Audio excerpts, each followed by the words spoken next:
What's up and welcome to another unboxing review with GizmoSlipTech, and this is Hero. You helping me get this live stream started, Bobo? Yes, he is. He is helping me get this live stream started. Okay, I'm gonna put him over here in his doggy bed. Oh, I guess that camera's not on right now. But yeah, so we've got the Alienware M18. It's a huge box, just a enormous box here. And for the biggest laptop of 2023, the Alienware M18, of course, featuring an 18-inch display, is huge. It also has the best port selection of any gaming laptop for 2023. We're going to talk about the comparison versus the competition. We're also going to take a brief look at what the top deals are right now. A lot of Black Friday deals, November holiday deals are going on right now. We're going to take a look at a few of the very best deals currently on sale. We're definitely gonna take a quick look at that as well, because I think a lot of you are very curious about which of the best deals right now are going on. And then we're going to unbox the laptop, of course, take a look at the power adapter, test the laptop for flex, quality control test. We're going to look at the reports. We're going to look at the ports and see what is available here. We're going to remove the bottom of the laptop and take a look at the inside. Of course, this laptop, the big thing about this laptop is it features double Ryzen or double AMD, a Ryzen CPU and a Radeon GPU, which is amazing and awesome. Like the concept of the fact that it's a Radeon GPU competing with NVIDIA RTX 4000 series is awesome. And we did do a time spy run, or I did a time spy run like last week, and it actually beat most RTX 4080s in time spy, which is very important considering the price point. AMD is asking for this $2799 for this laptop, which is a very steep price to ask for such a, I guess, when you look at what the NVIDIA GPUs are going for right now, and you look at what the pricing on this is, it doesn't seem that attractive, I'm gonna be honest with you. But we're gonna find out. We're gonna compare RTX 4080 versus this performance roughly, and I'll probably do a follow-up live stream directly comparing them side by side so we can get a more head-to-head comparison. And then of course, the other big thing about this laptop, we got the Ryzen 9 7945HX 16 core 32 thread part. So let's take a quick look at what the specs are on this laptop before we continue. So first up, this is the laptop that we're talking about. Retail price $2799, just shy of $3,000 with tax on the machine that I ordered. Now this, of course, is the Alienware M18 R1 AMD edition. Ryzen 9 7945HX CPU with the Radeon RX 7900M. 32 gigs of DDR5, 5200, 1 terabyte SSD, full HD plus 480 hertz refresh rate, making this one of the very best esports gaming laptops that money can buy. So, very, very interesting laptop that I think is going to get a lot of interest over the year. Like, is this thing any good? I think a lot of people are thinking, well, this thing doesn't have frame generation and we don't have FSR 3. So FSR 3 is going to be the competitor using AI generated frames to be stuck in between rendered frames, just like the NVIDIA RTX 4000 series has frame gen. All of the RTX series laptops, 3000, 2000, and of course the Radeon GPUs will also be getting FSR 3. Sometime in the future here. Now, there's a couple games out that are kind of like beta testing basically FSR 3 right now, but I would expect a lot more game support to come up for FSR 3 in the future.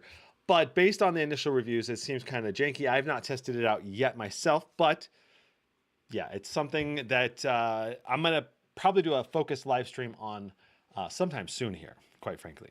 So FSR 3, in theory, should make this much more competitive against RTX 4000 series laptops. later on down the line when it's implemented. Right now, it's kind of pie in the sky. We don't really know for sure if it's going to happen or how well it's going to be implemented. But yeah, this thing in theory should get around 34,000 and 34,000 in Cinebench R23.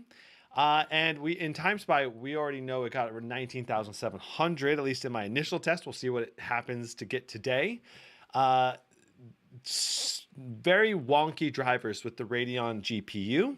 And I'll talk about that in more detail. Let's talk about what are all of the different models you can get for the Alienware M18. So here they are right here. So you've got starting at $1599 for the cheapest Alienware M18. Comes with an i7 13700HX, which is a really good CPU still. RTX 4060, 16 gigs of DDR5 4800, and a full HD 480 hertz display. And in my view, that laptop has tremendous value from an esports gaming perspective. If you play League of Legends or Dota 2 or just general esports that are easy to run, you don't really need a super powered GPU as much. You really want just a high-end CPU with a great display. And that would certainly do the job quite well. Of course, QHD gaming is quite possible on these GPUs, and especially if you're willing to tune the settings, if you're getting a 4070 or lower. But the price does go up when you decide to go with the higher end display options or CPU or GPU options. Arguably, the RTX 4080 right now, which is on sale, the 4080 version is on sale. And this version right here, I think it's really attractive pricing wise, because basically the RTX 4080 is a huge step up over the 4070, and this is only a few $100s more than the 4070 right now. And this is, I think, the best sale we've seen on the 4080 version of the Alienware M18 so far. So $2299 for this config. And if you're debating between the Radeon 7900M versus 4080 version, which right now the Radeon is much more expensive, right? It costs $2799. It's not currently on sale. Let's just verify. Maybe it did go on sale, but let me just double check that it's not on sale right now. Yeah, it's still $27.99. So you're paying a lot of money for this Radeon GPU, more than the RTX 4080.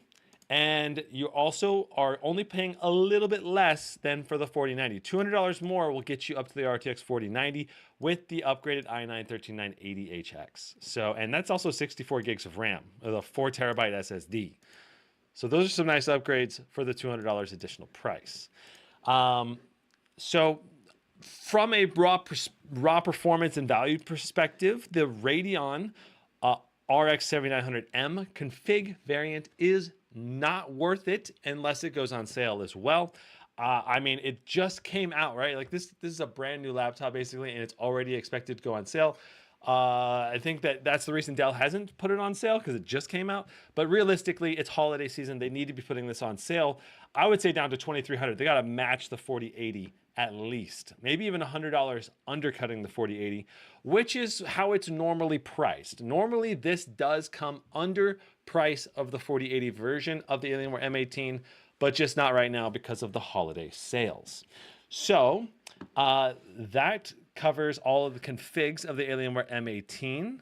And let me just quickly check chat. What's up, Shabisto, Courage, Sammy? So Sabisto says 1920 by 1200 is too low of a res for 18 inches. I think that just depends on what games you play and how much you value the detailed resolution. If you have really good eyesight, yeah, QHD probably is going to be a little bit of a noticeable improvement. But quite frankly, 1080p, even on 18-inch display, still looks quite good. Especially if you can render everything at native resolution with no upscaling. It's going to have similar-ish sharpness to QHD resolution with like upscaling, like DLSS or FSR 3 on quality is going to be very similar visual fidelity as 1080p raw native. So it's going to depend on basically your own eyesight quality. Of course, if you can do QHD RAW, that's going to be the best detail if you can go there. Shameless Reroll, $2 super chat. Love your content. You ever watch Jared's Tech? Yeah, I've watched hundreds of Jared Tech's videos. He's a great reviewer as well. I haven't watched many of his latest videos though, so I just need to get caught up on some of his content.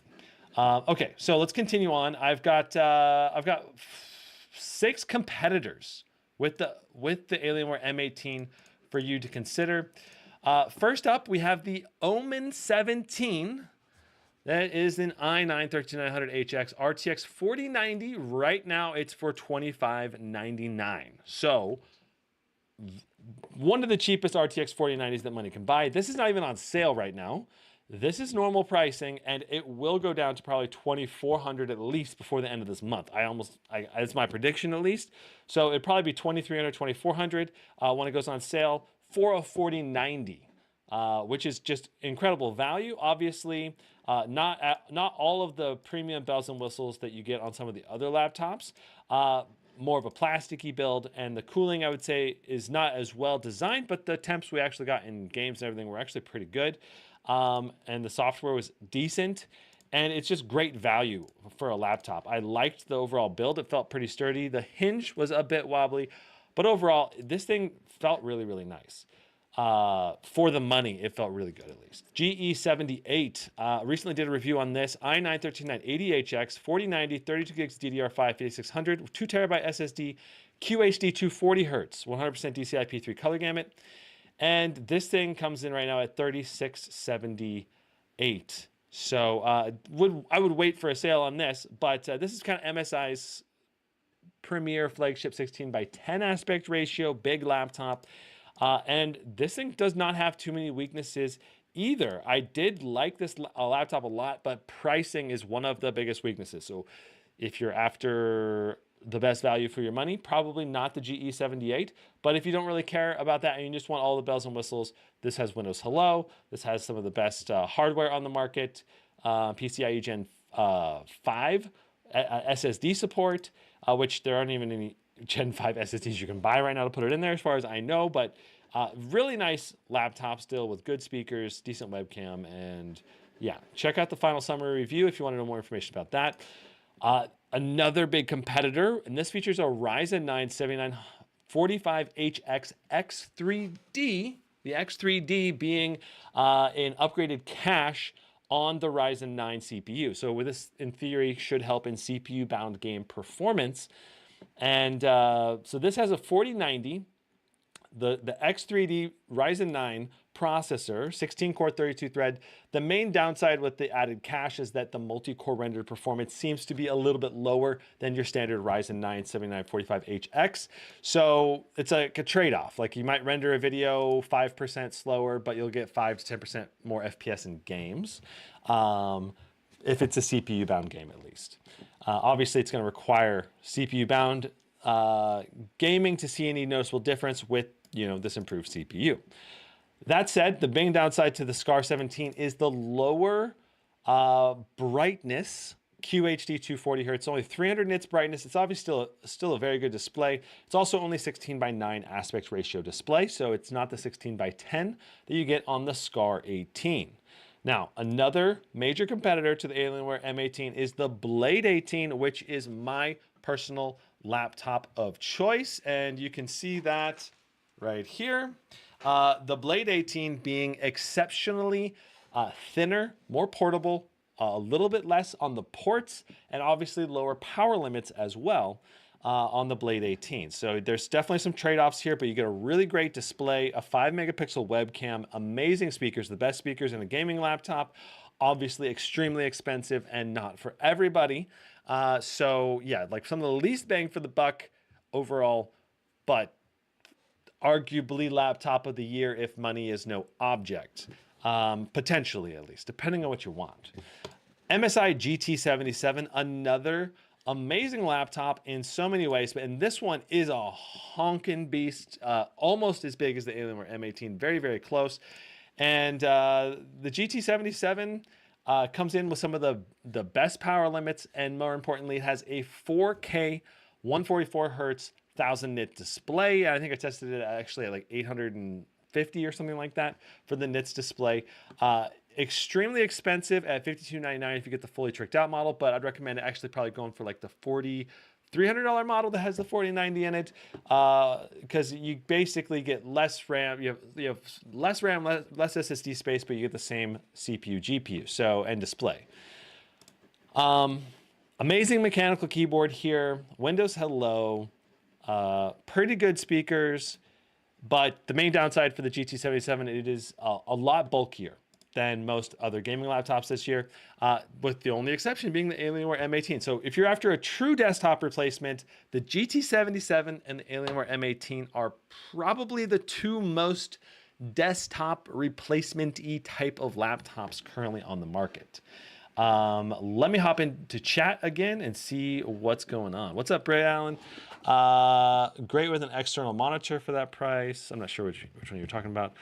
Start unboxing. Kubash is ready to get to the unboxing. So I just love to go through the value and comparisons. Last thing we need to do, we need to go over the top deals. So real quick, let's go over the top deals. And let's just peruse these top deals for a moment.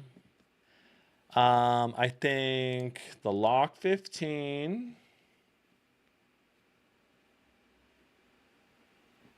the Legion 5, Nitro 16,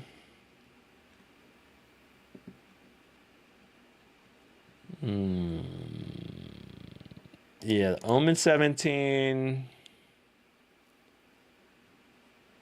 Ooh, and yeah, the Alienware M16, I suppose. Yeah. Okay, so first, so this is my top deals right now on November 15th, 2023. Top 5 deals, of course. I got a bonus deal for you too, but there are a ton of deals over here on the deals sheet that I'm not going to talk about in detail because there's just so many of them. But we're putting the very best top deals in the top of this sheet every day, and we're updating it and sending out those updates. You can subscribe and follow the list for updates, or you can just come back and check it every day and know that these prices are updated daily. I do have a team that helps me manage this list. And of course, there are many reviews and there's tons of benchmark data on here for nearly all of the laptops available in 2023. So let's get into the top 5 or 6 deals.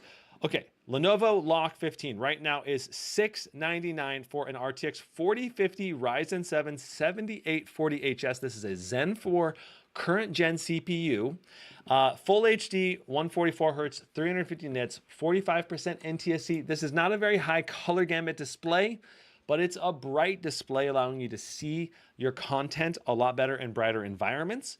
And so if you're not very sensitive to like, oh, I got to have the most colorful display ever, but you don't mind having a little bit duller display. Honestly, most of these displays, I've used displays like this quality display for many, many years without problem. It's just we're all spoiled now with our super high color gamut displays. So like it'd be probably hard for me to go to one of these. Probably be hard for me to go to one of these color gamut laptops now. But for people who are less picky or less accustomed to higher color gamut displays, you'll probably be just fine with this lower color gamut display. That said, RTX 4050 will get you really great performance in basically almost all of the new games coming out. You'll be able to usually play on high settings or ultra settings with a couple exceptions, maybe like Starfield. You might want to turn the settings down to low, or once frame gen comes out, you'll definitely be able to go to ultra settings, but it just depends. But like 99% of games, you'll be able to play on ultra settings at 1080p, no problem, and it's only $699, so tremendous value. Lenovo Legion 5 RTX 4060, so another Lenovo laptop. I really like the Lock and the Lenovo Legion 5, mainly because of the build quality and the excellent keyboard. Usually have a pretty good trackpad, and the ports on them are also usually quite good for a budget laptop. So $899, Ryzen 7 7735HS previous gen CPU, RTX 4060, 16 gigs of DDR5, 512 gig SSD, and a QHD 300 nits display. QHD display for under $900 with a 4060. That's a pretty killer combo for a great deal. Be sure to use this deal coupon JT Deal 6. Acer Nitro 16. I've done a review on this laptop if you want to check it out. Really like the Acer Nitro 16. It's a bit of a more boxy, in some ways, the style. Some people aren't going to like the styling, but honestly, the styling looks pretty cool. I think it'd be great for a high school, college student, or someone who just likes gamery looking laptops. But 1129 for a QHD 500 nits 100% sRGB display. So you're getting a bright display, a colorful display, and it's an RTX 4070 for 1129, which makes this just a great all-around bang for the buck. It's an 8-core 16-thread Ryzen CPU that's going to put out enough performance to basically play all the games really, really well. And it's 165 hertz refresh rate as well, which is a little better than these other laptops that are only doing, well, this one's only 144 hertz. The Legion is 165 QHD plus as well. So anyway, moving on. So if you want to step up to Big Daddy performance, RTX 4080 or 4090 laptops are probably what you're looking at. And this is currently probably the best quality RTX 4080 laptop. And that's a very reasonable price. 1829 HP Omen 17 i7 13700HX RTX 4080 16 gigs DDR5 4800 1 terabyte SSD, and it's a QHD 240 hertz display with 300 nits brightness. So it's I believe it's 100% sRGB or pretty close to it. So it's a bright enough display. It's not as bright as the more premium laptops. So that's one area of weakness.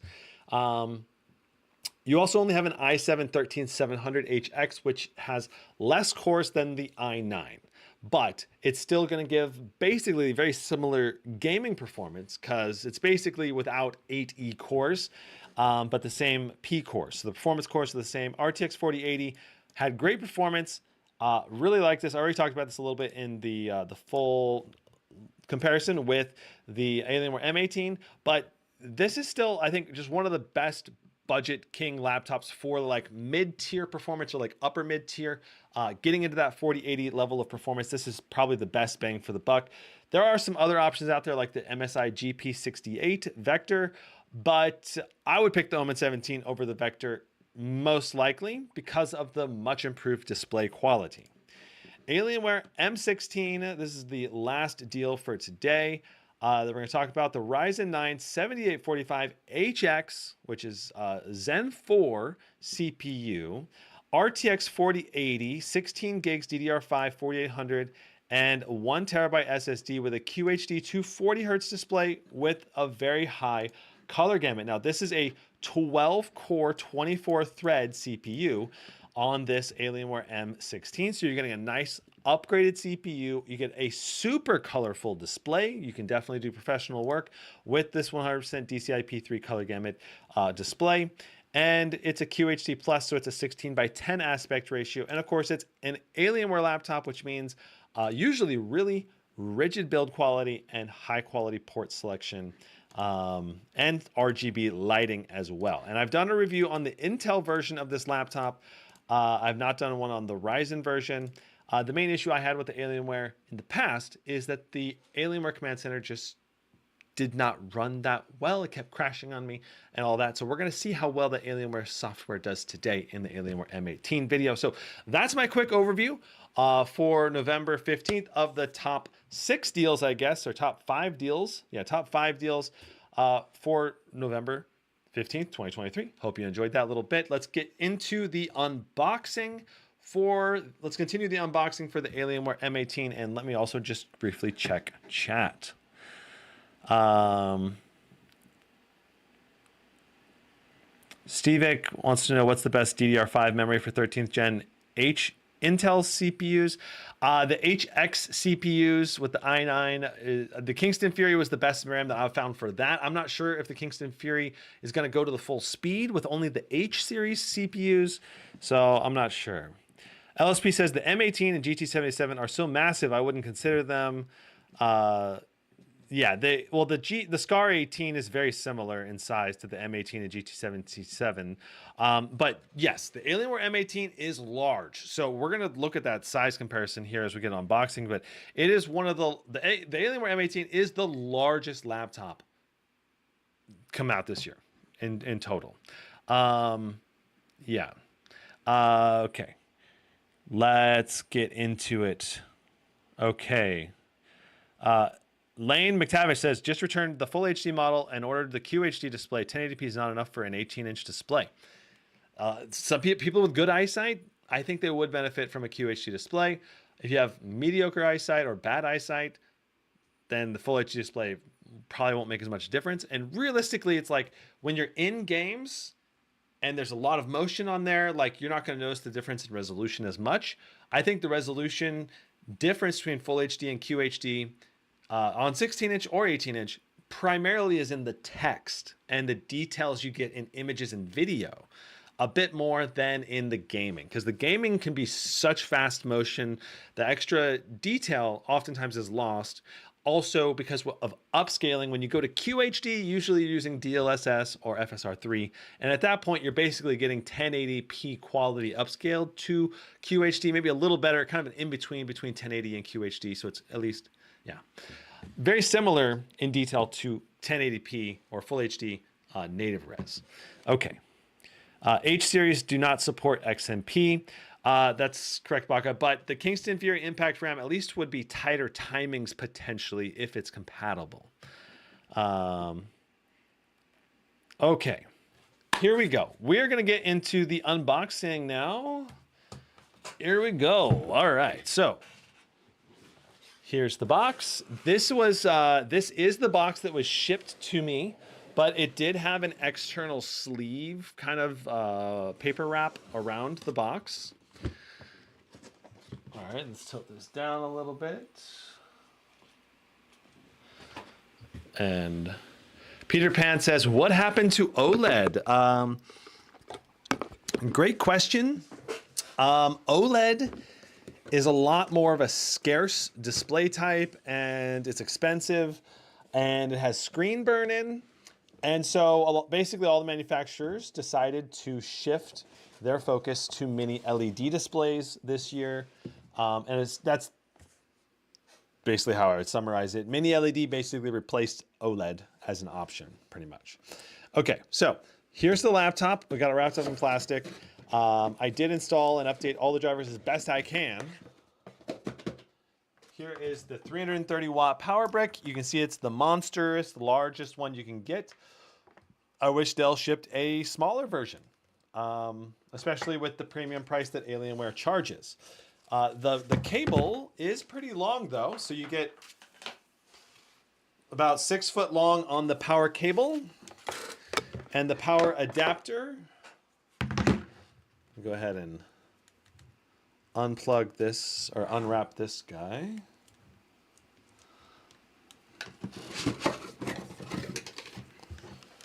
This guy is about 5 feet long, so pretty reasonable length on both of the cables here, but they're going to be fairly large and heavy. You might be able to get a, you might be able to find a lower wattage, like a 240 watt power brick, that would let you do some things in the laptop, but you probably wouldn't be able to do full maximum performance gaming if you do that. And obviously, yeah, I mean, usually you get this kind of laptop to primarily put it on a desk or move it from desk to desk. So in that scenario, you probably would just want to get 2 of these and leave one at the home, leave one at the office kind of scenario. All right, so I'm just going to plug this in.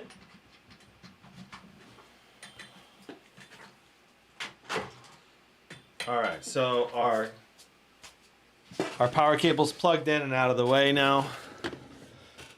All right, here is the laptop. Okay, we got actually a pull tab.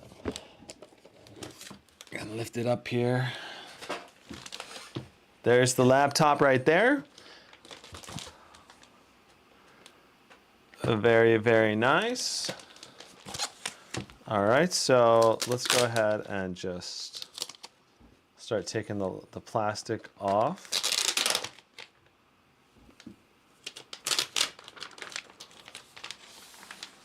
Voila. All right, so got a few fingerprints on it already, but I gotta say, This laptop feels really, really nice in your hand in terms of like tankiness. It feels like you could do some serious damage in combat with this weapon in your hands. You know, just like bam. You know, it's got the nice like kind of sharp rounding around the corners, and the metal on it, the metal top lid. I think this is like a magnesium type of metal. Feels really premium and nice. And just squeezing it, it feels like a really solid experience in your hands when you move it around. That said, it is quite heavy. I believe it's a little over 9 pounds.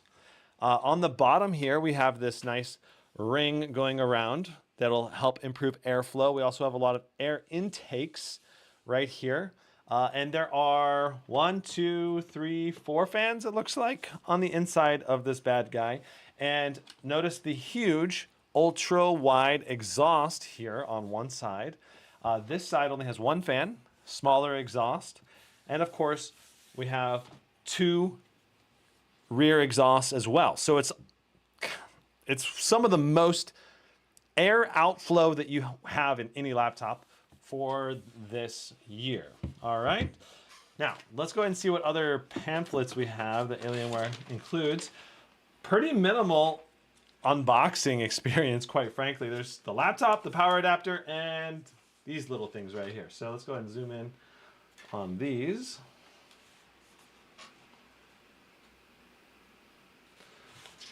So here's the Alienware M18 R1 AMD. Here's the little overview booklet. If you want to pause and look at that. This does have Windows Hello, which is nice.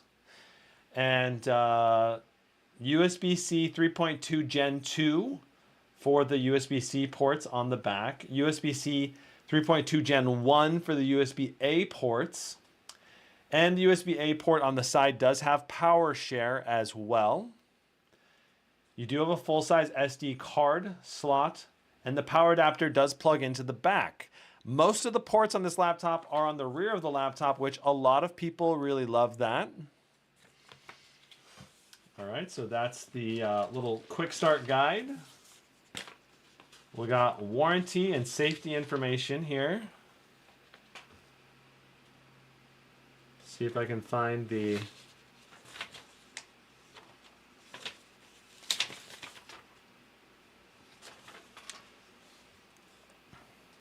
That is really fine text. I don't know if anyone's going to be able to read that. But there you go. I don't think you guys are care too much about that, right?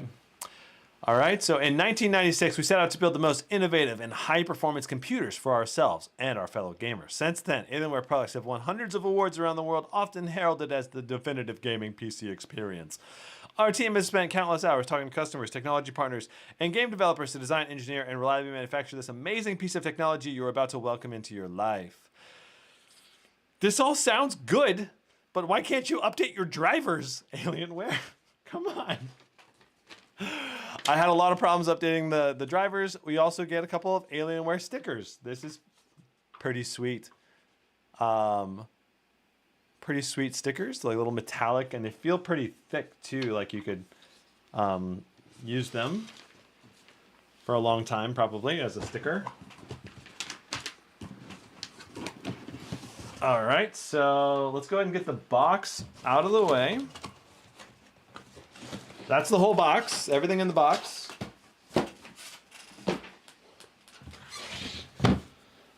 Let's do our flex test. So I guess the laptop turned on automatically. I didn't think it was on, and I didn't press the power button. I guess it auto turns on. Interesting. The LSP says the Australian version has a 330 watt slim adapter. Interesting. Have you seen a lot of backlight bleed on mini LEDs? No, mini LEDs almost never have backlight bleed. Okay, so it's logged me in with Windows Hello very quickly there. You guys didn't really get to see it. Okay, so flex test going around the laptop. Extremely rigid, extremely rigid, extremely rigid. A little bit of bend here, very minor. Extremely rigid, extremely rigid, extremely rigid, extremely rigid. A little bit of bend around these vents here at the top.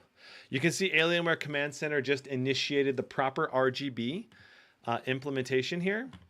I had this set to rainbow mode using the Alienware Command Center FX, and it takes a little while when you load into Windows to actually get the keyboard to go to the correct backlighting. And I wish the backlighting was set in the BIOS or something, because it always goes to blue and doesn't look as good as in blue to me, at least. I prefer this rainbow light. It's kind of like a rainbow wave effect going down the laptops left to right. And we're going to go over all the keyboard functions in the software here in a bit. Okay, so continuing, a little bit of flex, probably the most flex so far up here in the top middle. Going over here, a little bit of flex, or definitely some flex here. No flex, very rigid, very rigid, very rigid. Going through the keyboard area. Ooh, got some flex over here close to the space bar and Control Alt buttons. But about average, or a little bit better than average, maybe compared to cheaper laptops. Going over the keyboard, a little bit of flex, a little bit of flex. Definitely got some minor flex in the keyboard, which is pretty normal. Overall, the wrist rest, which is where you typically put your hands the most, put the most weight on a laptop, this feels incredibly solid, which is great. You can see typing on this it has so much room and comfort, and I love the texture that Alienware uses on their laptops. This like kind of soft, rubbery, plasticky feel is phenomenal. I think it feels really great on the hands, and it also usually does not build up heat as much as metal. And so you get a great gaming temperature experience and a great feel experience. I did have an Alienware Area 51 51M, which is like, it was the 200 watt RTX 2080 GPU. It was an amazing laptop in so many ways. The white, though, on it did eventually kind of decolor on the wrist rests just a little bit. So I would not be surprised if this happens a little bit, but since it's dark gray, it probably wouldn't decolor much at all. But I wouldn't be surprised if like this kind of, like right now it's kind of matte. After a couple years of oils coming off your hands, you might run into some like a little bit streakier or a little bit shiny spots from the oils being just like kind of put into the soft plastic over a long period of time. So if you want to avoid that, you could put a little cover on here, or you might be able to put some kind of, I don't know, maybe it wouldn't happen even. I don't know. I know that Alienware redid their coatings over their laptops a couple years ago, so maybe it's better now. Okay. So, keyboard and trackpad. Trackpad feels good, feels smooth. I have no issues with the trackpad. It's large enough. It's got a decent click. It's like your typical above average trackpad. It doesn't feel as smooth as a lot of other glass trackpads, which makes me question the material here. If it is glass or not. It could be a plastic trackpad. I'm not sure.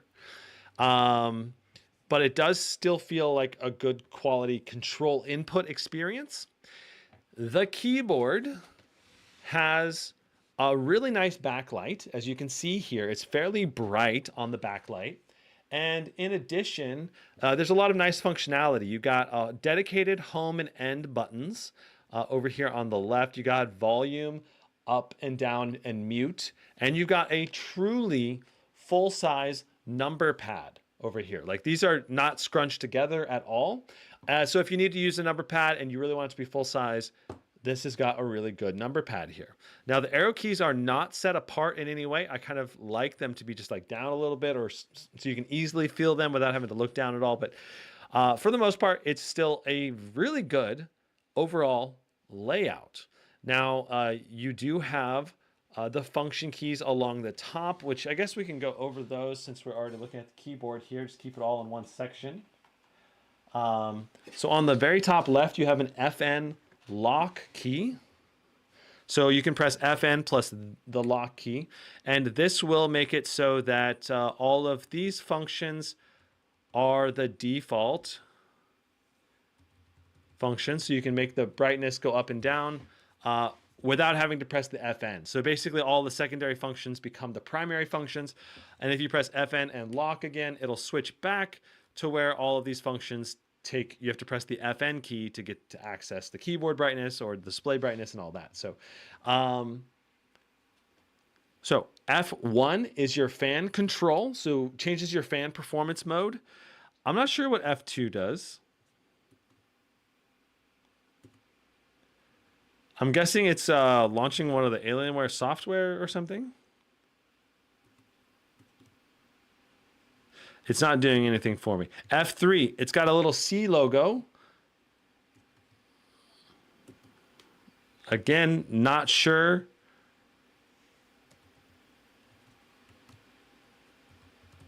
Not sure what it even does. And F4 has another C logo. Pressing it does nothing. There's nothing happening on the screen. So, not sure what it does. F5, we've got like an O logo. And again, nothing's happening. And F6, I think it's an S or an E logo. Again, nothing's happening. F7 is your backlight adjustment button. You can see there are two brightnesses, a low and a high and off. All right. And then F8 is your screen display. So you can switch between different monitors very quickly. And then F9, Bluetooth on and off, brightness up and down for F10 and F11. F12 is T-pad. Not sure what that's about. Home and end with print screen and pause as your secondary functions. And then you have your delete and insert key, which you have to press FN I think you have to press FN to access the secondary functions there. And then, of course, we can go over all the number pad functions like a normal number pad. You got your volume up and down mute and your mic mute as well. And then your numpad, again, full size with full size arrow keys. Overall, good keyboard functionality. Not sure what all of these function keys do. If you guys in chat know what they do, it would be interesting to know what your thoughts are on what these extra keys are on F2, 3, 4, 5, and 6. Cool. Maybe they're macro keys you can set up in the Alienware Command Center. I don't know. Oh. T-pad is touchpad. So T-pad will disable the touchpad. So F12 is your touchpad disabler button. There we go. Okay, cool. So there's your overview of the keyboard and mouse. Let's go ahead and, before we move to that, let's go ahead and also take a look at the hinge. The hinge on this laptop is extremely rigid. We've got a pin hinge here, comes in on each side. And it's very similar to my Blade 18 hinge in terms of design. It's extremely rigid. There's very little wobble to this laptop display, even though it's a heavy laptop display, and it takes a good amount of force and pressure to move it. That is as far back as the display can go. That's pretty far back, so that's nice. And you do have your Windows Hello camera here with webcam, and we'll be testing that in a bit here. So let's go ahead and shut the laptop down, and we'll take the bottom of the chassis off. Stevik says, is 18 inch enough to not take an external monitor? I mean, I think even a 16 inch is enough to not take an external monitor. But 18 inch is definitely easier to not take an external monitor if you like a big screen experience, for sure. I definitely like my 18 inch more than a 16 inch on my Blade 18. It definitely feels I guess, more immersive, and you don't have to sit as close to the laptop to get the same viewing distance to screen size. You know, with a 16-inch or a 14-inch laptop, you got to sit a bit closer to get the same viewing distance to screen size ratio. Okay, so the laptop is turned off. We do also have a light up logo here and a Tron light on the back. We'll take a look at those when we look at the ports. All right, so in contrast to the Zephyrus M16, which I unboxed last week, we've got only 1, 2, 3, 4, 5, 6, 7, 8 screws in total, which is really nice. Alienware has been doing a great job for a number of years with keeping the amount of screws they have down to a minimum. Because a lot of manufacturers these days, they've got a lot of screws. I think the Zephyrus M16 has like, what was it, like 16 screws or 14 screws or something? It was quite insane. So we're just going to start by taking these out. And these are a fairly large Phillips head screwdriver is all you need for this. Nothing too special. Probably a regular Phillips head would be able to do it, but ideally, at least one that's the correct size will prevent you from stripping the screws if they're tight. So I still would recommend getting one that's not going to strip the screw, but and obviously a magnetic screwdriver also helps a lot. You'll notice that they did have Loctite on these screws. Dell usually puts Loctite on the screw itself. So if you don't have the correct size of screwdriver head, you might strip the screw.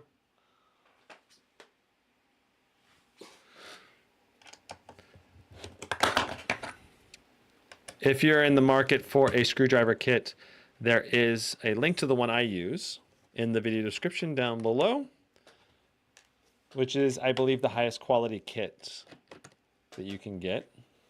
So this screw is pretty clearly a pop-up screw, so I'm waiting to do that screw last.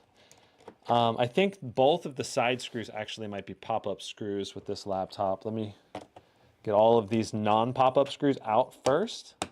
So there's the Loctite right there, preventing me from unscrewing the screw. I actually slipped the screw a couple times, which is not good. You don't want to strip the screw. Okay, is this a pop-up screw? Did it come up?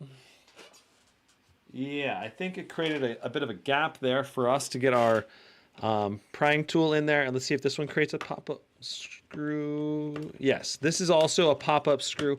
So both the screws in the corners and the front do not come out of the laptop bottom.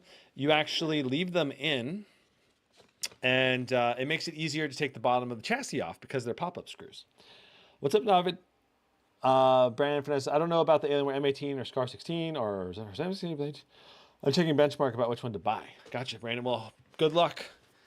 Good luck shopping. It's a good time to shop. There's so many deals right now, and if you I would say definitely wait for a good deal if you're in the market right now, because there's going to be a lot of them. So very easy to get into the corner here. There was a big gap already created by the pop-up screw, which is really nice. And we're just going to go, there we go. I do want to mention, Into the AM. This is an Into the AM shirt right here. There's a link in the description if you want a discount shirt. They actually sent me this one like yesterday. Pretty cool shirt. They got a lot of cool shirt designs, like relaxing, rave shirts, graphic design shirts, really creative shirts, quite frankly.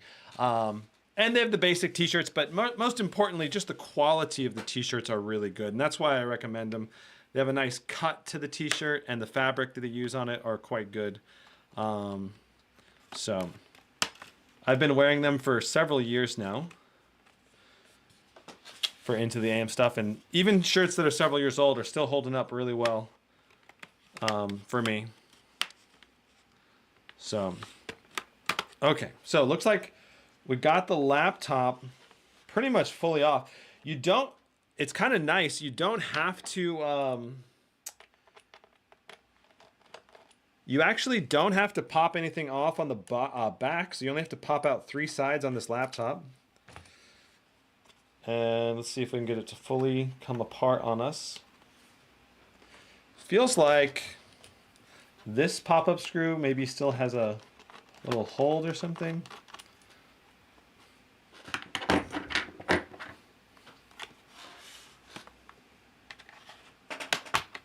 There we go. Okay.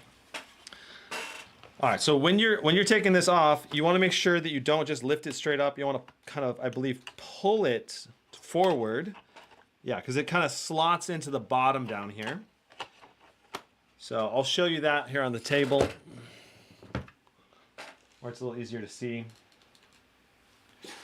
So you want to kind of lift up a little bit and then pull forward, because the back here has these little slats that go inside the back of a little lip here. And that's the way it's been ever since the Alienware Area 51 that I had. So here's the inside of the laptop. Interesting layout already. Interesting layout. So we'll take a close look at this. Ooh, ew, interesting. Okay.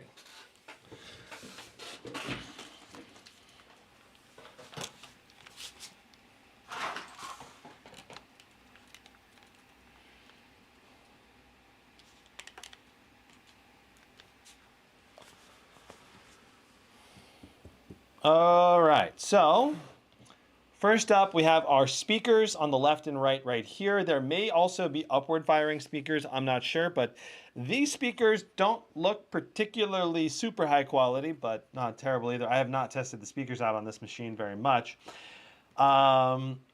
Moving on, you can see we have a 97 watt-hour battery, and I can tell already, Alienware, Dell, they could have made this laptop smaller. Like, look at all of these gaps in between the battery and the motherboard. We have these big gaps here. We have a big gap in the front. They probably could have shaved an inch off this chassis, I would think. Probably. At least a half inch, maybe 3/4 of an inch. So I guess that's my first criticism of the underside here. They did not, for a premium laptop, they definitely did not try to maximize the space very well. All right, so we have our memory sticks right here, and I can already tell you what brand they are because I can see it. This is SK Hynix DDR5 5600. So there you go. SK Hynix DDR5 5600 for the RAM. It's not going to run at 5600, I don't think, with this CPU. I think it runs at 5200, but it is a 16 gig stick, so you have 32 gigs total of DDR5 RAM. Notice that you have a 2230 SSD slot right here on the left. All right. And then you have another 2230 SSD slot that can also go to 2280. So this one's an optional 2280 or 2230 SSD. And then you have a 2280, the 2280s being the long type of SSD. So if you're searching for SSD size, this can take two 2280s and two 2230s, depending on which one you use in this optional slot. All right. So fan configuration is very interesting. Notice that we have an inverted motherboard. So we don't have access to these heat pipes that are being used. There's definitely some heat pipes here being used. They're on the other side of this motherboard. So we've got fans here, and I don't know if they used a vapor chamber for part of this and heat pipes for part of it, but it's clearly a couple heat pipes are visible here at least. So monster big fan here in the back left, and a medium-sized fan here, and then another monster fan over here on the right, and a little mini fan right here. So this is our quad fan design in the Alienware M18, and yes, it does get quite loud with 4 fans. And then of course we have our CPU, GPU right here, and we can't really see exactly how many heat pipes are going to each one because it's all inverted, or if it's a vapor chamber. Again, I'm not sure. Overall, my evaluation of the inside is it's easy to get into the inside, one of the easiest laptops to get into the inside, which is really nice. I wish they had just been a little more space efficient with how they designed the laptop, because this could definitely be condensed down a bit more. In addition, the Alienware M16 had another 2230 SSD slot right here, and the Alienware M18 does not have that extra SSD slot. So the M16 could have had 4 total SSDs. This can only do 3, which is weird because it's an 18-inch versus a 16-inch. 16-inch having more space. That doesn't make sense. Don't know why they did that. That said, 2230 SSDs are not as useful as 2280s because the amount of storage that they can do on a 2230 is a lot less. So I believe it's like a 2 terabyte is the max that you can get on a 2230. And you can get up to, I think, 8 or 6. I have 2 8 terabytes in 2280s right now in my Blade 18, but pretty sure that you could get up to 16 terabytes per 2280 now. Pretty sure. They had that announced last time when I was buying my 8 terabytes, but they were really, really rare. And that was a few years ago when I bought my 8 terabytes. So they've got to be out by now. I haven't checked, but pretty sure. Anyway, so that's the inside of the laptop. This is the Wi-Fi card, by the way. And I'm not going to worry about taking off the Wi-Fi cover to check it out for right now. Okay, so putting this back together, the important thing is to get this slot put in correctly in the back. This should be the first step you do. There we go, one side is in.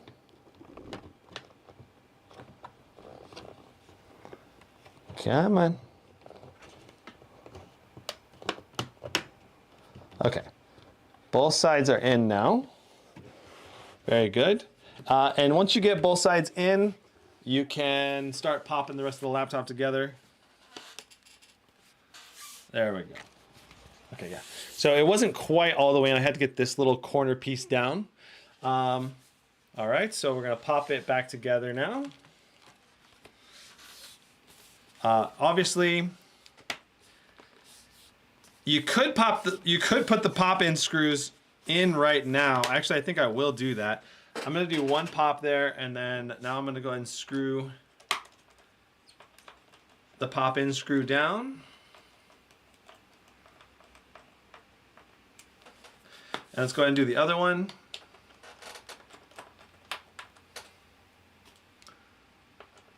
I don't think this screw is latching yet. There we go. Okay, and you don't have to do the pop-in screws fully tight yet if you want to. Might be best to just get everything popped back together first. But looks like pretty much everything is popped back together already. That was super easy. All right, so we're going back. And we just got 6 more screws to put back in, and we're back together.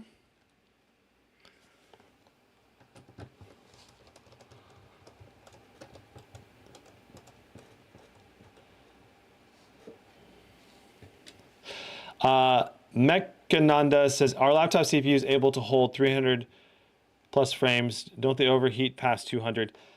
That's a great question. And the simple fact is, it depends on the game. Games like Valorant, League of Legends, those can definitely do in the 400, 500, 600 FPS range, even with laptop hardware. So it really just depends on the game. Fortnite is another game that can get into the many hundreds. Apex Legends can go up to 300, but the game engine actually doesn't let you go beyond 300. Counter-Strike 2 can obviously go up into the many hundreds as well. And it's not about the CPU overheating at all. It's more about like the cache and the core clock speed just being slower than desktop CPUs, and the memory speed also being slower than desktop. And yeah, so just in general though, there are a lot of esports games that can absolutely take advantage of the 480 hertz display, even on the laptop hardware. But it's going to vary so much from game to game that if you're planning on playing, you know, whatever game you're planning to play, it might be helpful to look at benchmarks on that hardware before you buy it if you're trying to take advantage of the QHD display or the 480 hertz full HD display. So again, the laptop turned on automatically when I just opened the lid.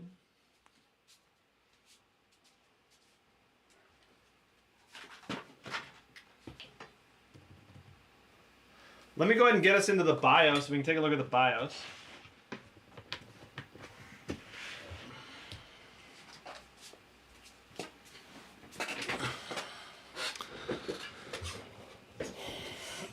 Okay. So let me go ahead and shut down the laptop and we'll get into the BIOS. Man, this laptop is huge. Okay. Doom Eternal, yeah, you could probably get really high FPS in Doom Eternal as well. Keanu Steve says, is it safe to buy a new laptop from eBay? Highly questionable, depending on the seller. I have bought laptops off eBay before. I'm not sure if it's F2 or delete. I'm going to go ahead and press both of them here. F2 is how to get into the BIOS. Okay, so here's the BIOS. I don't think there's too many options in here, but let's take a look at everything we got. And there may be a more advanced BIOS as well available. You can see we got Ryzen 9 7945HX with Radeon graphics. All right, under the advanced, multi-core support, virtualization, USB, PowerShare emulation, adapter warnings, external USB ports. So you can enable and disable quite a few things. Performance options, CPU TCC offset. Ooh, I wonder if this would let us undervolt. Very interesting. We're not going to mess with that right now because that's not it's not the focus of this video. But overclocking, you can enable and disable it in here. I wonder what it does because this is a Ryzen CPU with Intel CPUs. You can obviously use Intel XTU or throttle stop to undervolt when you enable options like this. With Ryzen CPUs, maybe you can use like UXTU to be able to undervolt or improve performance if you enable those settings. I mean, I'll turn overclocking on. Oh.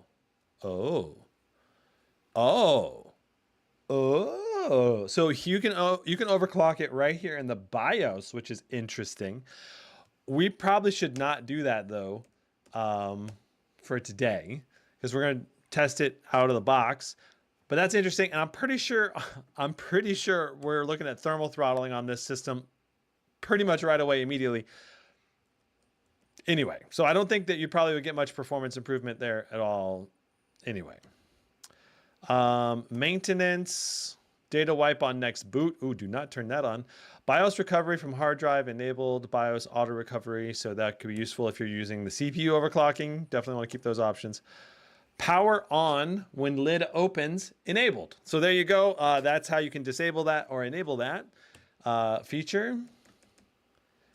All right, so here's the security options. Probably not much here. And by the way, this is the latest version. We're going to exit without saving changes. This is the latest version of the BIOS. It's been updated already. Okay, so let's see here. Let's go into our... I believe it's time to analyze and review the ports. So let's do that. This has the best, this Alienware M18 has the best port selection out of any gaming laptop in the market. So if you're someone who needs a lot of ports, The additional size, Alienware definitely gave you some nice advantages here. So the only caveat really about the ports is that because this is a Ryzen-based system, you don't have Thunderbolt 4 support. So the lack of Thunderbolt 4 support kind of sucks, but honestly, it's not too big of a deal. Let me go to Alienware's site here. Do they have a port section? Here, let me switch the camera. I want to make sure I give you all of the most detailed information on the ports. So here is the ports right here if you want to read them, but I'll go ahead and show them to you as we go over them. All right, so here on the right side where we have the big long fan, double fan exhaust, we have a USB-C, and it's a 3.2 Gen 2, which, 3.2 Gen 2, it's going to be able to do a lot of things. It's just not as fast as USB 4 or Thunderbolt 4. On the back, we have two more USB-C 3.2 Gen 2s, and as far as I can tell, none of them are USB 4. Yeah, on Alienware's website, they're all USB 3.2s. All right, and then we have a USB-A. This is a 3.1. And the important thing about the USB-C ports here on the back, there is the DisplayPort indicator on them, which means you can use them to go to external monitors with high bit rates. And this is an HDMI 2.1, which is also a high bitrate video output. So that's also really nice. Now you have, in addition, a mini display port here. So in theory, you could go to 4 different monitors out with these 4 ports back here. So this USB-A is 3.2 Gen 1, HDMI 2.1, and then a mini display port, I believe it's a 1.4 probably. And then we have a full-size SD card slot. And I'm tempted to test the SD card slot speed. But over here on the left, we have more ports. We're not done yet.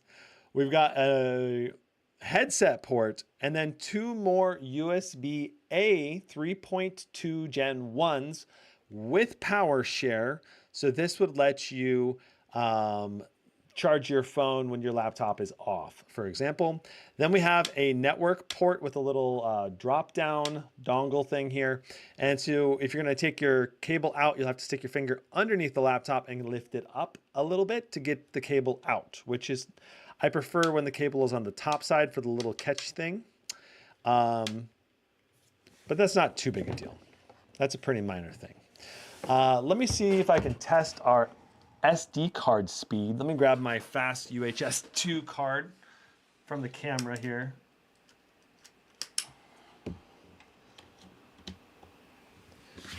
All right, so I'll show you the card real quick. So this is a pro grade,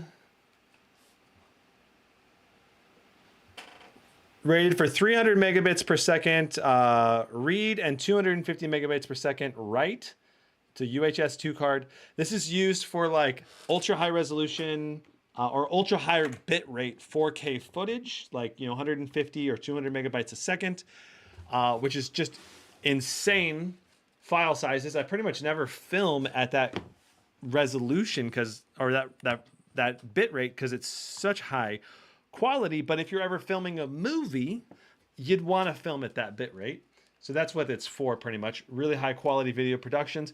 But like you do 1 hour of 4K ProRes footage and you're looking at like terabytes of data. It's huge. Okay. So let's just grab one of my video files off of here. And let's see how fast we can copy this. So we're doing 260, 270. Wow, that was fast. It was so fast. I'm going to do it again. Oh, well, I'm going to grab a different one because it did it so fast.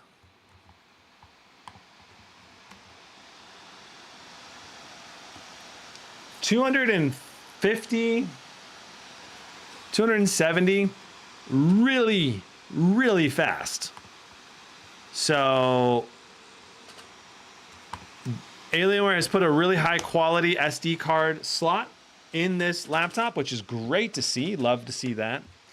Let's go to Windows, hello, and camera quality. So overall, let's wrap up the ports. Port selection is very good. You have a total of 6 USBs on here, 3C, 3A.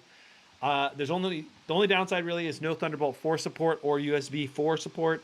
I'm not sure about power delivery charging. There's nothing on Alienware's website that indicates if it has power delivery or not. So if I were to guess, I would guess not, but I don't know. And then, yeah, overall, great port selection because you got the full-size SD card slot, the mini display port. Hard to ask for anything more than what they put on here, pretty much. Let's go to camera and test out the webcam now.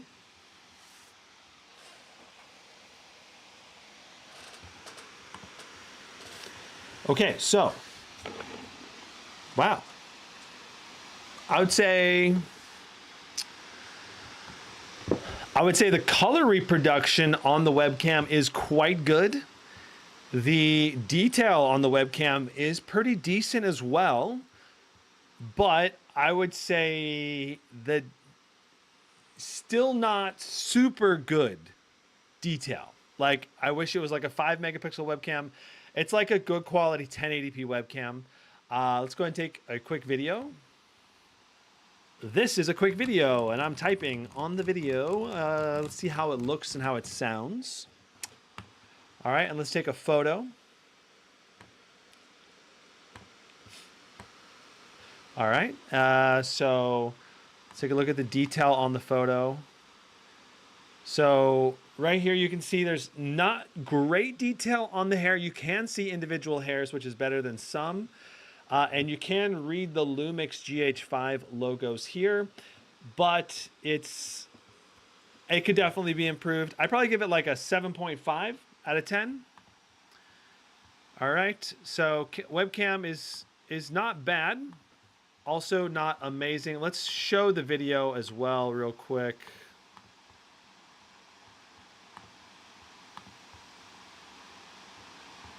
I believe it's this one.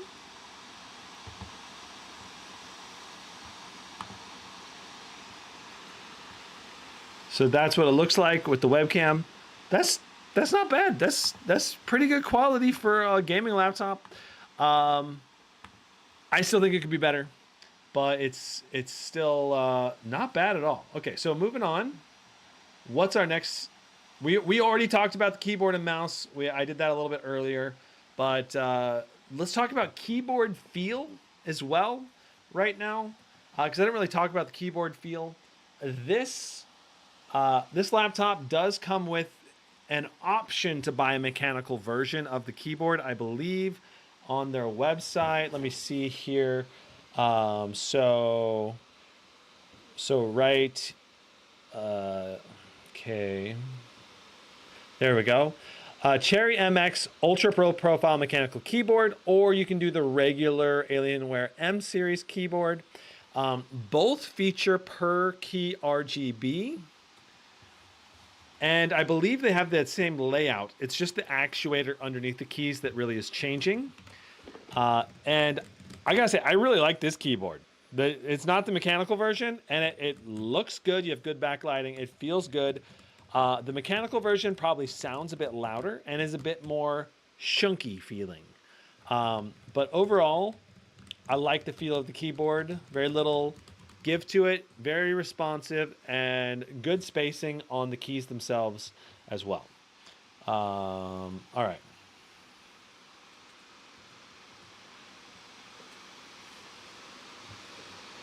Okay, it's time to test the laptop's display's brightness.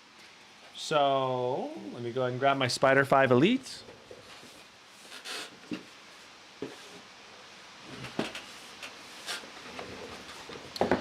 And while we do this, I'll also try to read chat, get caught up on chat if you guys have questions.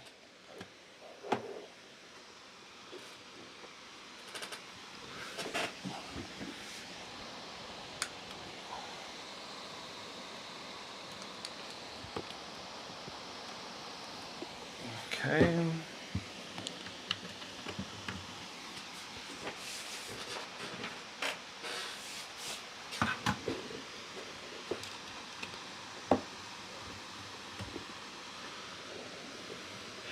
Okay, so Reza wants to know, can you help me in this? There are actually good Black Friday discounts now for the Lenovo. I'd like to buy a Legion Pro 7i, and I have two options. i7 13900HX 4080, discounted price 2240. The AMD version, Ryzen 9 7945HX,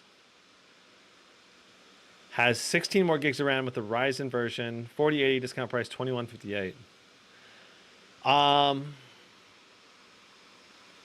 I think you're probably going to be really happy with either laptop. I'm going to be honest with you. So I'd say go with the cheaper option is probably my recommendation.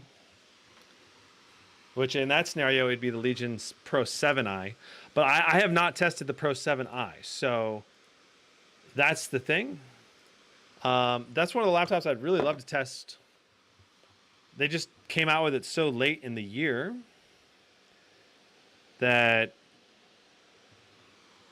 it's they came out with it so late in the year. It's hard to it's hard for me to get around to testing it when I'm like in the middle of testing a bunch of other laptops now. I got like a little chain of laptops I'm testing, so I need to find a time to slot it in. And we got all the new laptops coming out as well in the beginning of this next year, and I'm very curious to try it out.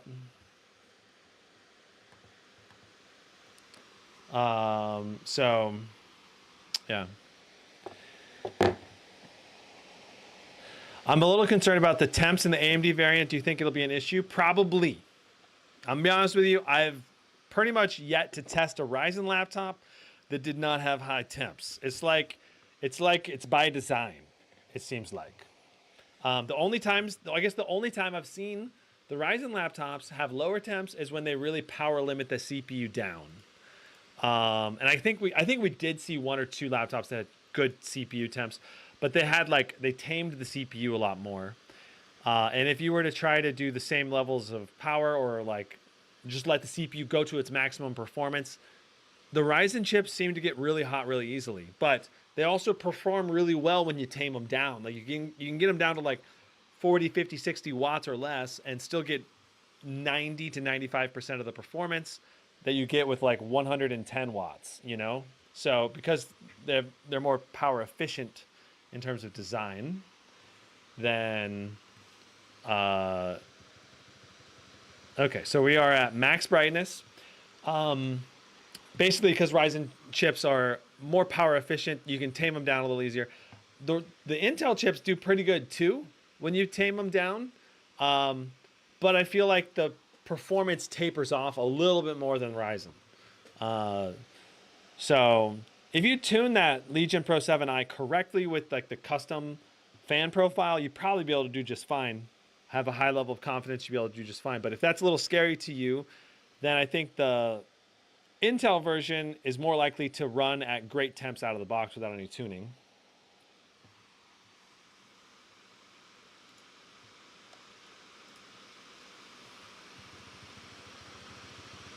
Okay, so we are at 0% brightness.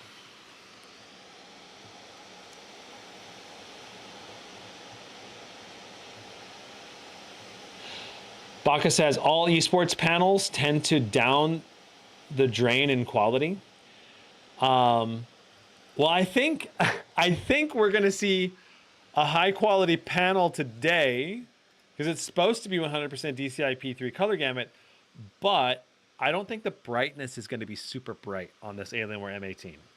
So that's the main thing I would say to keep in mind.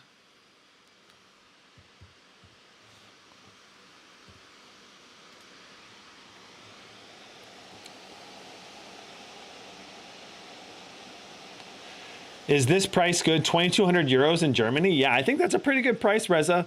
That's close to American pricing, quite frankly. I'm not sure how the US dollar versus euro is doing right now, but what is that in USD? Pretty sure you'd be paying around 2,200 on a good sale in the United States for United States dollars wise. And usually Europe has like a 20-30% tax markup over US pricing. So I'm actually tempted to Google this. What's the USD?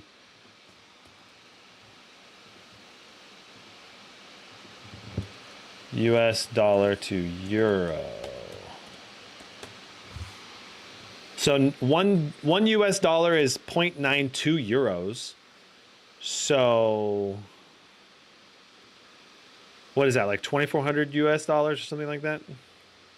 So I feel like that's pretty good price for a European pricing that you got there. So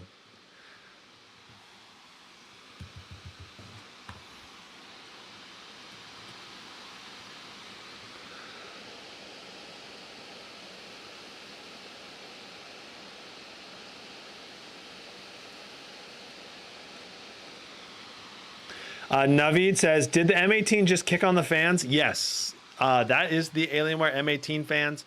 I believe on max fans right now.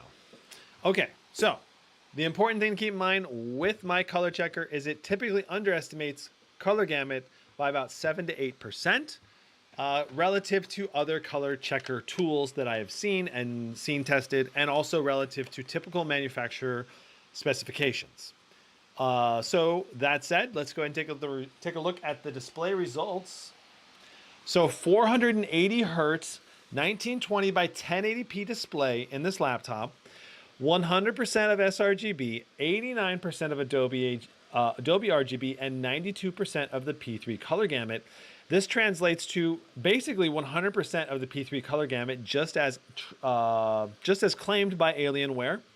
Giant thumbs up there. 89% of Dolby RGB is quite excellent. Let's move into the brightness and contrast. So we got 19 nits brightness on the low end, very high contrast on the low end, 300.5 nits brightness on 100% brightness. So that just hits the bare minimum for what I would say is acceptable brightness levels for a premium laptop. A lot of the premium laptops this year are going to 500 to 1,000 nits brightness. So it's important to recognize that if you go with this laptop, the display is not going to be as bright. That said, Alienware doesn't offer any super bright displays. I don't know why, but you know, Asus, MSI, Lenovo, all of those Acer, all of them are offering 500 nit display options in many different laptops across the pricing spectrum. But Alienware is just not offering that. So just got to keep that in mind, that this display brightness is going to be great in indoor environments, still very good, but it's not going to be super poppy. It's not going to be super over the top vibrant. Also, the contrast ratio, 860 to 1, is a little below average. It's not bad, considering this is a 480 hertz refresh rate panel. I think these are still quite good, given that it's a 480 hertz refresh rate. So let's just make sure that the display is running at the appropriate refresh rate right now as well. So yeah, as you can see, it's 480 hertz right here on the refresh rate. You can do 240 hertz or 120 hertz. It's interesting that you cannot do 60. There's no option for 60.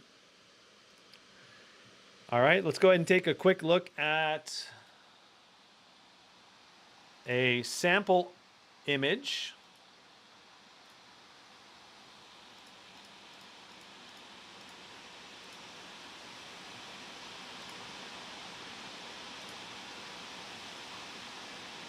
How do I make this full screen?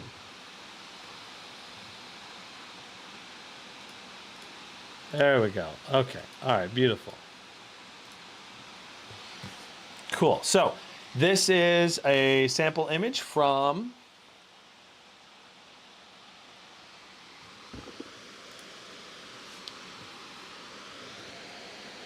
the LG OLED video.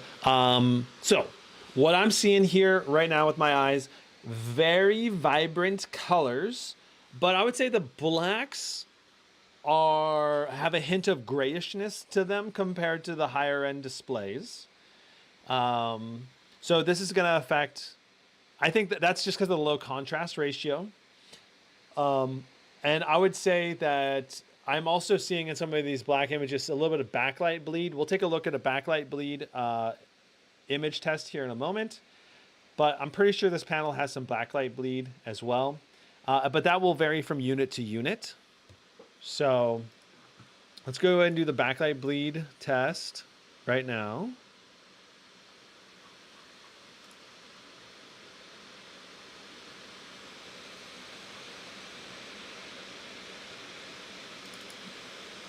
All right.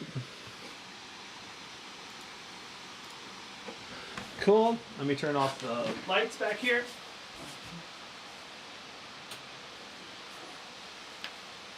Two.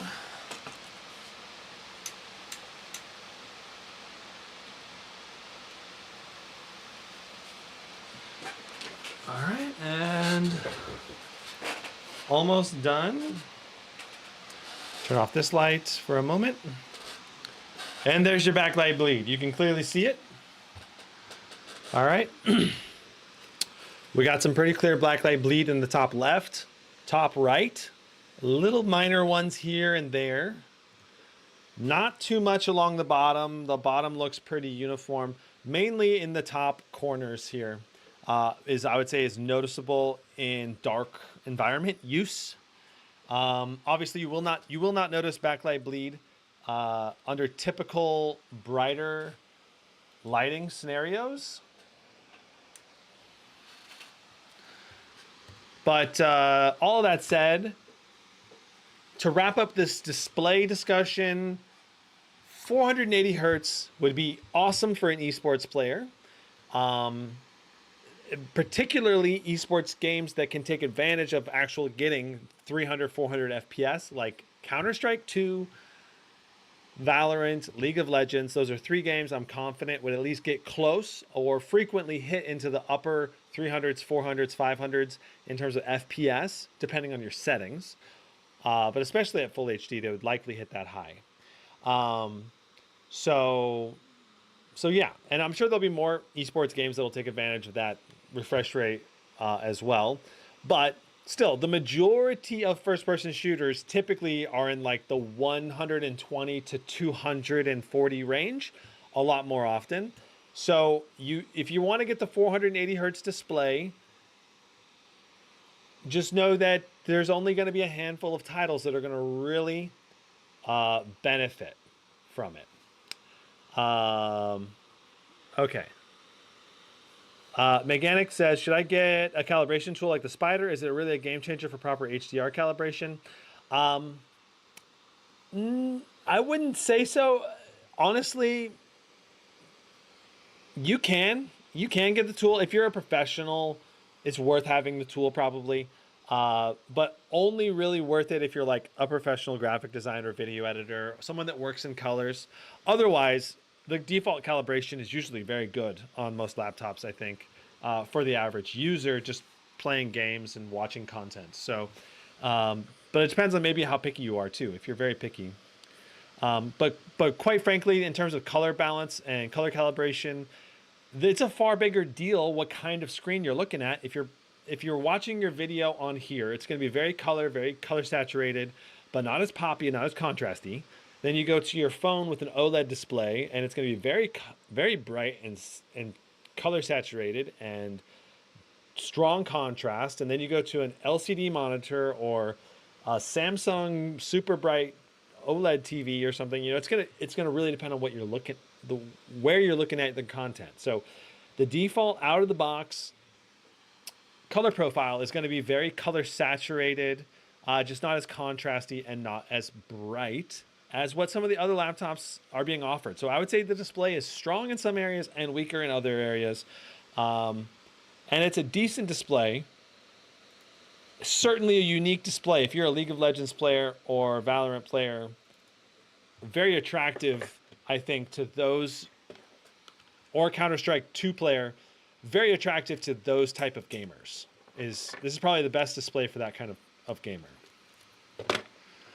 That said, QHD 240 hertz with 500 nits brightness and a better contrast ratio, I would personally take that display over this one, because of the additional brightness will make the experience a little better. Okay. And quite frankly, most of the time, you're not going to take advantage of the additional refresh rate almost ever. So, typically speaking, if you're going to go for the 480 hertz display, know that you're going to be able to play the games that actually can take advantage of it. That's basically what I'm trying to say. Okay, let's take a look at the laptop control software, Alienware Command Center. Woo, I'm launching the mouse across the room.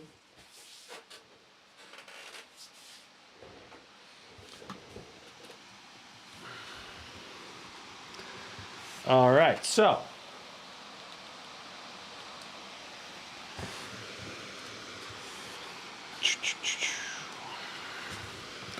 all right, by default, Alienware Command Center is not pinned to your start button. I had to pin it to the start button myself by going into the Windows section here, looking for the Alienware Command Center, then right-clicking it and hitting pin to start.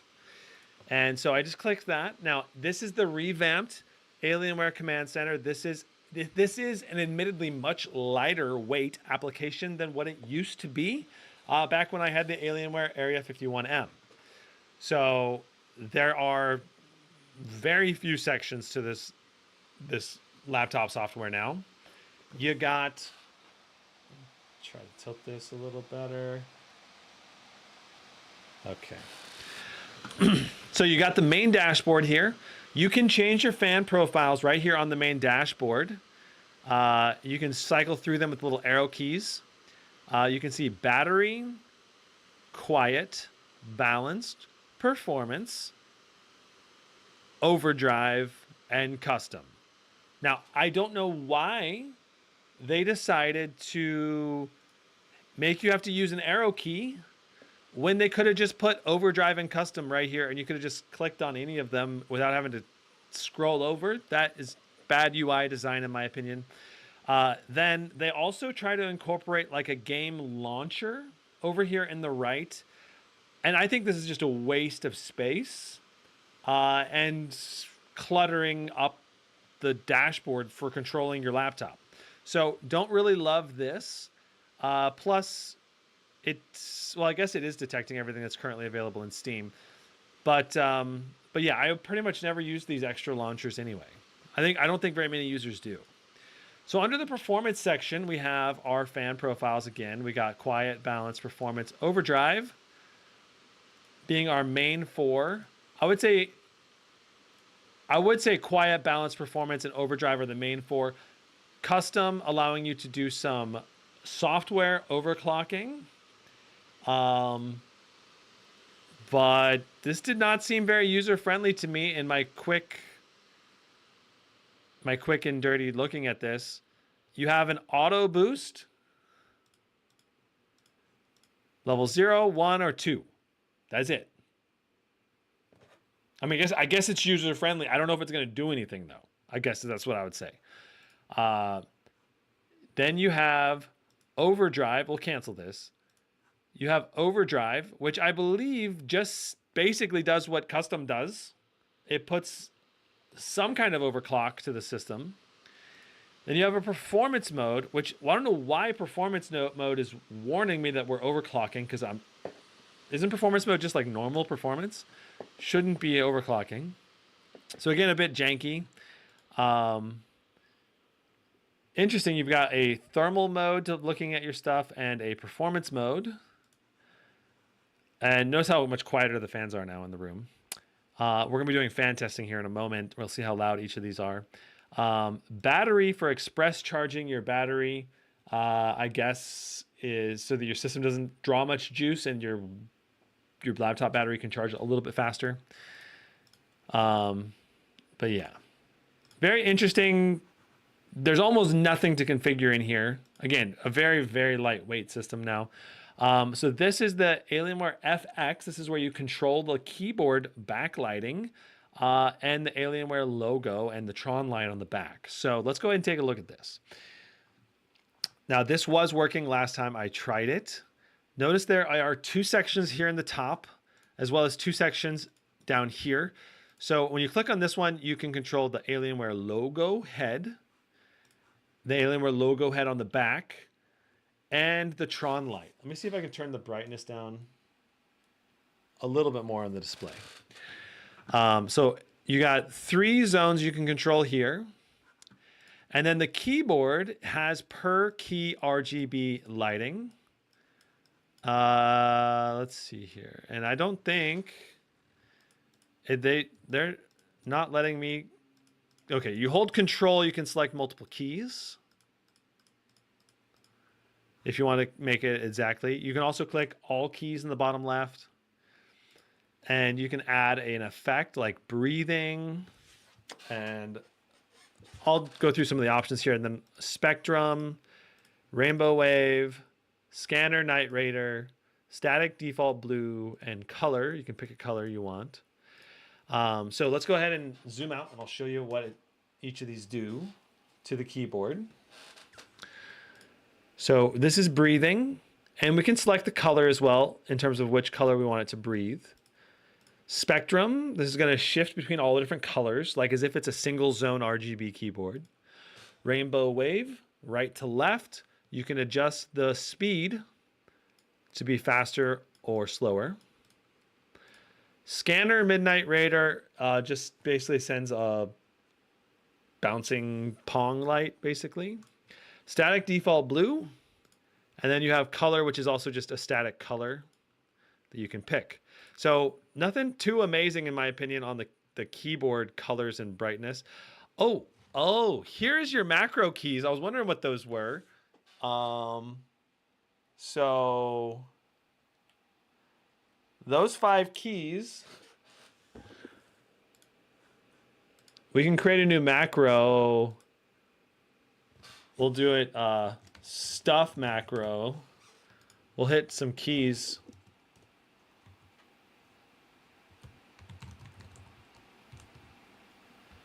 Interesting. So you can do a combo of keys, and you can have it repeat. So you can do a toggle. Interesting. So you could use this to, like, for example, instead of having to hold down W in a game, if you're constantly holding down W, you can just use a macro for it, or like E or F, which can be useful in things like MMOs. When you're just gathering. I know people that use macros in MMOs. It's definitely a common thing. So it's kind of cool that this is an option, but it's interesting that there's 5 total keys built into the system for macros. Okay. And then if you want to change the Tron light, and let's go ahead and take a look at the Tron light as well. So let's go ahead and do all zones, and we'll do pulse, color, morph, breathing, spectrum, rainbow wave, and static default blue.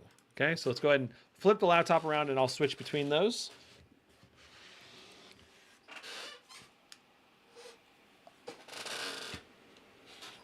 I'll turn this light off too so we can get some nice. So this is morph. And I gotta pick 2 colors to morph between. So now it's green and purple being morphed between, but I could do. Now it's green and blue. I wish it didn't jump between the colors, but whatever. Let's go pulse. This is the pulse. And apparently we also have to pick a color. Oh my goodness, it is a disco light show in here. Color, you just pick a solid color and it'll stay that color. All right, and this is breathing. So it's going to go in and out. Spectrum.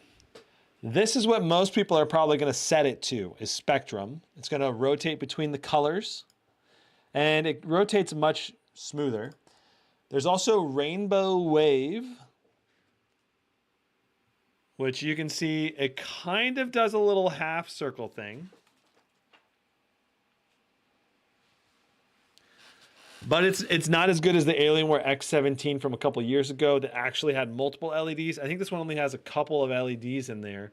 So you get like one top light color, one bottom light color, and it rotates those. Like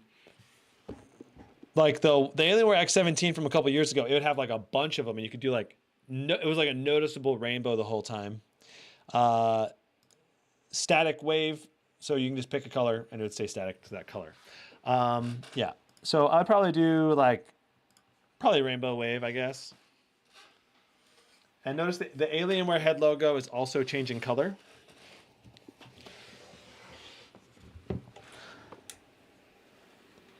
Brett Allen says, you have never liked Control Center? Yeah, pretty much. The main issues I've had with Control Center are it's inefficiently designed and usually has poor updating schemes. That said, this Control Center that I'm experiencing here is improved upon from the Alienware M18 that I tested at the beginning of the year, because this one has not crashed on me and the RGB lighting is working, which that's two major improvements, having stability and the RGB is working correctly, because it was not working last time. We'll go ahead and save the changes. So all of that said, Alienware Command Center working just fine, in my opinion, so far in my experience, but it's, to me, also both really simplistic and at the same time oddly complicated and poorly designed in certain ways, like not being able to select all the different options here, or like the way the menus are designed. It's like they need to get a UI guy in here and just optimize how everything is done. Because quite frankly, you could have everything in this whole application almost be on one page, maybe except for the Alienware FX. That maybe be a second tab. But the performance tab could all be on this tab and just get rid of this. You know, and then you have Dolby Atmos and library. And library and Dolby Atmos are basically just saying, you want to launch another application? Click here. So it's not even really in Alienware Command Center.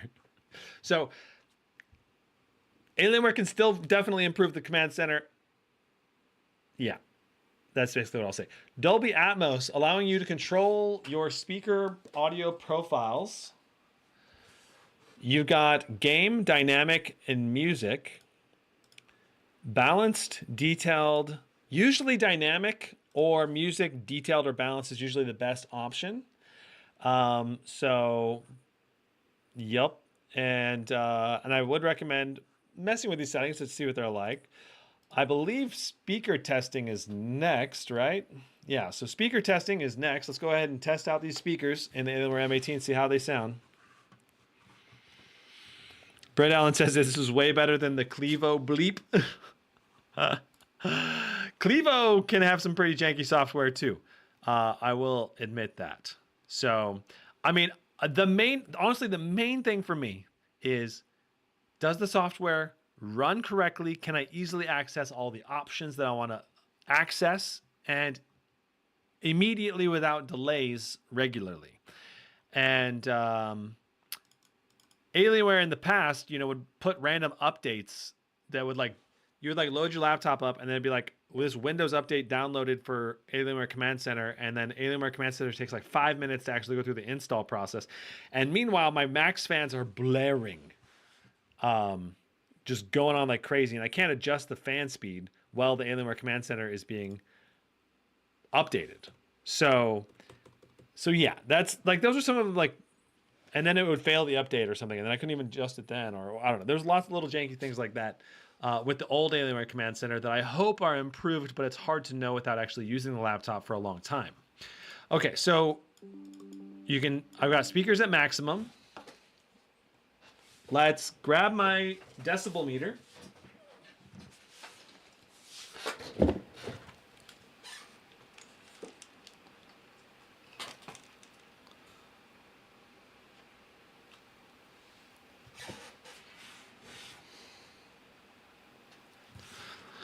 Okay, so the first song up today is Peter Spacey Roar. Dolby Atmos is on music balanced mode. Let's go ahead and see what it sounds like.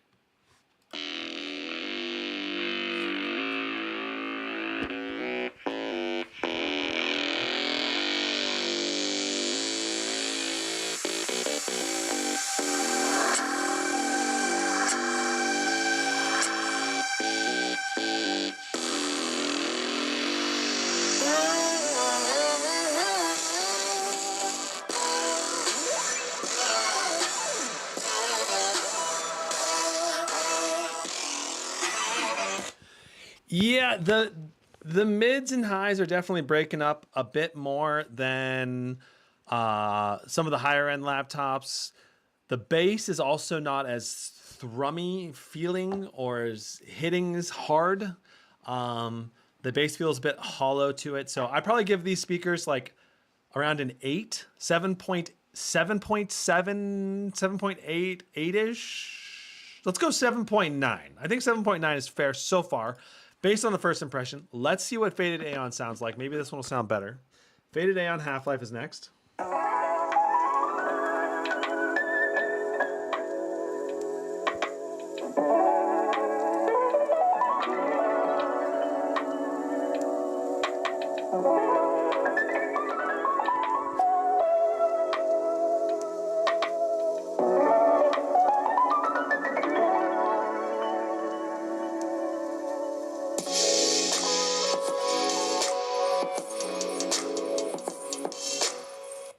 I gotta say that these speakers have good volume. Like we were getting up to the 86 decibels, 87 decibels mark on the, so that's good. Mids and highs definitely, and lows all felt like they could have been improved significantly though. Let's go to Deuce Williams, La La Love You Like. I love you like la la la la la la la la. I love you like la la la la la la la la. I love you like la la la la la la la la. Yeah, so still not excellent mids and highs. I think 7.9 is about the right rating for these. Of course, 7 being your average laptop speakers and like a more budgety laptop. So this is not much better than those. And that's a little disappointing given the price tag of $29.99 or $27.99 on this laptop. So I think Alienware, especially considering how much room we had in the chassis, I mean, speakers are not that expensive to add in here. They could have put better speakers in this laptop for sure. And I really wish they did.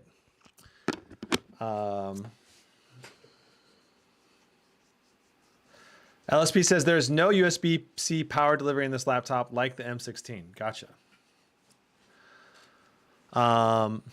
LSP says, imagine the lights in a rave party. Yeah, the strobe lights would look pretty sick, actually, if you're like doing like a little DJ house party or something. Anyway, okay, so next up, we're doing fan noise testing with the decibel meters. Let's go ahead and load. We're going to grab the...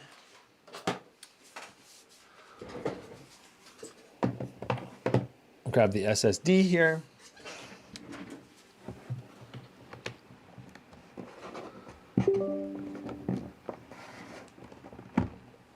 Okay.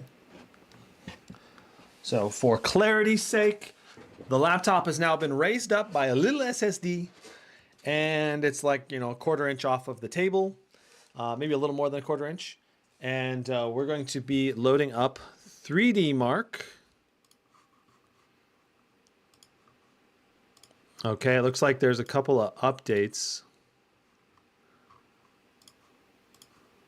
including 3D Mark. Looks like the updates are pretty small though, so thankfully.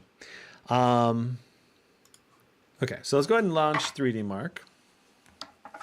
And we'll also need to get Afterburner, and unfortunately Afterburner was not able to read the Radeon GPU stats at all.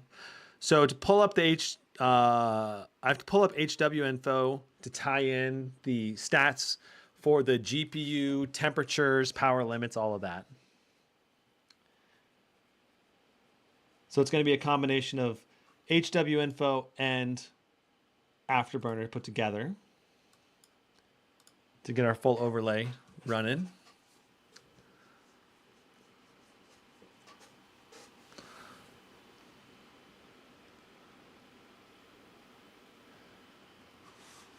All right. Time Spy, we're going to run this in a custom loop with window mode enabled. And this is just going to let the GPU run in the background at maximum performance and CPU. So we're going to run, let's try custom mode with power level auto boost 2. So we'll see what this looks like.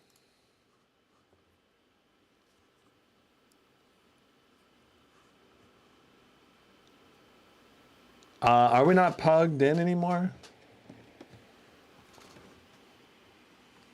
Okay, there we go. I was like, we're not getting good FPS. Okay, now we are. All right. So it looks like my UI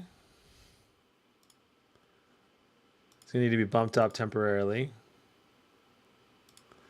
for this. And then HW info, we'll get that started as well.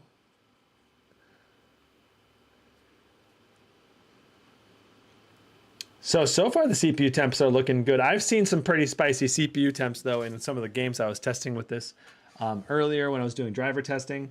So we'll have to see. All right, so the fans are starting to kick in now. All right, so I've reset the FPS counter. Right now we're averaging around 92 FPS. Again, this is custom mode. It seems like custom mode is not really giving us the full power though, because we're only doing 150, 160, 167 now. That's a little better. 160, but only 45 watts of power to that CPU here in custom mode. Let me just pop in here. Is there any, so this is the CPU. This is CPU boost. There is no GPU boost options as far as I can tell, right? The fan noise is fairly quiet though right now. I gotta say, fan noise very reasonable. Our temps are also very good so far in custom mode. Much better than I was expecting, quite frankly. Averaging 97 FPS right now in custom mode. 77 degrees on the CPU, 48 watts of power to that CPU, 61 degrees on the GPU core, 94 degrees on the VRAM. So the VRAM is getting spicy, but VRAM can usually go up to 110 degrees before it thermal throttles. Power limit 159. GPU core clock 1960. So this is very important. What's our GPU core clock doing in custom mode? Breaking 2000, just a little bit there, just a little over 2000 right now. 100% GPU utilization. Very good. Our frame time graph is staying nice and consistent with pretty much no issues. Notice that the fan noise is kicking up a bit louder again.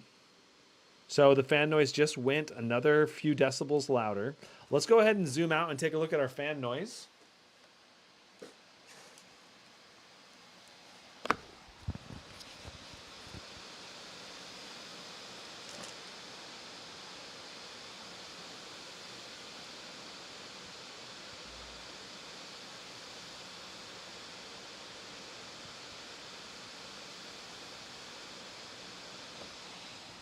.8 decibels is very, very reasonable, though I think it's going to keep getting louder as if we just let this go for a little while.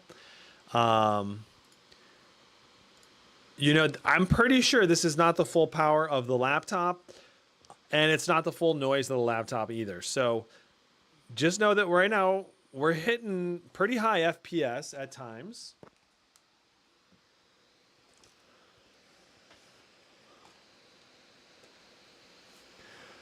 Whoa, we're hitting quite a large variance of FPS, quite frankly. 70 FPS, then it goes up to like 110. We're averaging 98 overall. Look at our GPU. Our GPU wattage came down to 139. Our core clock went down to 1700. Now it's 2100. And look at our FPS. Our FPS is going like 30 more. Something kind of funky going on with the power limit going up and down there. Maybe related to some kind of thermal throttling or power limit throttling that's going on with software. I don't know. That's what we got for our custom mode. Let's go to Overdrive. Overdrive mode being the most powerful mode on the system as far as I can tell. You can hear the fans going, kicking it up to another notch of noise. Look at our Overdrive boost clock, 175 watts to the GPU, 2160 to the GPU boost clock. Very, very nice performance improvement right there. Also, look at our FPS. We were doing 70s before. Now we're doing 90s in the same area. 80s. High 70 for a moment there. Still, much improved FPS. 178 watts of power to that GPU. Really cranking that GPU. The fan noise is kicking in strong. 178 watts of power. We're hitting over 175 pretty often. Well, we were. But our boost clock is doing really good. 2188, 2200 now. Overdrive, definitely the way to go if you want to have the most performance out of the laptop. Our temps are still doing quite nice. 60 degrees on the GPU core, 94 on the VRAM, 78 degrees on the CPU is very good. We have a very tamed CPU wattage here, only at 55 watts, which is really good. You know, that's good. I feel like the CPU could ask for more wattage here, but we are hitting 100% GPU utilization, so we're just not CPU bound here. So if there's a game that takes more CPU juice to play, like Dead Space, I'm guessing we're going to see a lot higher CPU temps in that type of title than what we're seeing right now. And that's also going to drive up GPU temps most likely. But I got to say, right now, out of the box, in TimeSpy, excellent CPU temps, excellent GPU temps, and we're seeing really great performance. Now, I want to mention before we get too far into this, drivers are not up to the latest on this laptop. They're up to the latest that Dell allows, that Dell releases. So please keep that in mind. And yeah, I'm pretty sure these drivers are from like July 2023. They are that old. Dell and Alienware, shame on you for not updating your drivers. Dell claims they're from like September, but when you actually look at the driver, it says July 11th, I think, 2023. So pretty nuts. Anyway, okay, so we're actually experiencing some drawdown right now in power to the laptop. 150 watts right now. 1900 on the boost clock. Oh, the wattage is coming back. 175, 185 even. Whoa. 185 watts there for a good minute and a nice boost to the boost clock over 2200. It's interesting, very interesting that our GPU wattage is kind of having some variance. I wonder if the VRMs are heating up or some other aspect is causing thermal throttling to occur. Here's our HW info, and there are a ton of temperatures you could theoretically add to monitoring. But nothing here looks troubling in terms of temps. Our VRAM temps, 92. Those are still not going to thermal throttle, I don't think. I'm not sure what's causing the thermal throttling, but I don't know for sure it was thermal throttling. It was something was throttling though, drawing our wattage down. But we seem to be going back up and staying at that higher wattage again. So, all right, let's go ahead and see what the fan noise is like.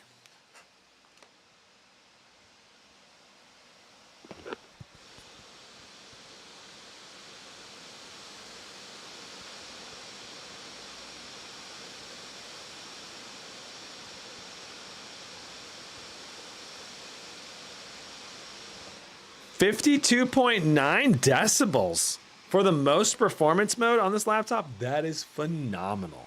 That is really good. I'm actually very impressed that it's that quiet. You know, it's so interesting to me that the custom mode does not let you set your fan profiles. So there's no fan profiles in this custom mode. That's what kind of sucks about the custom mode. There's no fan profiles. There's no GPU overclocking. It's so bare bones. All right.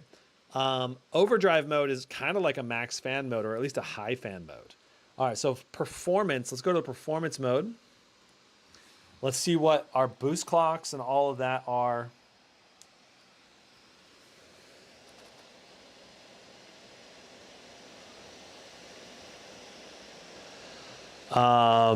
Okay, 75 degrees on the CPU. Excellent. And we're still getting good CPU wattage at 47 watts, even in performance mode. Our GPU core temp 58 is phenomenal. 92 for the VRAM, 155 watts, which is giving us most of the performance of the laptop here in performance mode. Not quite all of it, missing about 20 watts at the high end. But it's pretty dang close. And I'm pretty sure the fans are just a little bit quieter now. Naveed says, looks like the AMD Advantage did a good job on thermal paste this time. Yes, I would agree. We seem to have very good temps and very good fan noise levels with this laptop overall relative to performance level. So that's very good. I just reset the average, by the way, just now. Okay, so let's go. Well, let's check out the fan noise.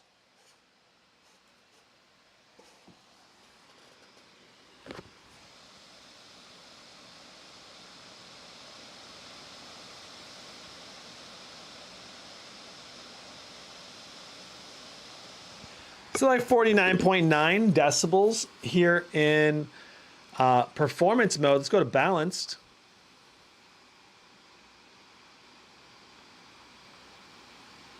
Oh, interesting. I just saw a new thing. When you hover over these, you can get a little description of what it is. Persistent user-defined system level preset. Except there's nothing to really preset there except for CPU overclocking. Overdrive, overclocked max performance and max fan speed in overdrive. So we were hearing max fan speed was only 52.9 decibels. Under 53 decibels for max fan. That is awesome for max fans. Performance mode, overclocked and prioritized graphics performance. So looks like the GPU is still overclocked, but we were not seeing as high of a GPU power limit, only 155 watts in performance mode. Let's go to balance mode again. This says optimized system performance. I'm anticipating lower power levels on the GPU and CPU. Let's go ahead and see what we get.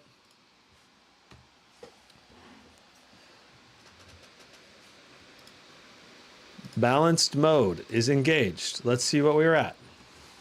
Okay, so balanced mode. I can hear the fans are lower again slightly, or maybe like 48. Like maybe they're still 49. I don't know. Yeah, our power limit. Interesting. I don't seem to be seeing any difference in performance between balanced and performance.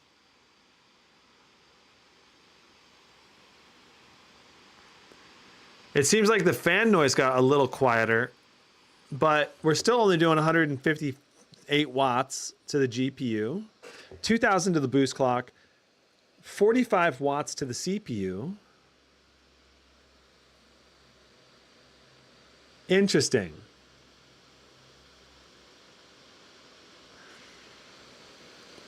Yeah, I'm pretty sure this was the same as what we had in performance mode.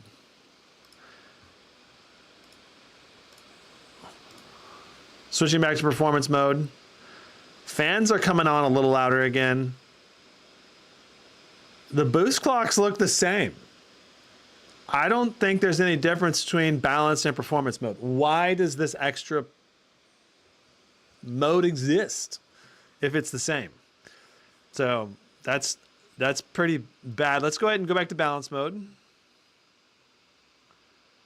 And let's hear the fan noise. I guess fan noise being a little quieter might be the only difference.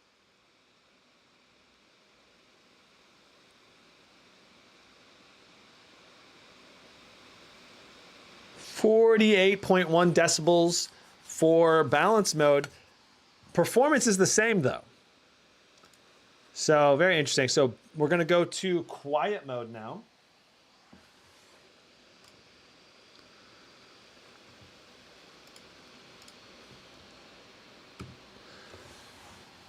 Okay, so I have reset the FPS counter up here. Only doing 40 FPS now in quiet mode. Our CPU wattage went down from about 45, 50-ish. We're doing 34 watts on the CPU now. Our GPU went from 155 in balance and performance mode down to 90 watts here in quiet mode, 101. So 120, 123. That's a good amount of wattage for a quiet mode. That's a lot of wattage for a quiet mode, actually. But it does not sound like the system is actually very quiet right now.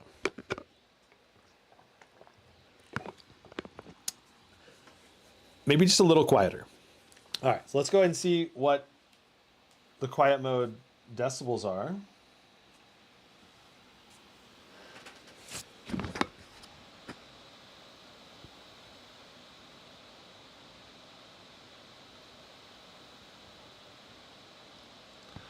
So to me, quiet mode should mean like completely silent. But this is more like, this to me is like balanced. Balanced mode is quiet mode to me. Like this is what I would expect balanced mode to be. 120 watts to the GPU, 40 watts to the CPU. Like that's a balanced mode. Quiet mode is like, should be like 20 watts to the CPU or maybe 25 and then like 80 watts to the GPU or something. I don't know. Let's see what battery does. I don't think battery is going to do anything different, but I don't know. Let's find out. What does battery do? Battery gives us more juice to the GPU. 130 watts of power, just a little more juice, and is a little bit louder. A bit weird that it exists though, because I don't think this is really going to change how much your laptop charges much. Maybe it does. I would know it without testing it, but I don't think it would change it too much. Interesting. 131 watts of power with battery mode, 40 watts to the CPU.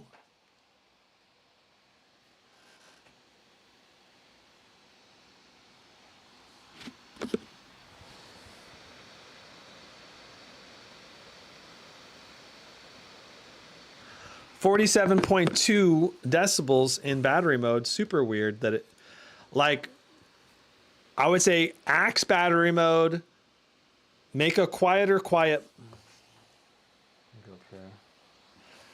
My advice would be to probably axe battery mode, make a quieter quiet mode, and move the existing quiet mode to balanced. Get rid of balanced in that situation, or maybe make performance balanced. Merge one of these basically into the other, and then have overdrive. And then unless they actually add fan curves and overclocking, there's no point to custom. Just get rid of custom until you actually add something that's useful to it. That's my review of the Alienware Command Center and its profiles at this point. So we're going to go to overdrive mode because that was definitely the best performance that we saw in the laptop. We'll go ahead and close that down. We'll go to TimeSpy. We're going to do a standard run with TimeSpy. Here we go.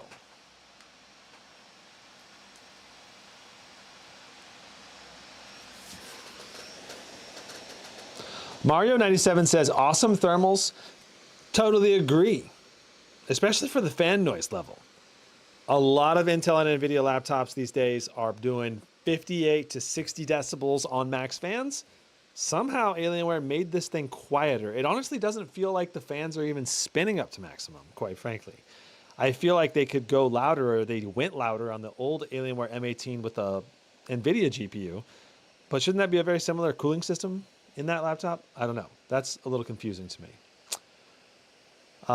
Niebuhr says, compared to other streams by you, 4090M is about 20-ish faster. Drivers will improve that a bit. Yeah, we'll see. Okay, so here we are. We are in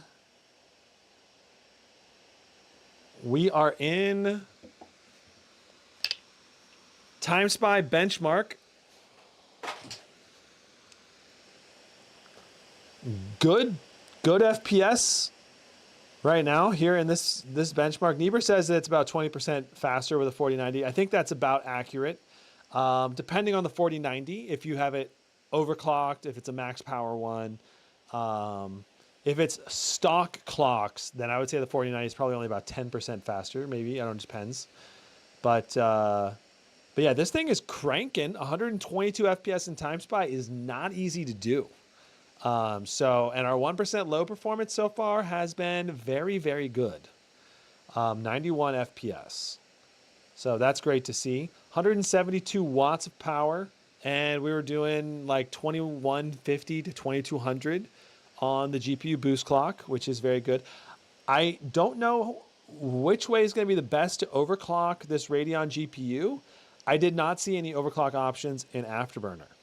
So might have to pursue another application for overclocking this Radeon GPU if you want to try to get, say, to 2400 boost clock or something right here. That would probably improve performance. I need to make the text a little smaller because we're being cut off a little bit over here on the right side. But overall, so far in TimeSpy, this performance is very good. Very, very good. TCAM says, can't wait next year when they have mini LED and OLED options for 18 inches. TCAM, there is a mini LED 18-inch option, Acer Predator Helios 18. As far as I know, it's the only one, though. Look at us. Only 152 watts of power to the GPU. Naughty, naughty. We're not getting maximum performance right now. I don't know why it's not hitting 175 watts. It probably should be. This is probably going to impact our score here in TimeSpy a little bit. Now we're pushing up 188 watts, 189. Wow. So up to 190 watts TDP when it peaks. But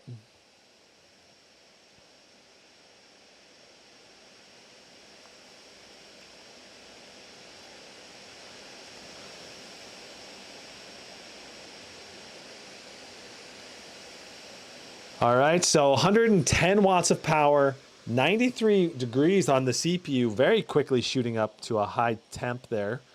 Let's see what we get in this benchmark. What are we gonna get? Previous run I did got 19.7K GPU score. So actually, we only got 18,968 in this run. I did test this previously at 19.7K under the exact same circumstances as far as I know. That could be run-to-run variance. It could be that we saw the wattage drop from 175 down to 155 for about 10, 15 seconds there. That's going to hurt our FPS a little bit. Honestly, I bet you if I were to rerun this a bunch of times, we would see a better score than that. But overall, 19,000 for our GPU score, 13,000 for our CPU score. Very good scores. 19,000, of course, being very competitive with RTX 4080 Ms, so RTX 4080 laptop GPUs. And then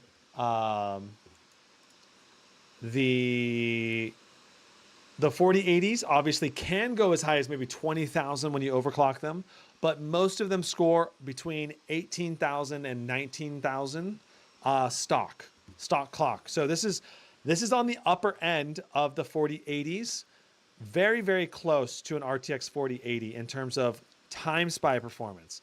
But we're going to see how it does in games, which is going to be very interesting. So, Cinebench R23 benchmark test next. And the focus of this is just to focus on your multi-core workload performance. Let's go ahead and get Process Lasso installed. Now, the expected score for this test is supposed to be in the ballpark of like, 32 to 34,000. That would be the ordinary norm.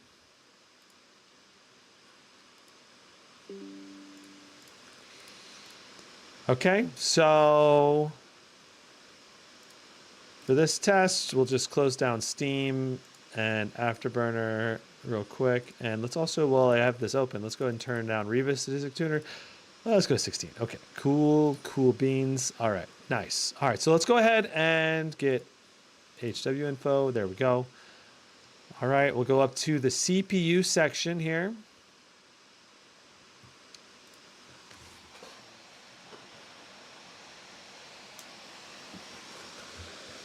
I'm going to bring the laptop in closer. I think we'll get a little clearer image to the camera.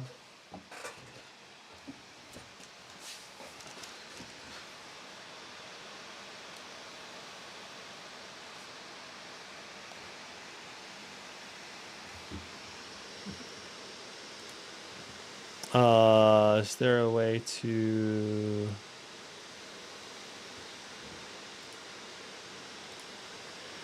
I'm not sure. Okay. We'll go with this. We'll go with it as it is. I just might have to zoom in a little more. Let's get all the detail that we want.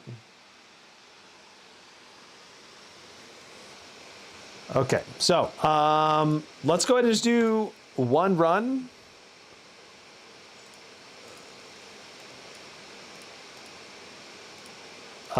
With no 10-minute tests, and let's see how we do.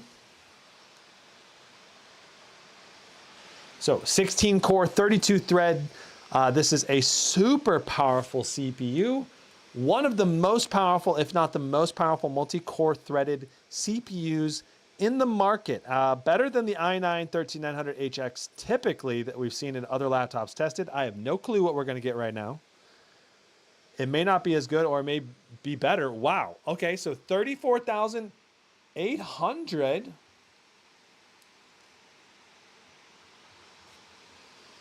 $34,846 is superb. Absolutely excellent for a first run test.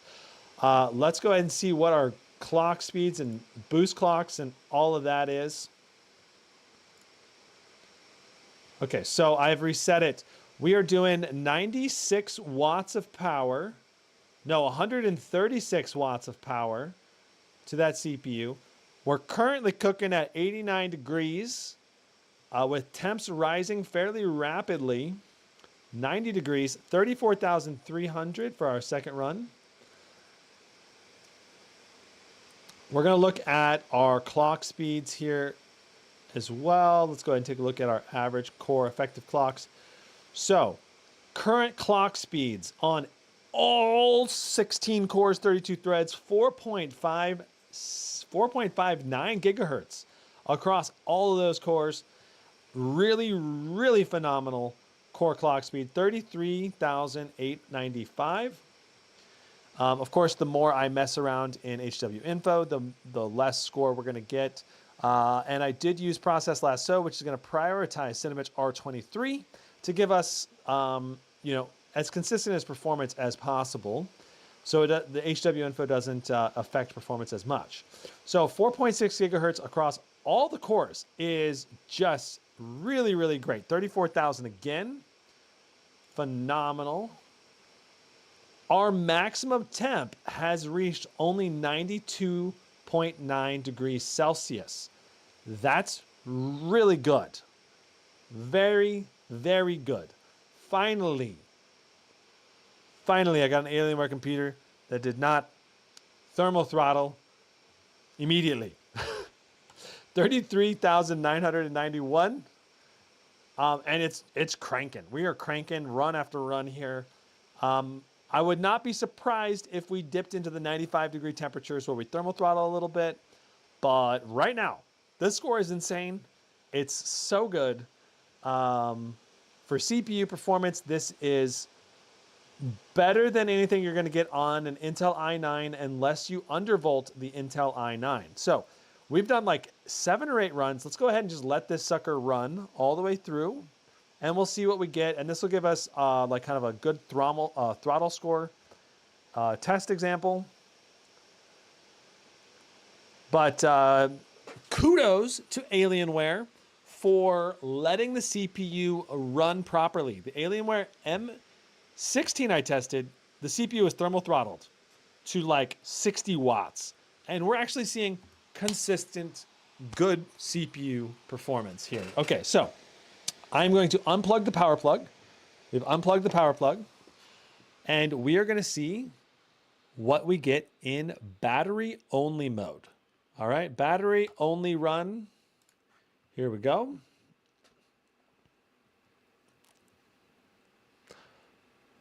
Core package power, 50, 66 watts, 71 watts. That's a good amount of power considering we're on battery only. We're doing 3.39 gigahertz, 3.5 gigahertz across all cores. That's really good on battery. That's really, really good on battery. I'll bet we'll get like 20K, probably. 25.7K. Holy moly. Holy moly moly. That is so good on a battery-only run. I think that's the highest I've ever seen on a battery-only run. I think. I think that battery-only run champion. Baga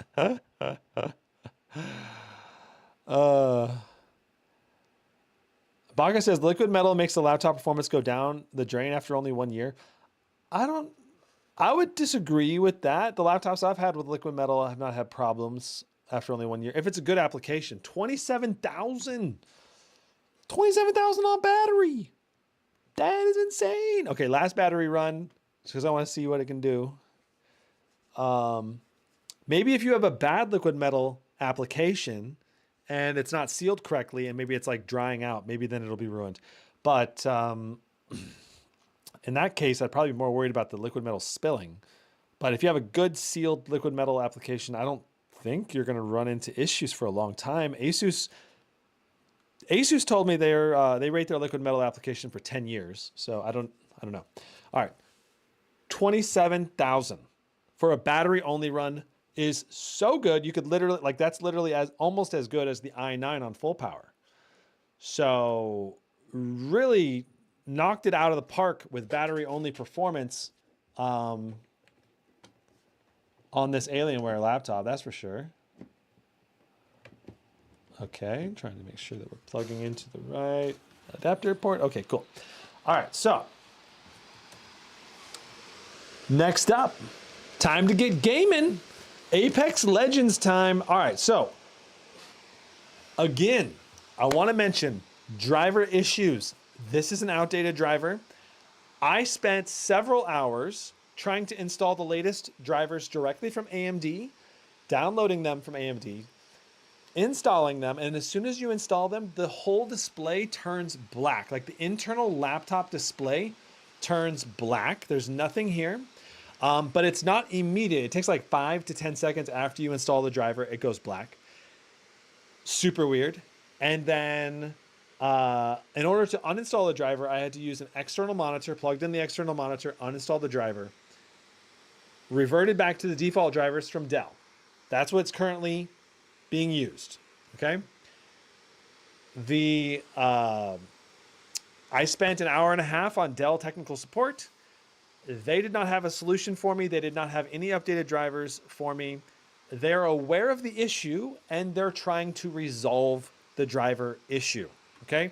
So they're aware of it, they're working on it, but I think this is also an issue directly from AMD as well. Like, I don't just blame Dell for this. I think this is an issue of AMD, like, not prioritizing driver support for these laptops because there's not very many of these laptops sold yet. But if you're going to sell a product, you need to update the drivers more often on it than not. And you should be testing the drivers to make sure they install correctly without bricking the laptop and needing an external display in order to uninstall those drivers. Okay. So, yeah, I mean, I don't I don't know who dropped the ball, but someone did, either Dell or AMD, or the communication between the two, or what. But I could not get the drivers updated to the latest ones, no matter what I did. And I probably uninstalled and reinstalled, including using DDU, which was one of the suggestions that Dell support said, the DDU driver removal tool. And it still failed. Still went to a black screen. So, but I expect them to fix it sometime in the future to get the latest drivers on here. And then I would expect 1% low improvements are probably the biggest thing I would expect. And then any kind of bugginess we see in the games, most likely I would attribute to old drivers. Okay. Now I think many of the games are going to run fine today. I think we'll see. But I'm pretty sure we're going to run into some driver issues.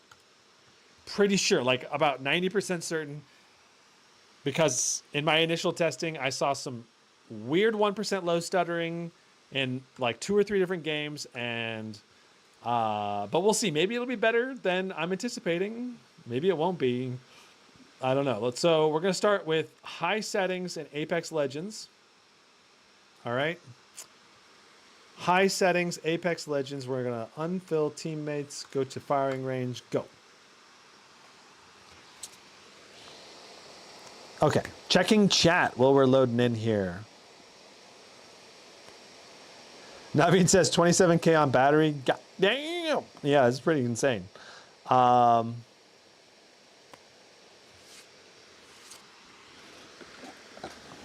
LSP says he got 24,000 on the i9 with undervolts, which is pretty good. That's really good.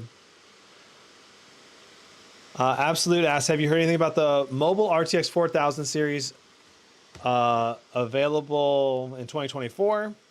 I don't know anything about that, quite frankly. Like, and I'm not lying. As a matter of fact, I've kind of gotten hints that there may not be an update to the GPU, but I don't believe the hint from this person. I don't believe the hint that there won't be updates. Like, I would anticipate there would be updates. When has NVIDIA not updated their NVIDIA GPUs? I think like one time out of the last 10 years. But one huge difference between right now and previous generations is that I think there's a lot of laptop GPUs currently sitting on the shelves and in the stocks and in the warehouses. And right now NVIDIA is just trying to sell everything. So I could understand why they would just hold off. They might hold off for a year and not release anything, or maybe only release like a 4090 Ti or a 4090 Super. But we'll see. Okay, so we are in high settings, full HD plus 1920 by 1200. I have reset our FPS counter. We have a new FPS counter. When I zoomed in there, did you see the little frame time stutter there? That was the little frame time stutter zooming in. Things are feeling pretty smooth right now, but we definitely had a bit of a glitch, 1% low stutter for a moment there. Things are coming up better now. Like, things are playing really smooth right now. Very, very smooth. Our 1% low is now 129. Excellent. Even with these old drivers. Okay, I was reloading and we had a big stutter there.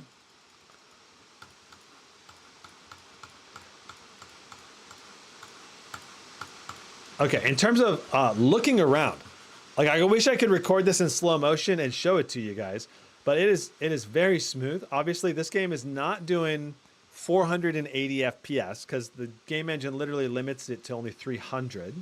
But we're averaging 281 FPS, which is more than 240 FPS. So we are seeing more FPS than you would typically think would be possible. And the amazing part is we're on high settings right now, okay? So we're on high settings and still doing this. 281, 175. Excellent. That is really, really good. All right. Okay, so let's go ahead and go to low settings now.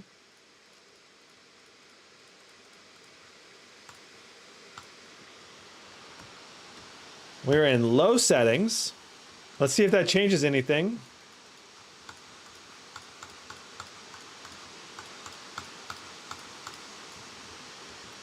$288, 300 FPS solid right now. 300 locked at 300 right now. In terms of aiming and quality of gameplay, it probably does not get much better than this, except for these little stutters we're occasionally seeing. If I reset our counter again, I'm going to reset the counter and see what we get when I reset it. Still 107, 115. It's so interesting that our 1% low sometimes in Apex just goes down when we go to low settings. Sometimes Apex just likes to run on high settings better. There's probably some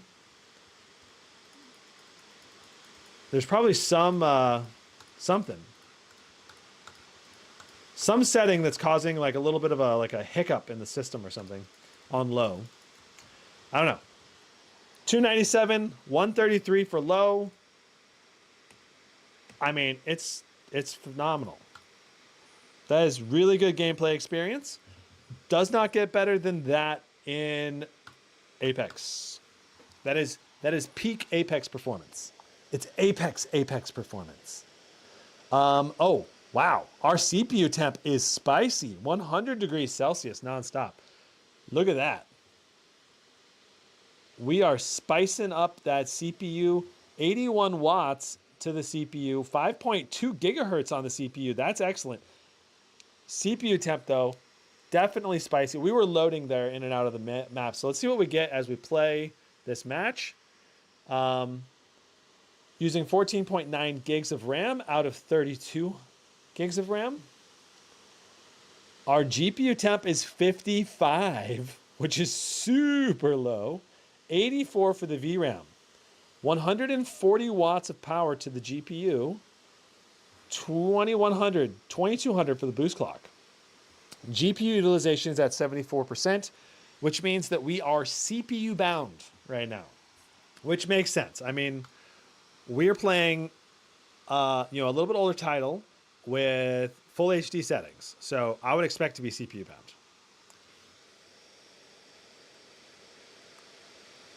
Baka says, I think XMG officially said their 40 series mobile coming soon. Well, they may be. I know there'll be new models for sure in 2024. I know there'll be new models, but they may be only featuring new CPUs, new displays. Might be the same RTX 4000 series graphics cards. I don't know. There could be an upgrade. There might not be. I literally don't know. It's going to be. I don't have any insider information that's confirmed 100% that I believe. So, all right. So here we are. Let's go ahead and see how we do here. All right. I'm going to turn up the sound and so we can hear the audio. People are shooting all around me here.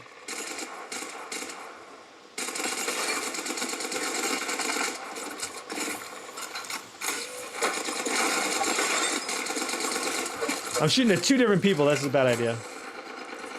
Giving my shield to recharge. We'll heal up. So I just reset. Don't worry about me. I just reset our FPS counter, and we are getting some.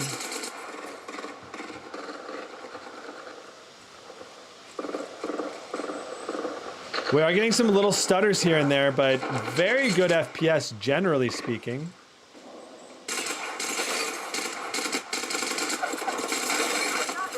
It feels really good, except for these little micro jitters that we're getting occasionally.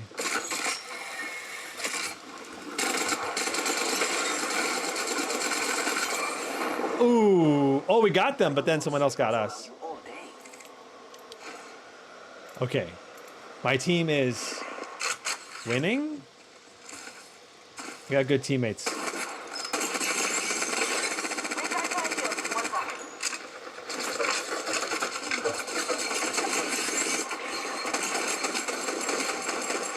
so hard to use the devotion long distance.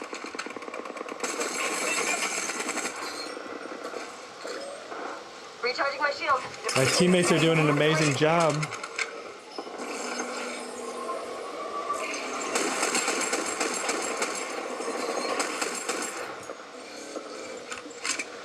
Recharging shield. Don't worry about it. Come on!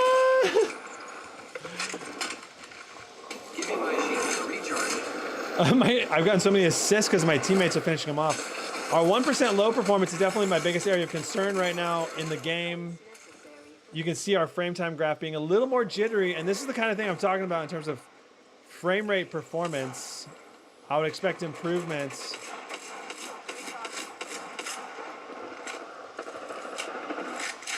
Let's try to go in and get close range.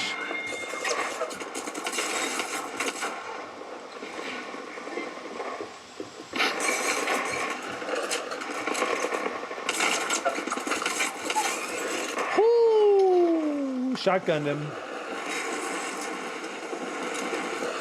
Right now we are so low on health. Recharging shields. We'll go up to the top.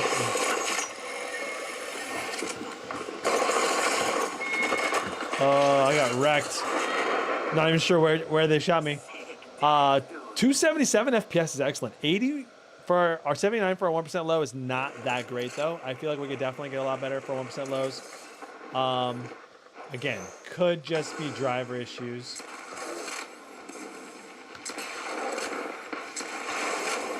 Trying to help my teammate as much as I can. Let's go up there.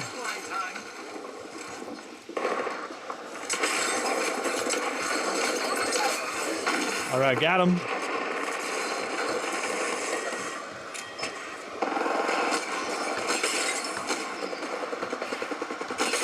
I'm helping my teammates. Oh.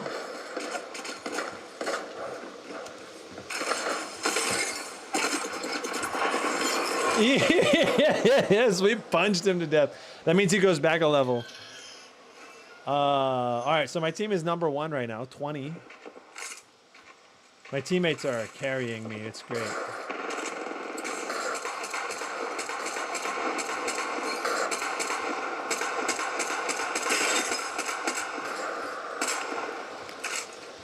I feel like I am doing a lot of damage, but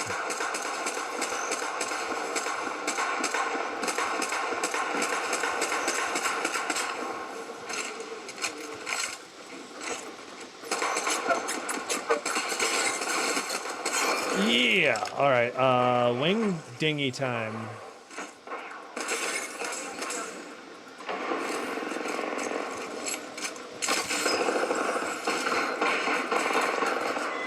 Where's the action at?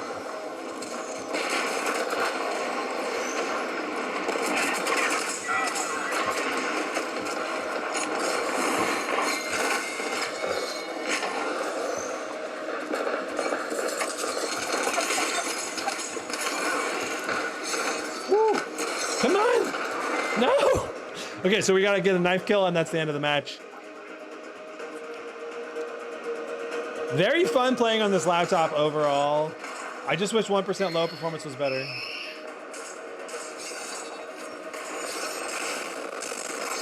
Whoa, sound is just messed up pretty bad there.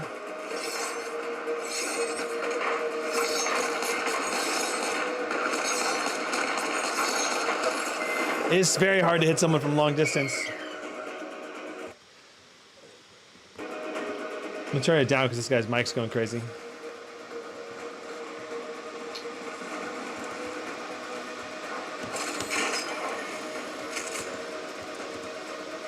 All right, someone killed my teammate up here.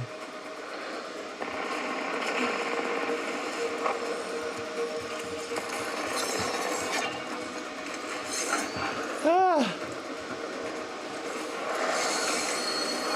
Oh, okay. I hope my teammate. Are we Eagle Squad? Did we win? I hope we won. Come on, team.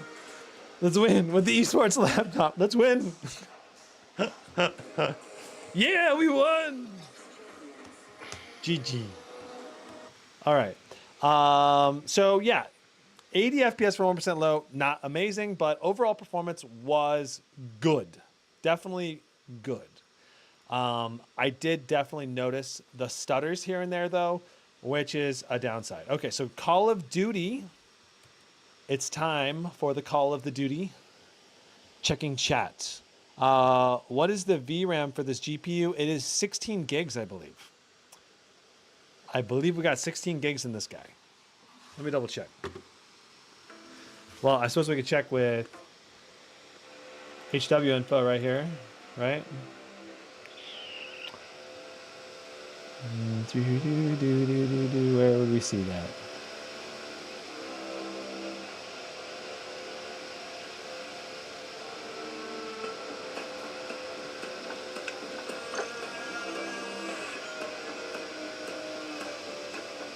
Well, it's saying we're only using 5.3 gigs as our maximum used for our dedicated. We should have some games that'll use more, but I'm pretty sure it's 16 gig VRAM in this. Okay, so I'm pretty sure we gotta go to Warzone, Battle Royale, and now we're gonna switch games.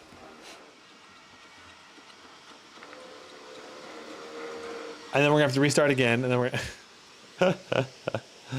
Task Manager has VRAM in the GPU tab. Okay, let's try that.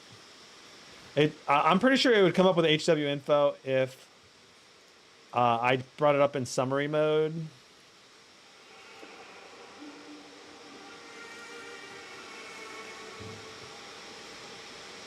The mouse is being unresponsive.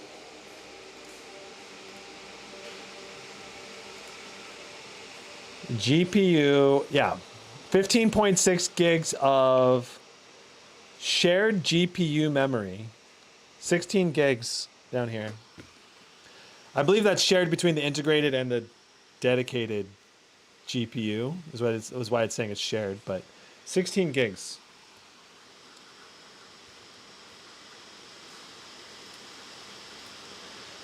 All right, so it's resetting Call of Duty.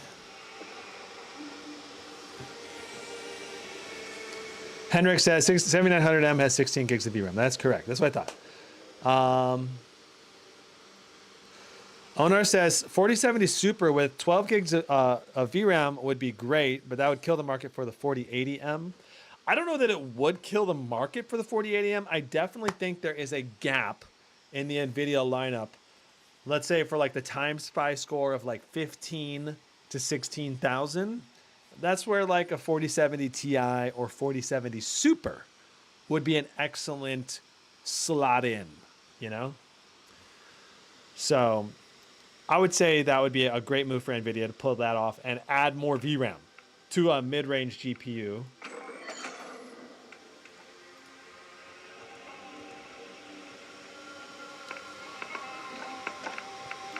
All right. So here we are. We are in full screen borderless Radeon RX 7900M, 1920 by 1200. No dynamic resolution. We're set to minimum preset, but we want 100% of render resolution. Upscaling, honestly, it may hurt us to add upscaling because FSR. I'm not sure which one's going to be the best. Probably FSR 2.1.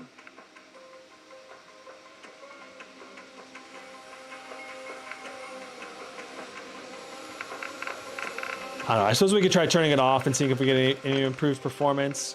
But FSR 2.1, 1200p. Let's go with that for our settings. And we're on minimum display quality as always. Battle Royale solos is correct.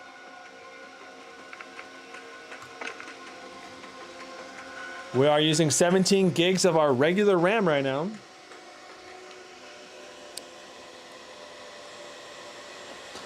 LSP, we already confirmed the GPU memory on the left side down there. Yep, 16.1 gigs is what it says. Poochie Head says, as a person that's been loyal to AMD, this is the GPU I've been waiting for all year. I'm waiting for the Lenovo to get this GPU and a laptop, and I'll be buying it. Interesting.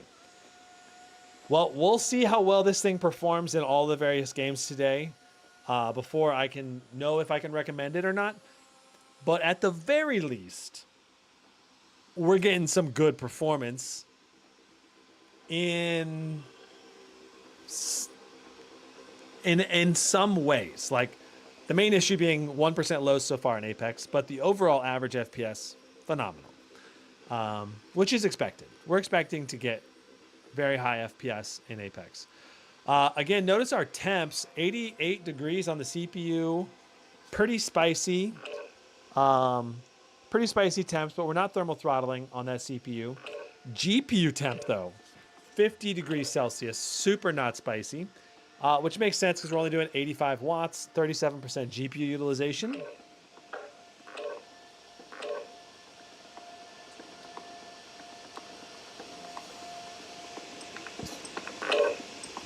Baka says, I don't think Lenovo's going to put a 7900M. Well, I would not be surprised if this GPU performs well and is received well. I think we'll see this GPU in more laptops. Like, I would expect maybe Asus and then also maybe Lenovo, maybe MSI to make an AMD Advantage Edition with this GPU. Would not be surprised.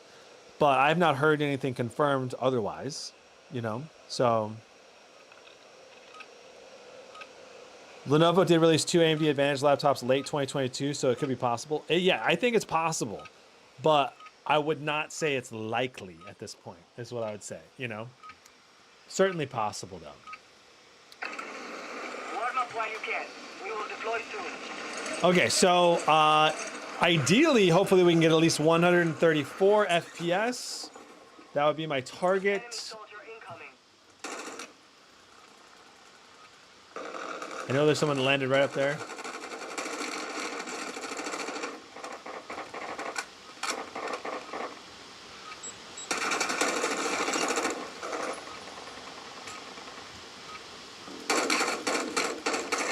Come here. Come to daddy. Enemy dropping into the AO. Okay, so we're averaging 120 FPS, 66 for 1% low. Feels pretty good though. A little bit lower FPS than I was hoping, but maybe that's because we had so many players all around us. I don't know.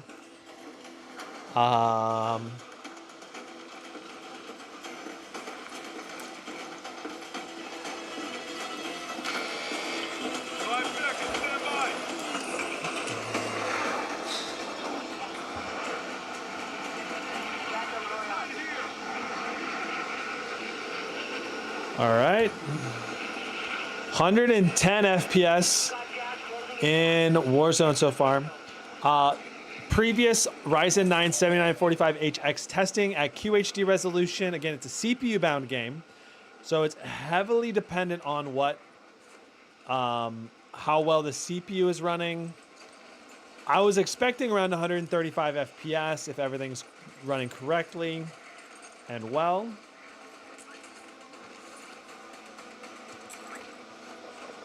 But we'll see. All right, so here we are. We're gonna do our run through. I'm gonna back up one more time to let players land if they need to land. Okay. All right, 125 FPS, 64 for a 1% low, 92 degrees on the CPU, 93 watts going through that CPU. Very CPU focused right now, only 60% GPU utilization. Very good temps on the GPU. Our average FPS is, oh, we got a sniper, a Victus XMR. I love the guns that were so realistic in this game.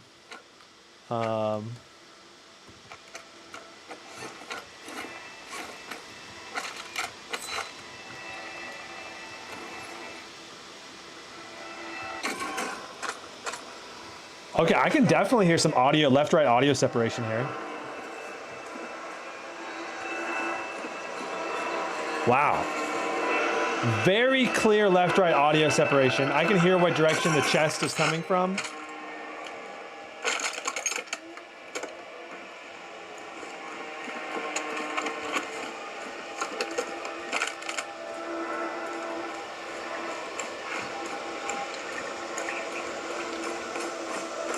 I can hear the chests to my right. There's a chest in this building somewhere.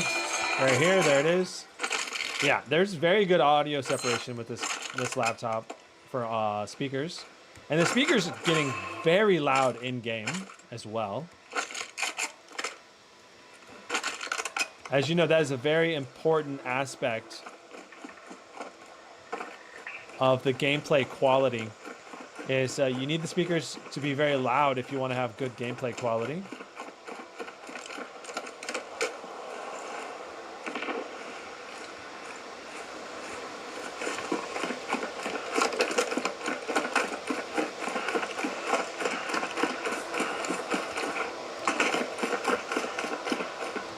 All right, so let's go ahead and change our setting.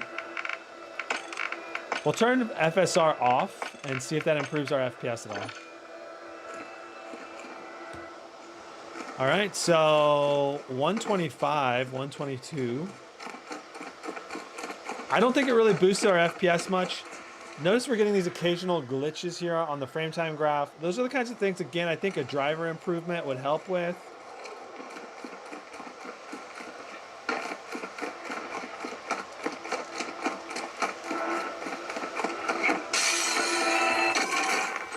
And it sure make the chests really, really loud in this game.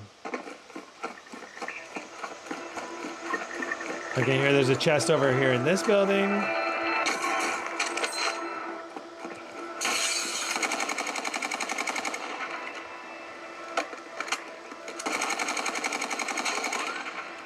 I guess there's nothing in that tank.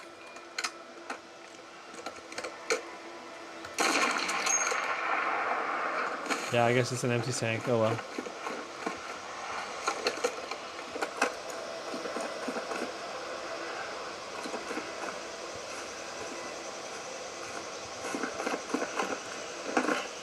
Thought I heard footsteps over here.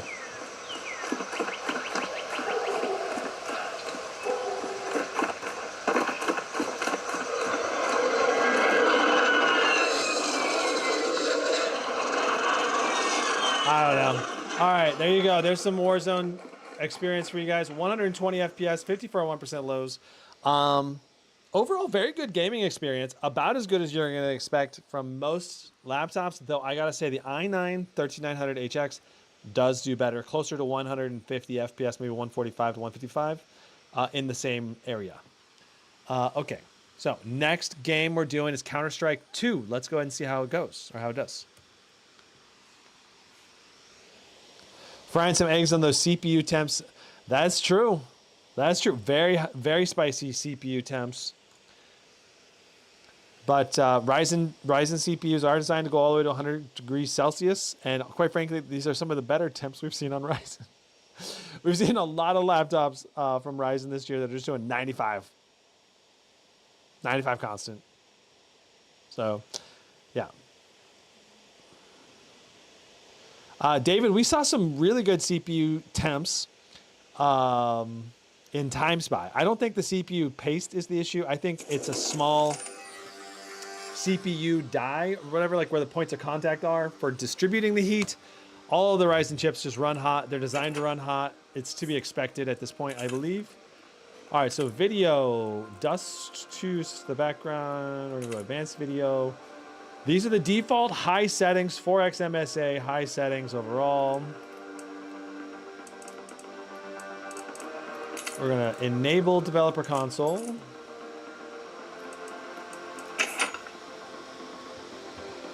We're gonna show FPS.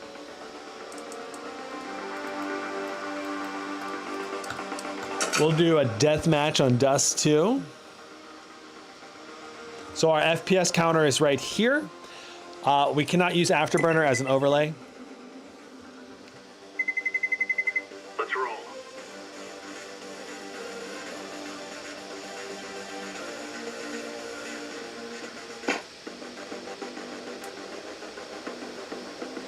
Driver improvement from AMD. Don't hold your breath.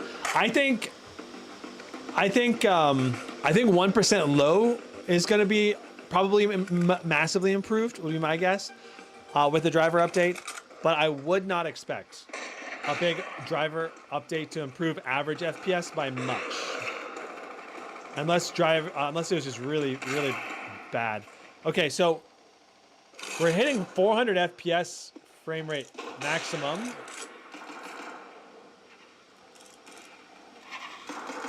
Let's see here. Can we set max FPS max 1000? Okay.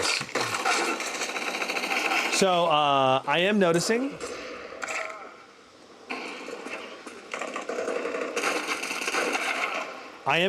that our FPS is getting little hitches in it.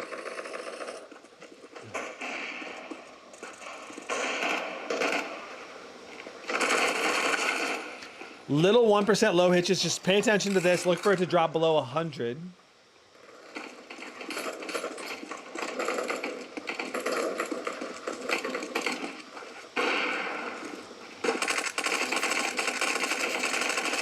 It's making it a little hard to aim at times.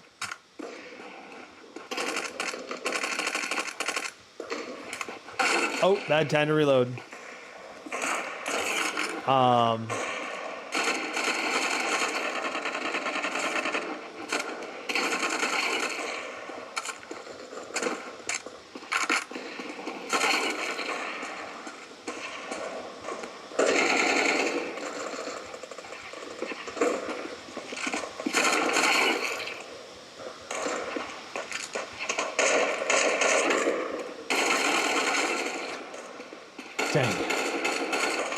Okay, we'll die a couple more times, but we're definitely averaging in the 200 to 400 FPS range. It's hard to know, honestly.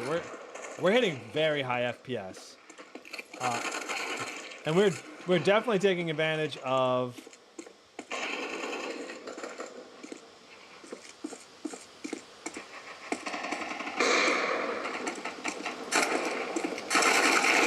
We're definitely taking advantage of the high refresh rate screen in this game. Frequently getting into the 400s, 300s.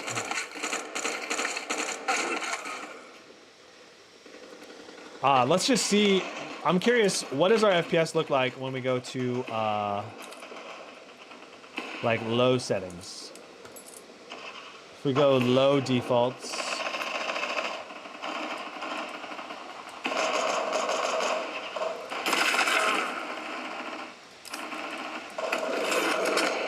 All right, so we're in low defaults now. 400, 500 FPS. We're getting in the 500 FPS range. I would turn on anti-aliasing though.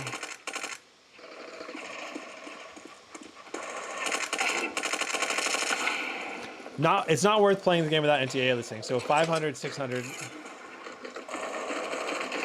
At least visually it looks a lot better with the anti-aliasing. I gotta say, this is much smoother for aiming. Getting to this really high FPS range. Yeah.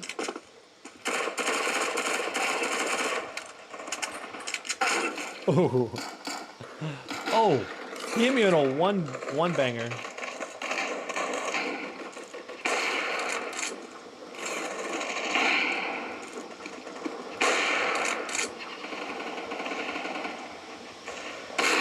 Yeah. We're cranking the FPS now. It's like over 400 most of the time, it feels like.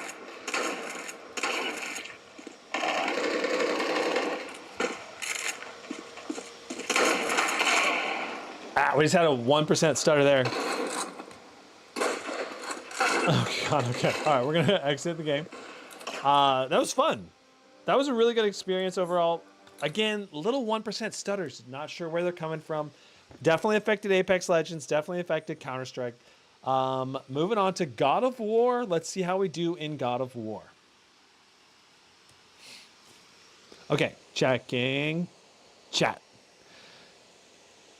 David Mustaka says, have you noticed that high temperature increased the likelihood of having graphical issues like lag spikes?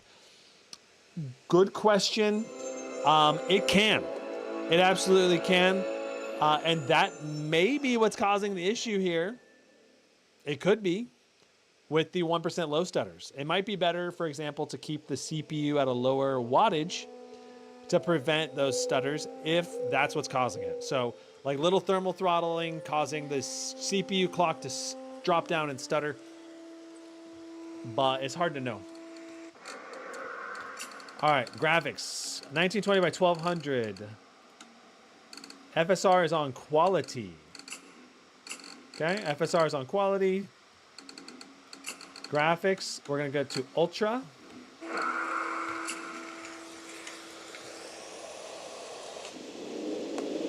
%1 low might be improved with faster RAM, lower CL rating. Maybe, yeah.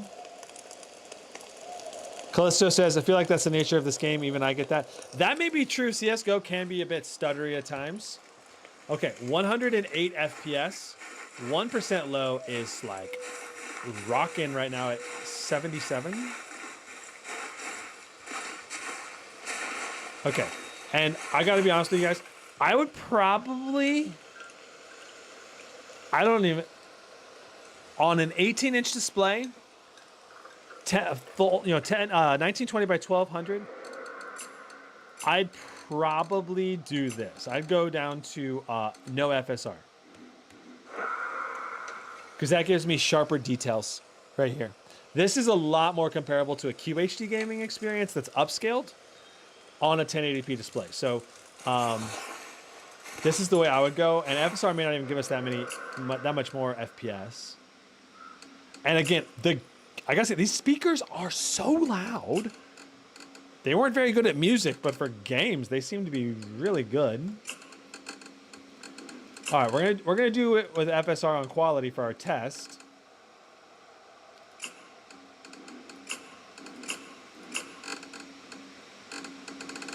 Yeah. Okay. All right, here we go. I don't even think FSR is going to give us that much FPS, but it just kind of makes everything look just a little smudgy looking, you know? So in general, I'd recommend turning FSR off, at least in God of War, probably in a lot of the titles. Because also, since it's only full HD plus, you don't get as much benefit from the FSR. 116. Ooh, we had a bit of a stutter right there. What did you find? Tracks. I'm guessing it's from when we were loading in the new section of the map or something. 115.28. I want to retest that. Look at our GPU wattage. We were doing 175 watts on the GPU.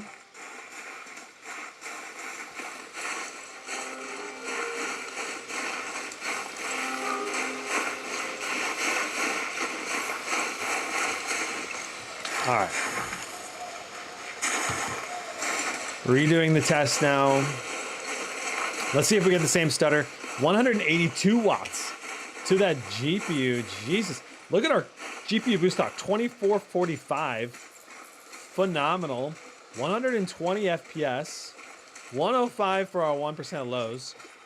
I would say that we had that stutter just because we're loading in new game assets or something.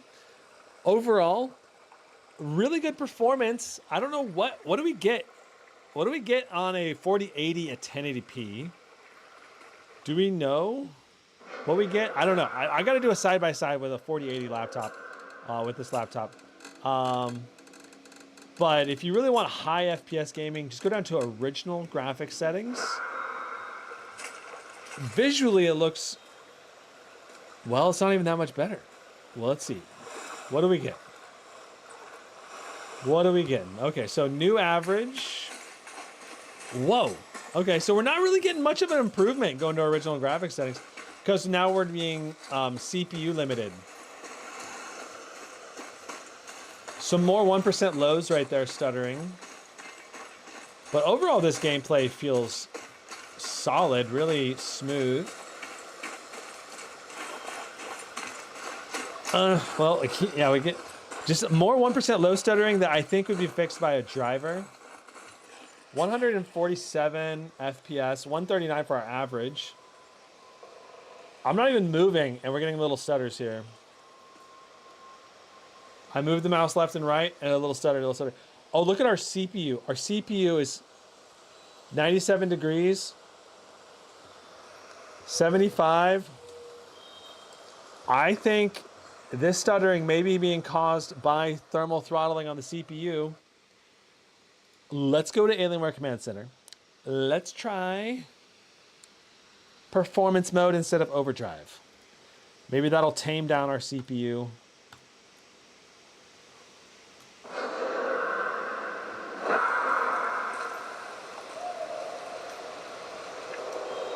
Let's see. Looking at our CPU temps. Our CPU is still the same. Okay, our CPU is 96. It's hard to tell. I don't think we're thermal throttling anymore.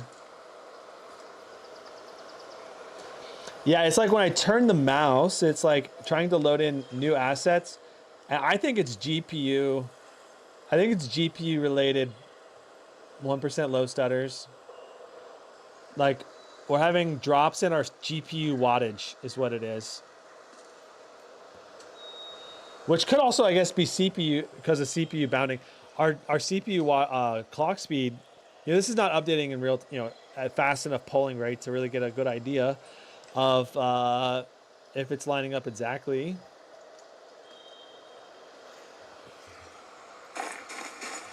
But man, if I could thermal throttle, let's try going to balance mode. Does balance mode gonna do anything for us?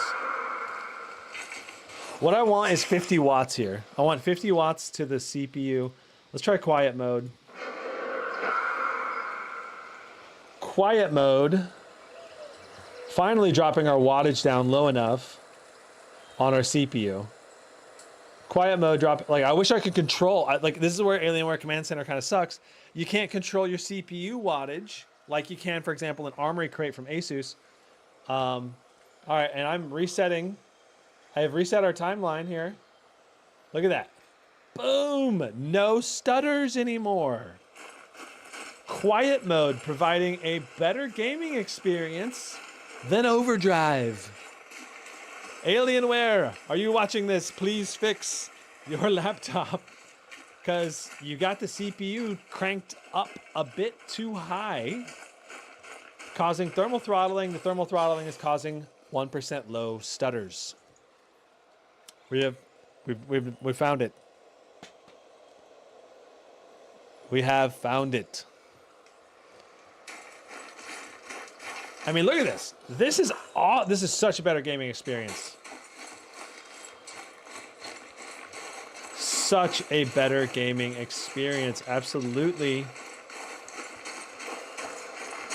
1% lows are better. Our overall FPS is phenomenal. And we're in quiet mode instead of overdrive mode. So I guess quiet mode's the way to go, guys. Probably in Apex Legends, I'll bet you Apex Legends would stutter less as well. Because CPU throttling is what's causing those stutters. I'm about 90% certain on that now. Okay. Very interesting. Maybe something like a tool like UXTU, you might be able to control your power limit, set it to like 55 or 60 or 50. That may really help things a lot.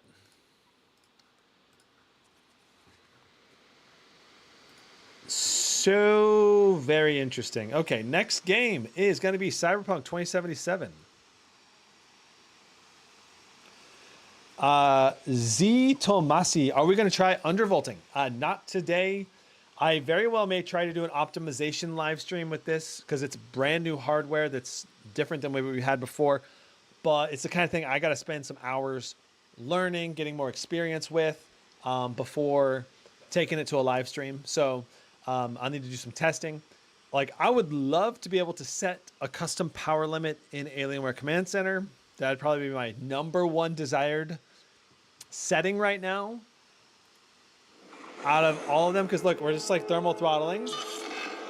Wow, those speakers are so loud. Gotta turn it down.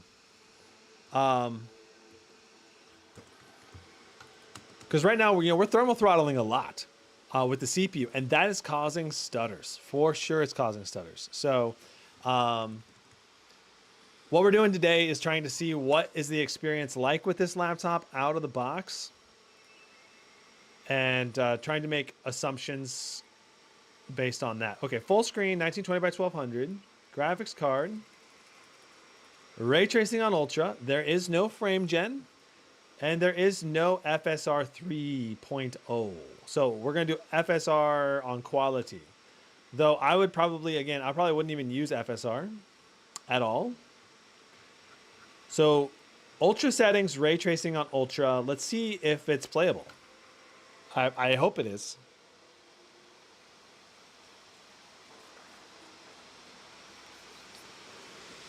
LSP is all about path tracing. I'm pretty sure it would probably bring the laptop to its knees, probably doing path tracing. I don't know. Okay. All right, here we are. Wow, that's a big stutter, or is that a crash? We were doing 124. What just happened?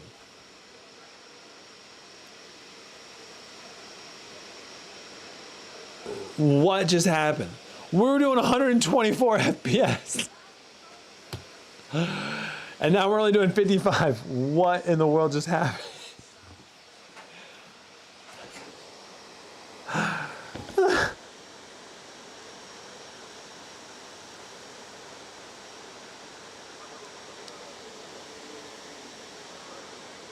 It looks like it was loading the game. Yeah, or maybe like turning on ray tracing. It like forgot to turn on ray tracing and it was doing 125 FPS. They're like, yeah, this is easy. 125 FPS. And it's like, oh yeah, ray tracing. Let's turn that back on. I don't know. That was really weird. 60 FPS, 45 for a 1% low. CPU temps right now. Again, Alienware in Overdrive. 80 degrees Celsius.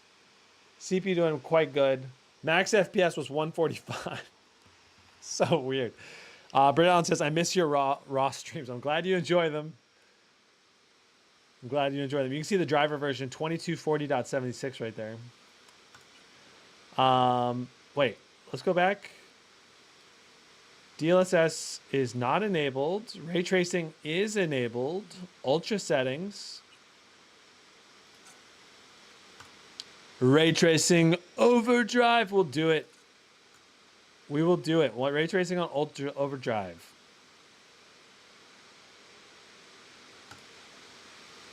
We'll run it and then we'll try just like ultra settings, no ray tracing.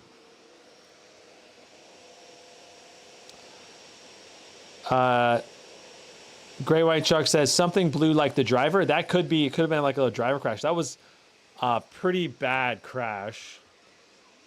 Okay, so we managed to get 24 FPS. This is pretty playable. All right, 24 FPS. That's like the same as a movie. All right, that's like what Hollywood does in movies. So that's got to be smooth. That's got to be playable, right? No, it's not. 23 FPS, 21 for a 1% low. But yeah, we would not want to play with path tracing enabled with ray tracing on overdrive.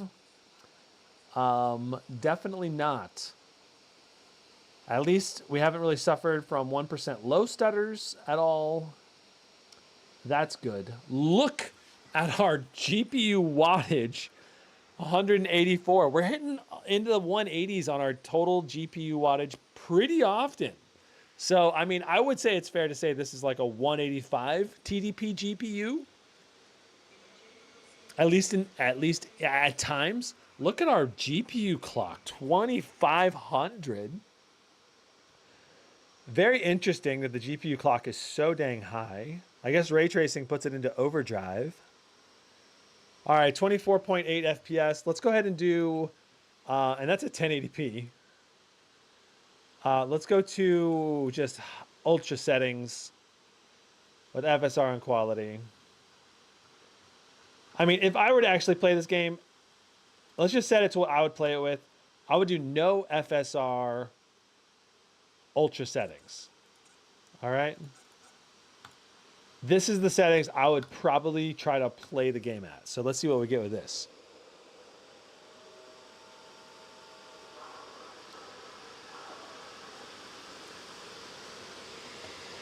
Poochie says you can reach in Smart Shift. You can set AMD Adrenaline profile to reach that 200 watts.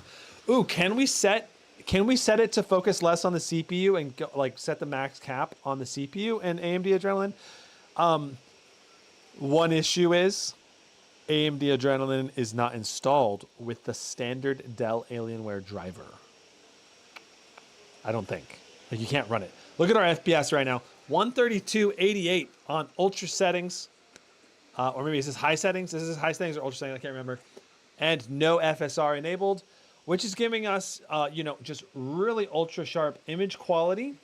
Of course, no ray tracing means that things like that puddle don't look quite as good, but it's pretty dang close. It's kind of hard to tell at times with ray tracing on and off.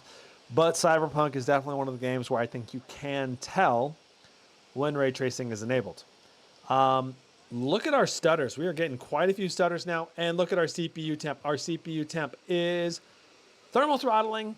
Thermal throttling, introducing terrible 1% low stutters. LSP says Adrenalin is like Afterburner. Well, it installs when you install the latest AMD driver.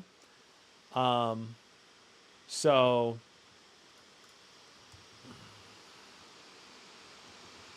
let me see. See? Adrenalin does not get installed. If you want to install Adrenalin, this is the driver I downloaded from AMD. It installs Adrenalin, and you can look at it for just like a millisecond, or you can look at it with an external monitor. So 122 FPS. What settings did we run this at? We ran this at custom. I think we ran it on ultra. Yeah, ultra with FXR off. And it was good performance. 122. That's very, very good. We just got to get CPU throttling under control. And yeah, this thing's going to... That's the issue with this laptop right now. CPU thermal throttling. Alienware needs to adjust and tune their BIOS to cap the CPU wattage at like 60 at the most. That would be... That's my main issue right now with the laptop. We keep seeing 1% lows being caused by that stuttering from the CPU thermal throttling, which is not good. You definitely don't want that. That shows to me that tells me Alienware did not do due diligence testing. Okay, that's what like in terms of game testing, real life game testing, they did not do good enough testing. Basically.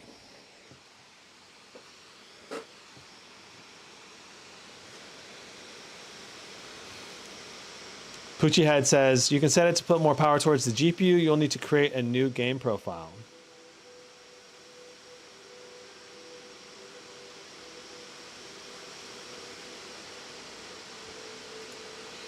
All right, well, we're in Hogwarts now. You know, in order to get non 1% low stuttering, we might have to go to the quiet mode again, which is just so ironic. You know, one thing you could do that would also probably help prevent thermal throttling, adding a laptop cooler. You add a laptop cooler, you could probably run it in overdrive without the thermal throttling happening at all, probably. Are we crashing right now? We might be crashing. We're hitting 100 degrees Celsius nonstop, and our frame time graph and all this stuff is not active anymore. I can hear the game.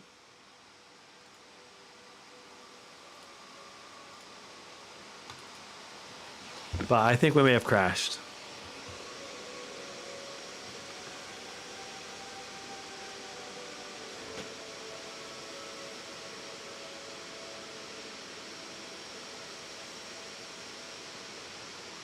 Nope, we didn't crash. It was just loading. All right, good.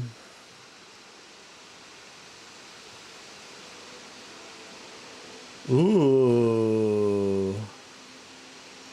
That is a really cool looking cloak, but I'm not gonna... How do I...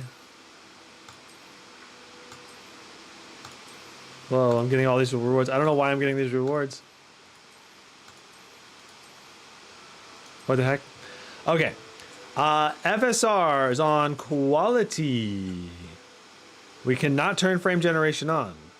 Ultra settings Honestly, we could probably keep textures on ultra, but we've been testing everything on low settings.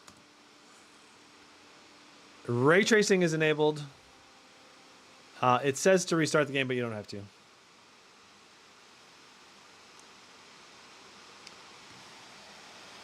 See, I mean, it's a tough one right now. Like we're probably gonna thermal throttle again here. Look at this, 91 degrees. Let's see what we get for our FPS before we thermal throttle. Quick. You know, we're not, wow, 25 gigs of RAM usage in Hogwarts right now.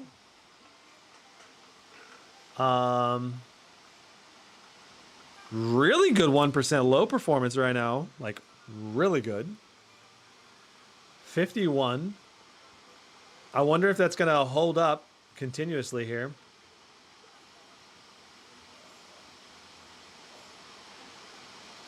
All right, so we did the run through. I'll bet you we're going to start stuttering again as soon as the thermal throttling happens. You know, Intel CPUs and typically Ryzen CPUs, they don't usually stutter when you thermal throttle. It's been a while since I've seen a laptop that thermal throttles and has such bad 1% low performance because of it. But this laptop definitely is one of those. All right. Here we go. I've reset the FPS counter. Let's go through our run through for our official benchmark run. Keeping a close eye on that CPU temperature. If it goes above 95 and we start seeing 1% low stutters, it's probably because of thermal throttling. Because we got enough RAM and we got enough VRAM. All right, so 9247 for ultra settings with ray tracing at 1080p. That's good. That's really good, considering there's no FSR 3 in this game yet. If we turn ray tracing off, let's do another test. Wow, it did not really change much. Really? Are you sure? Are you sure, game? Our CPU temp is also getting dangerously close to thermal throttling right now.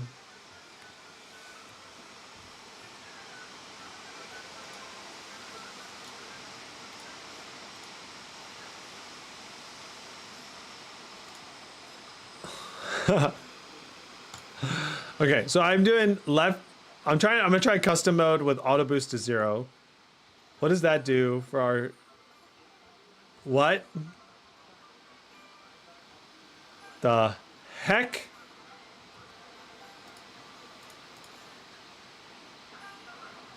We're doing such low wattage. What? Custom mode sucks.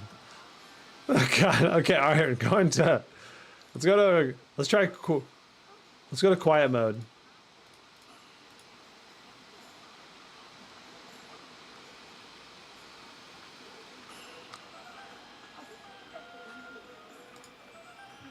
Okay, quiet mode. Here we go. Quiet mode. Wow. All right, I'm gonna turn the audio up.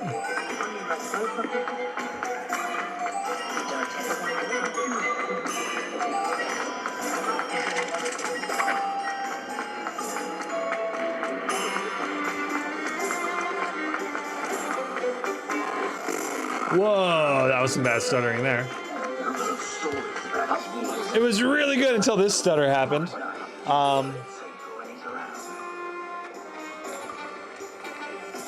So, very interesting Hogwarts performance.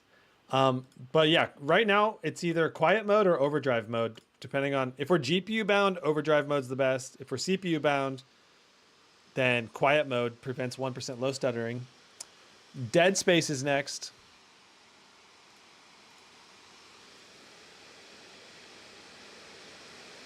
What's up, Skyboard? Skimboard?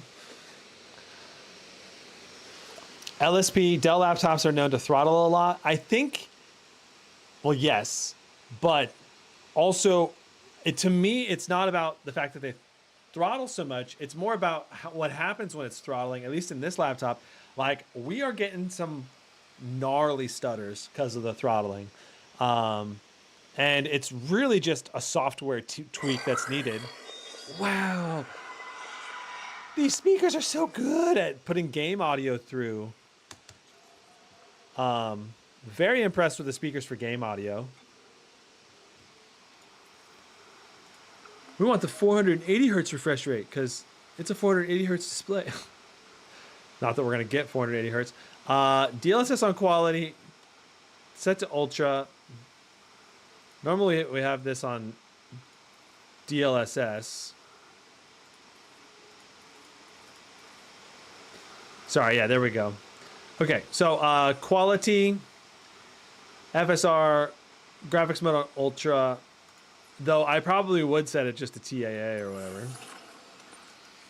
But we're trying to do competitive with. Wow. We're trying to do competitive with NVIDIA. Well, I was wowing about this nonstop 100 degrees Celsius right here. So at 75 watts, we're nonstop thermal throttling.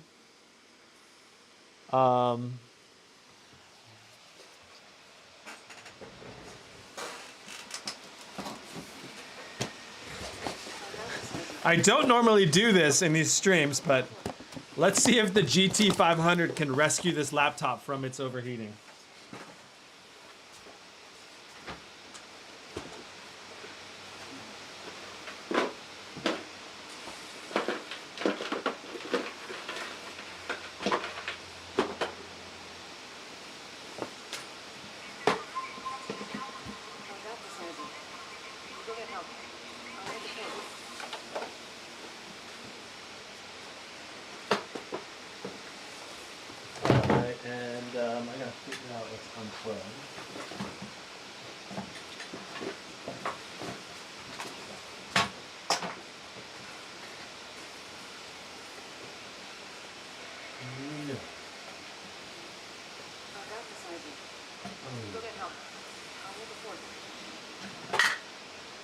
Well,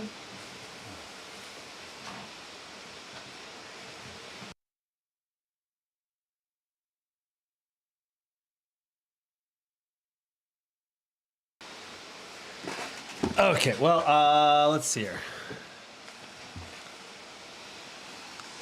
I accidentally turned off my power supply for a moment. Hopefully that didn't impact anything. All right. I got the GT500 here.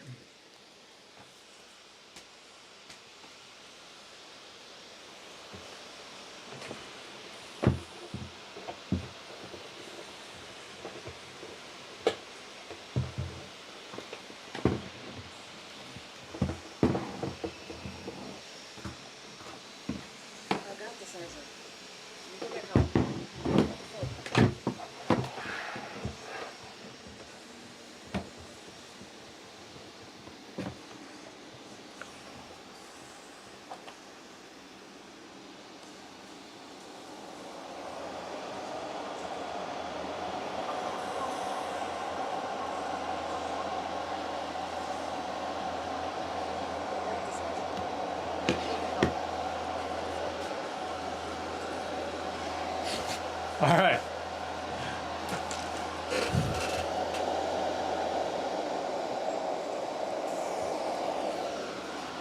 GT500's running at maximum.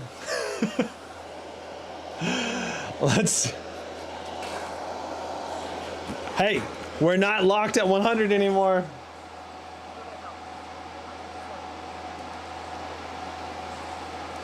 And look at that, we were doing 75 watts, now we're doing 80 watts of power.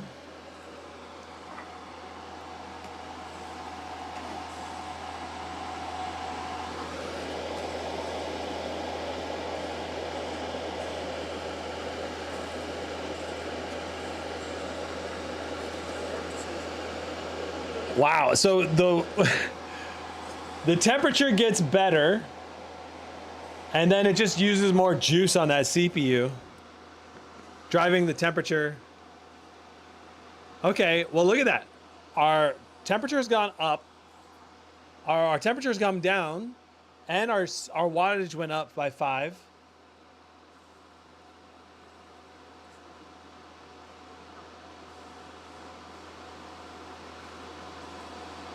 So let's see if these little stutters coincide at all with these temperatures here.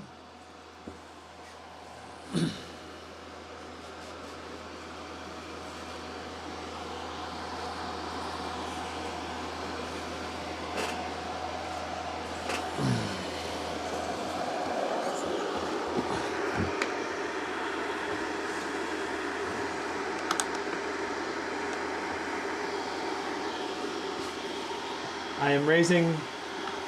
Wow, my hair is crazy. My dog hair is crazy here. Okay. I've raised the laptop up a little bit better angle, maybe a little better airflow.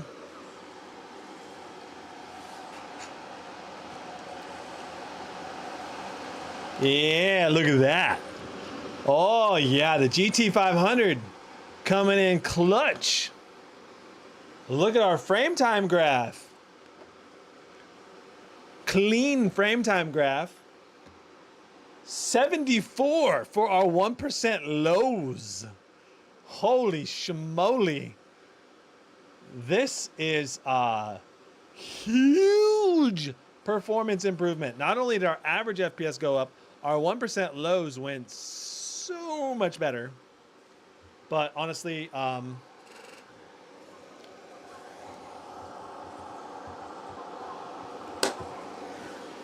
we go. Okay.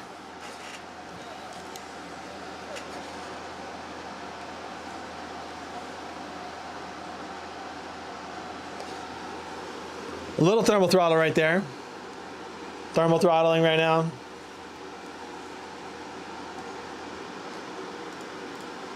So let's just say we went down to quiet mode again to see the experience. Here is the quiet mode experience. 85 FPS. Our average FPS is a lot lower, but look at our 1% lows, 55. That's going to be a better gaming experience. It's smooth as butter right now.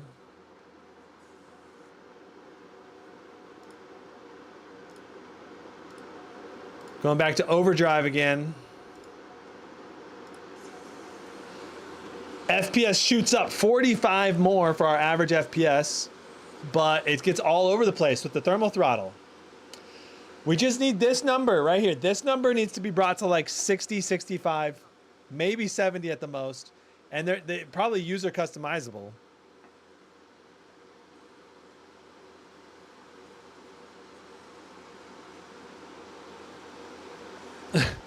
This thing looks absolutely ridiculous.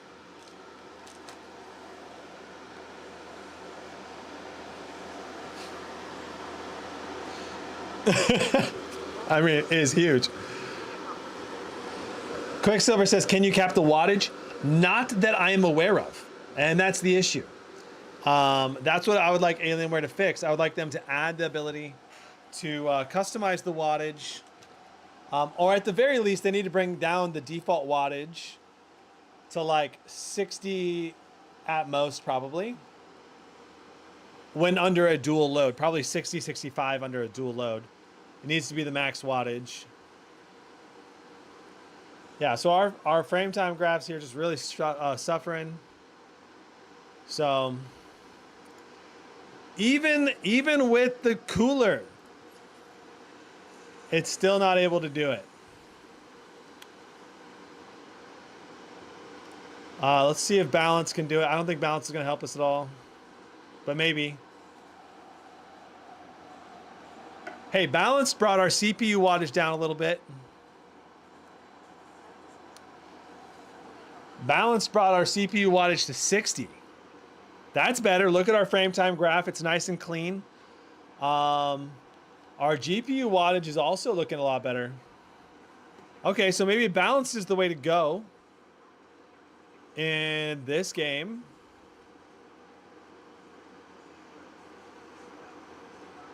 Wow, things are looking way better.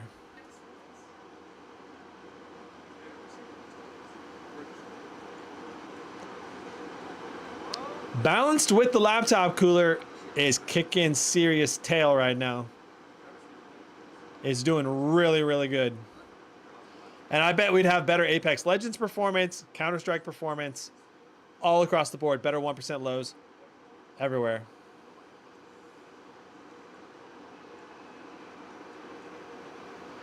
Ryzen Master is typically not compatible with laptop hardware. Typically. But UXTU, which is a laptop-focused utility tool, may work. Wow, really good FPS. Overall, here we go. We're gonna do our official benchmark run here.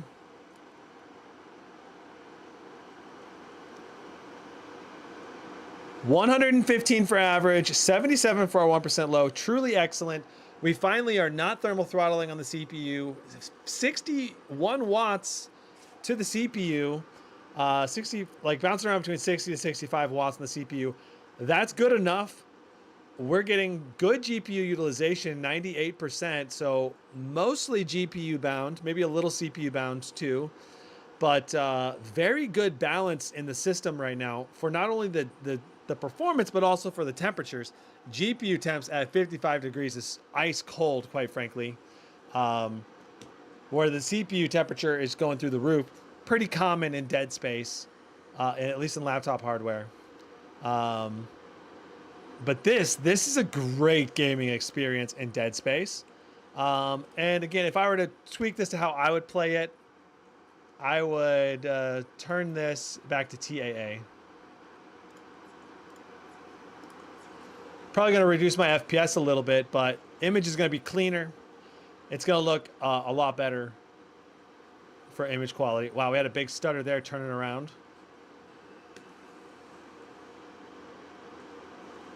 Yeah, FSR did help us quite a bit in this game. Interesting. But with TAA enabled, we're now 100% GPU bound instead of being CPU bound a little bit. So that would also help with our 1% low stutters that we were running into. Now if we were to go to Overdrive,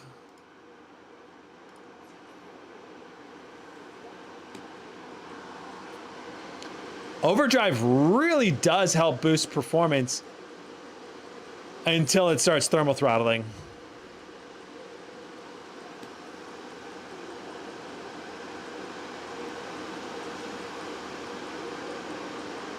Yeah, Overdrive definitely helping, but at the same time, eventually maybe killing performance. Okay, all right, so there's Dead Space for you. Very interesting result. Let's move on to Last of Us, Part 1.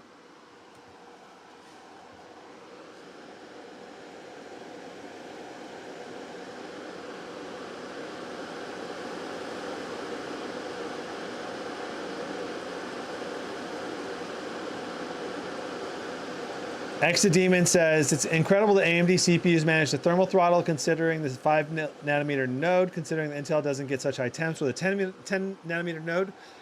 Yes, but in a sense that's true.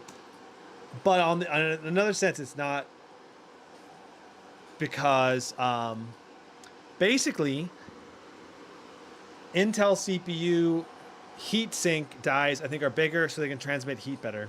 I think that's the main issue there. So going down in nanometer size while still maintaining high wattage levels makes it harder to cool, basically. Okay, so FSR 2 in quality mode. Graphics is on everything ultra except textures are on medium, though we could run the textures on ultra with this laptop, no problem. Notice this Alienware pop-up thing. I don't like this. I wish this did not exist. This is part of the new Alienware Command Center. Not a big fan of it because it just interrupts your games.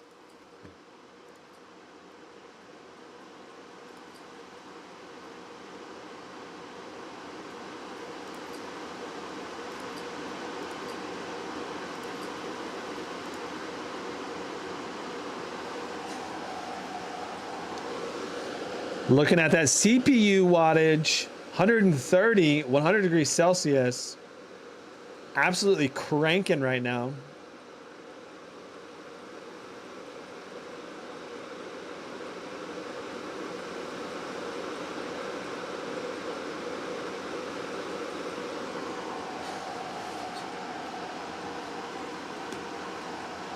Holy schmoly, we're thermal throttling nonstop. I mean, yeah, I can visually see the stuttering. Thermal throttle nonstop again. More stuttering. Yikes. All right, so I'm just gonna use FN plus. All right, we're gonna go to Alienware Command Center. We're gonna go back to, I think, balance.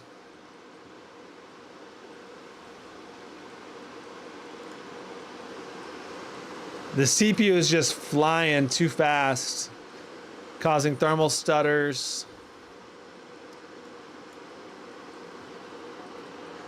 All right, balance mode. Let's see how we do.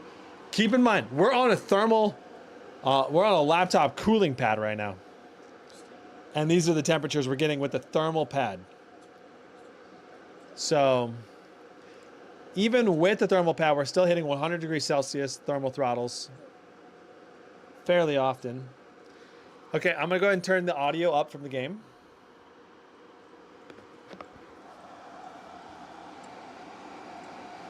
Kept complaining about your broken watch. So, figured, you know.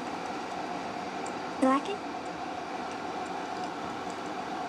Honey, this is nice, but We're still thermal throttling. We're still getting stutters. What? No.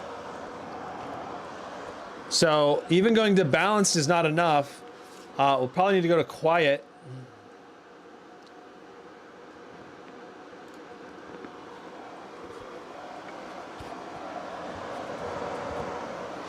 All right, quiet mode. We're finally cruising on our FPS 1% lows. It's finally looking really good. Our temps are awesome at 71 degrees Celsius. 51 on the GPU is insanely low temps for the GPU.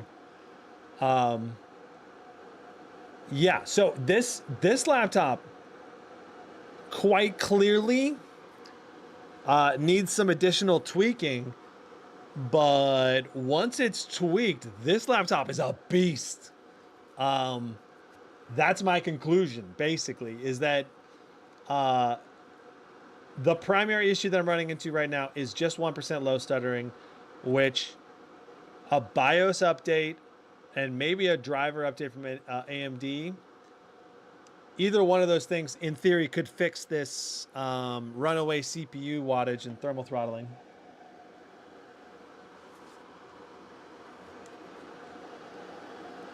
All right. Drugs Maka says, typical AMD bought a whole AMD laptop deck, stutter and buggy driver program galore, still not buying, and scamia.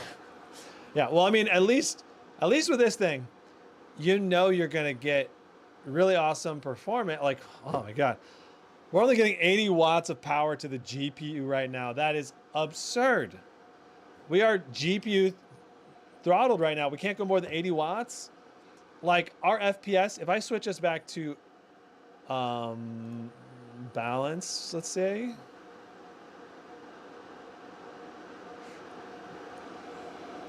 $102.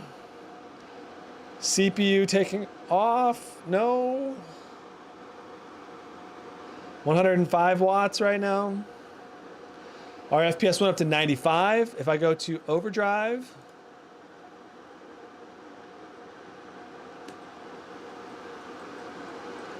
Now we're doing 98 FPS. Our CPU temps are skyrocketing. We're now thermal throttling. We're stuttering again. Yeah. So at the very least, you got to go to quiet or balanced. It's just gimping our performance overall. Insanely good temperatures though in quiet mode. And still very good performance. Like this is obviously extremely playable. It just feels bad, you know? Feels bad that you can't play to the max of what the laptop should be able to play.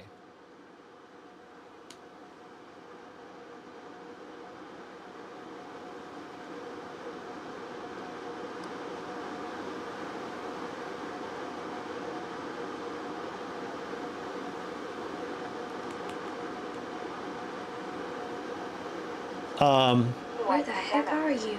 We've received reports that victims afflicted with the infection show That's signs of nearby. increased aggression, and Everybody out of here now. There's a gas leak. Hey, there seems to be some commotion coming from the... get the hell out of here! Yeah, this is such a good gaming audio experience. The audio, like, it may not be that high of quality. It's decent quality. It's just so loud, and it feels very spatially aware, like left-right audio separation and just immersive audio level with how loud the speakers are. Seems like a lot of laptops play music really well, What is going but then on? when you get into the game, it's like super quiet. I think I've said this several times now, but I want to make sure people hear it. So there you go. There's Last of Us. Very interesting result. Again, thermal throttling is occurring. More tweaking is needed. Moving into Starfield next, we got Baldur's Gate 3 and Witcher 3 for our last warning. Warning. Your graphics drivers are out of date. I know. Thanks, Starfield. Call of Duty also warns you that your graphics drivers are out of date. And in case you missed it earlier, I did try to update the drivers to the latest ones, but when you update the driver to the latest driver, it literally just no longer detects your laptop display.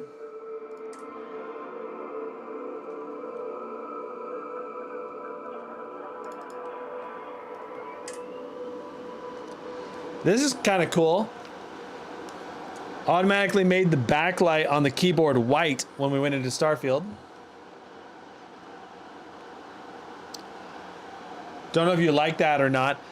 Looks like Starfield does not like to load. Not a fan of the Radeon RX 7900M. Makes sense because the driver, the driver for this game, the driver on this laptop is literally like 3 months older than the Starfield game release.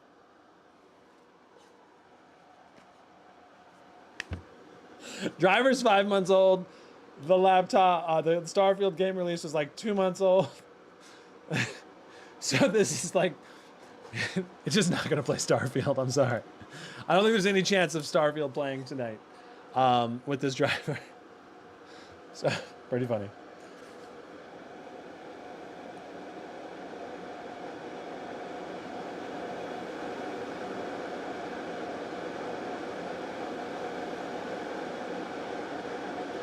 Quicksilver says it's almost like you're doing QC testing for Dell. I know. That's what it's like to be like a first. Wait, dude, our Alienware just crashed. We just had a crash. That's what it kind of feels like sometimes buying an Alienware product at initial launch. We'll just restart the PC.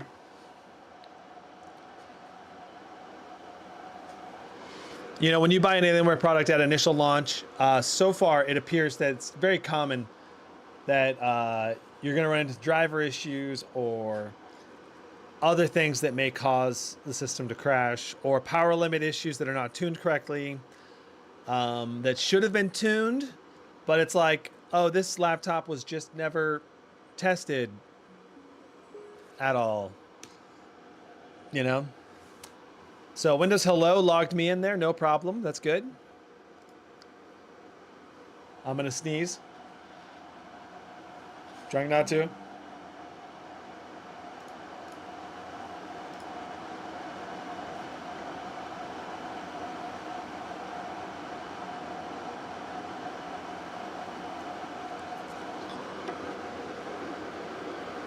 Quicksilver says, are they aware of all of this?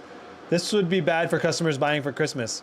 Well, I mean, most of the games you saw today, we're playing just fine. So, the main issue is thermal throttling. Well, I guess they're not playing just fine, but in quiet mode, they're playing great. It's just lower FPS than what you probably should have been expecting. So Baldur's Gate 3, we need to load up Afterburner. We need to load up HW info again because it crashed.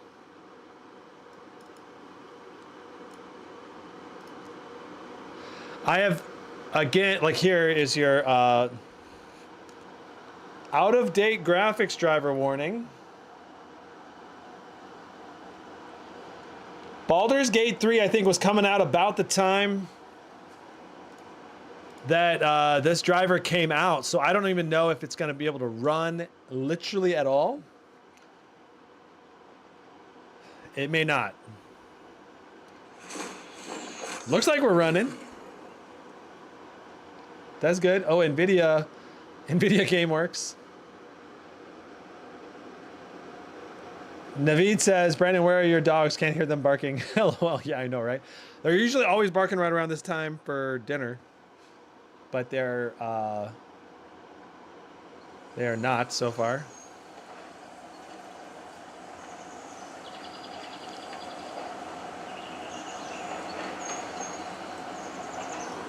Kaylin says, have you tried getting the graphics drivers from AMD itself? Yes. Kaylin, I downloaded that driver, and I talked about this several times. Basically, it black screens the laptop. As soon as the driver is installed, it black screens. I spent about 4 hours troubleshooting it, installed it, uninstalled it about 8 times. And in order to recover the laptop, I have to use an external monitor. So, and I tried using DDU to force remove all of the drivers at the recommendation of Dell support. That didn't fix it. Still black screened. So, ooh, ultra quality. FSR 2 on ultra quality. Honestly, we probably would just run this on ultra. I probably wouldn't even worry about FSR at all because it's only a 1200p display, so pretty low resolution overall.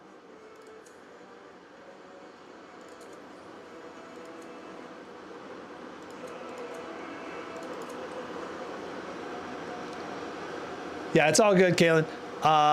We'll allow this. Hopefully we don't crash.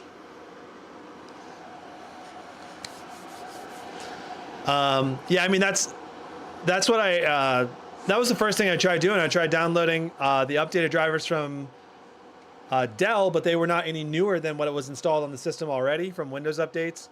And then I went ahead and tried installing the drivers from AMD directly, and then it black screened the laptop over and over again. Wow. 230 really phenomenal FPS. Our CPU wattage is only 46 right now. That's so much better. 133 watts to the GPU, 87% GPU. So we're still CPU bound, but we're not going over the top on our CPU wattage. And our 1% low is 150 right now. Let's go ahead and start some turns and see what happens to our frame time graph. A little blips here and there. That's pretty normal. In Baldur's Gate, when you change characters, let's see what happens. There's my character trying to kill this goblin. All right. So 54 for a 1% low is still very good. And our overall average FPS is like superb. As long as our CPU wattage stays at 60 or lower, I think we'll be okay. But, oh, we spiked up for a moment.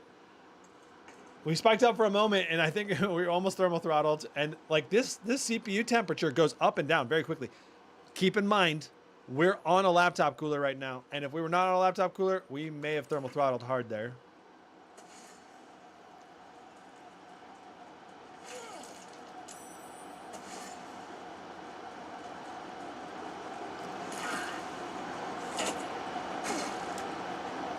Okay, so 196.65. That's really good. Really good FPS. A supremely excellent gaming experience with even without FSR enabled on ultra settings. Could not ask for a better Baldur's Gate 3 experience. Assuming right that you're not thermal throttling at all. Okay, so let's see here. Go here. Last game, Witcher 3. Let's go. And then we're gonna do a summary of everything we found out. So Witcher 3 recently went through a big game update adding DLSS 3 frame gen support. We do not have DLSS 3 frame gen enabled on this GPU at all, but it's only 1920 by 1200 resolution, which is, you know, not too high of a resolution. So I think we'll be all right without frame gen. I'm just hoping we'll be able to get over 120 FPS on ultra settings with ray tracing on. I gotta say, overall, this, I don't know if we'll be able to get that high of FPS. We'll turn ray tracing on. FSR to quality. I prefer to run with no FSR at this resolution because it makes the image about as sharp as an upscaled QHD image, you know? Okay, so our resolution needs to be corrected. Okay, there we go. All right, cool.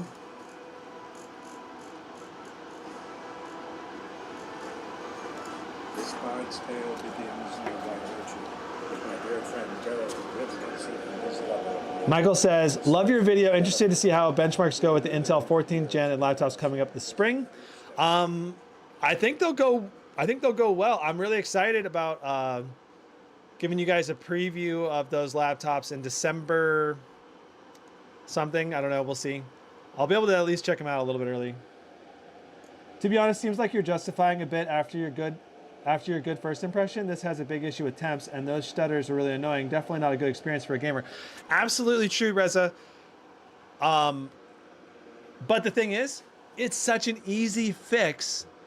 It's literally in the BIOS, just changing a number in the BIOS to be like, under dual load, only allow this much wattage to the CPU.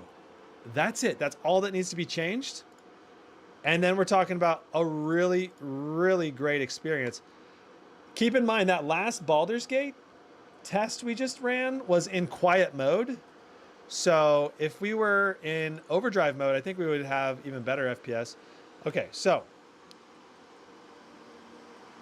we're in ultra, ray tracing, overdrive mode enabled, 160 watts to the GPU, 51 degrees on the GPU, 82 on the VRAM, 2200 on the boost clock, GPU bound, CPU is only at 44.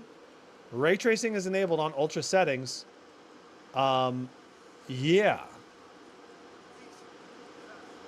I would say this game could use like G-Sync or V-Sync or adaptive sync or something. I'm definitely seeing a bit of ghosting on the display.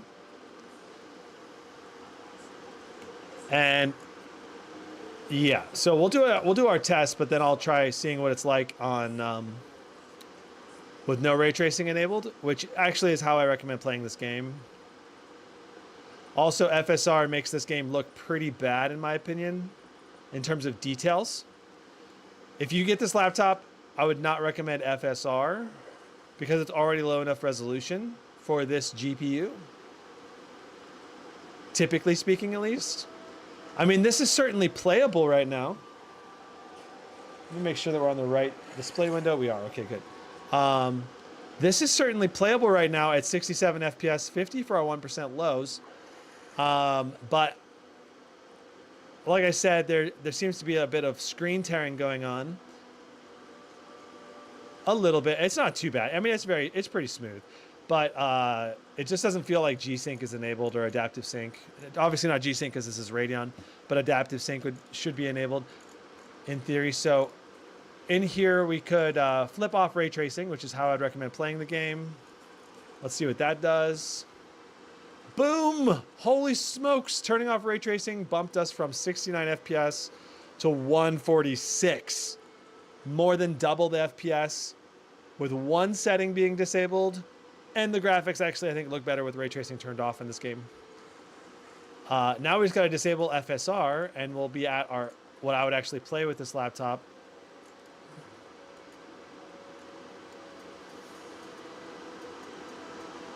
So you probably want to play with FXAA is what you'd probably want to play with. To make it, well, actually that's causing a bit of fuzziness on the buildings and stuff.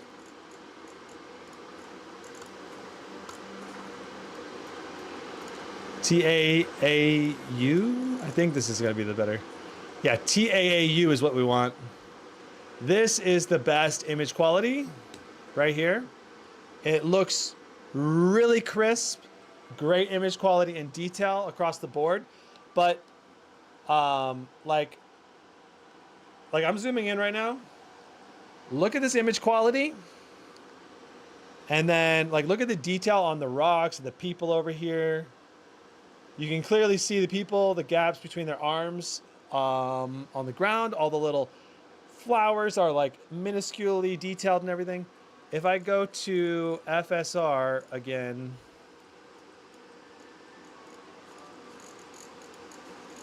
all right, now the flowers are kind of a bit muddled looking.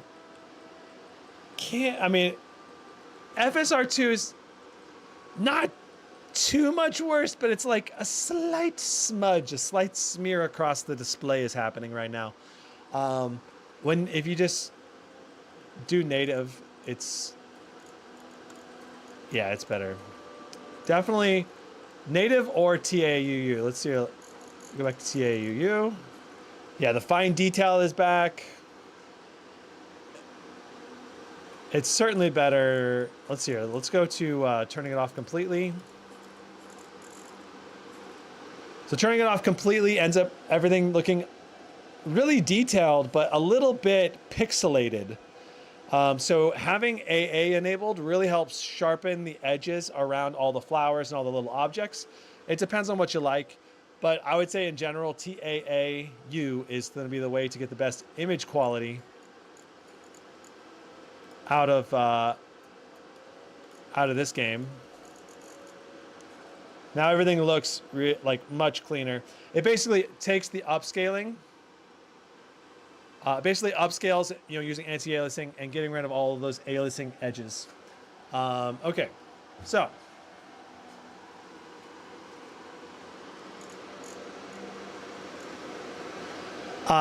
Dane B, can you see if the screen supports FreeSync and Adrenaline software? I believe it does, but we don't have Adrenaline software because the current Alienware driver does not have Adrenaline installed, and when you try to upgrade your driver, the laptop crashes. So currently unable to install Adrenaline without causing the internal monitor to go black. Okay, so we're gonna go to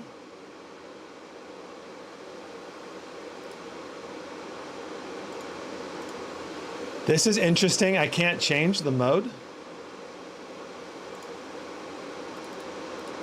Look at this. I cannot change the mode right now in Alienware Command Center. Oh. If you press this, notice how it turns white? That's high performance mode.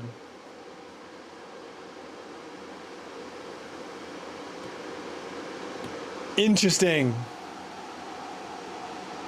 Very interesting. I wonder what that does. Probably just puts it into overdrive equivalent.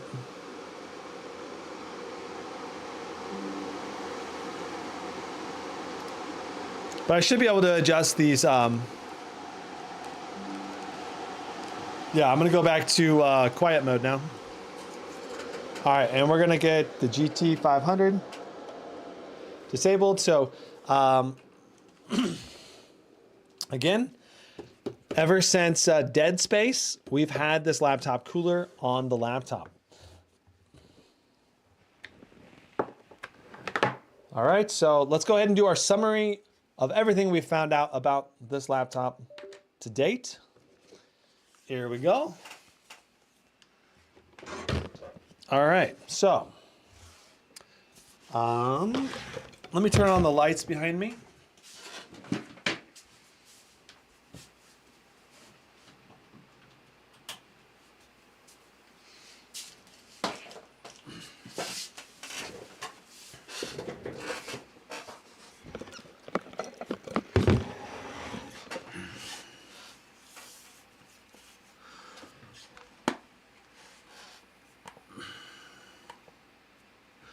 Okay, this thing's a monster.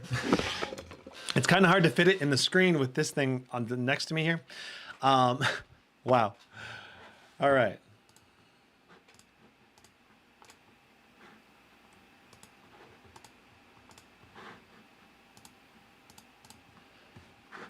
Whatever. Okay.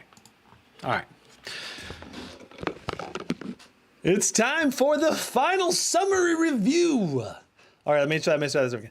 What's up and welcome to my final summary review of the Alienware M18. Now, I've done a full 4 hour, probably about 4.5 hour live stream covering all of these topics in extreme detail. So if you want to see individual game benchmarks, synthetic benchmarks, unboxing, how to take the laptop apart, all of that, please check out the full live stream. That'll be linked in the description down below. But in this video, we're going to overlay all of that information and edit it together and publish it as a separate video. So be looking for this video on the main channel if you're watching this right now live. Now, let's talk about all of the different things we found out. There are a lot of competitors to this laptop, and right now at $27.99, now that I've had a chance to benchmark it and really see what this thing can do, I mean, it's a good laptop, but it really needs some software tweaks really badly. And we're going to get into all the details about that. It feels like I have a pre-production laptop in my hands. That's literally how this feels right now.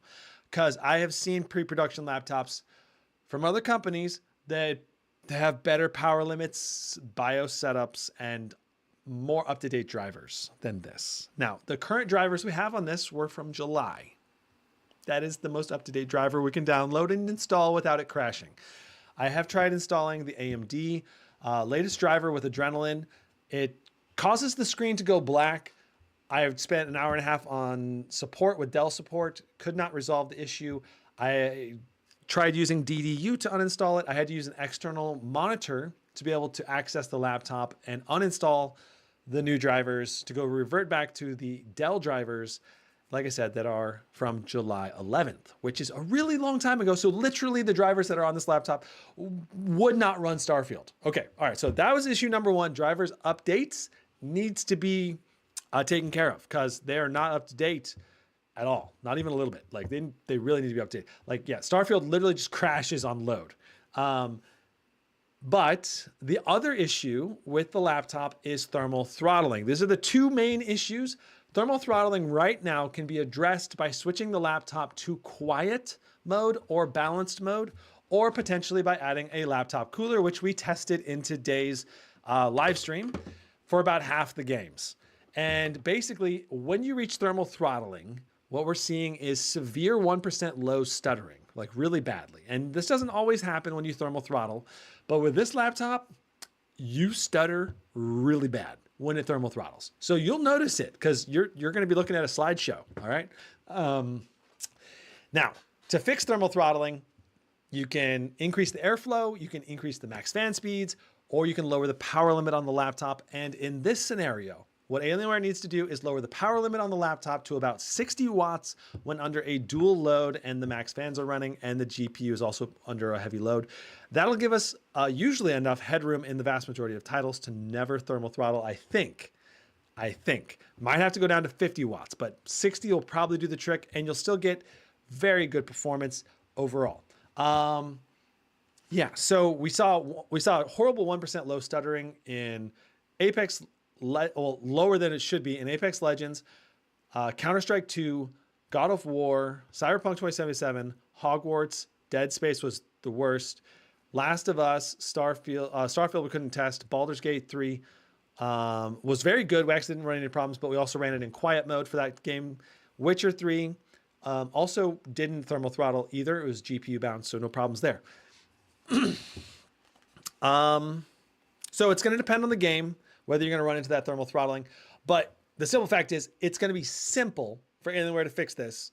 And I really hope they fix it soon. Okay. So that like they can fix the thermal throttling simply by power limiting the laptop a little bit more than they are right now.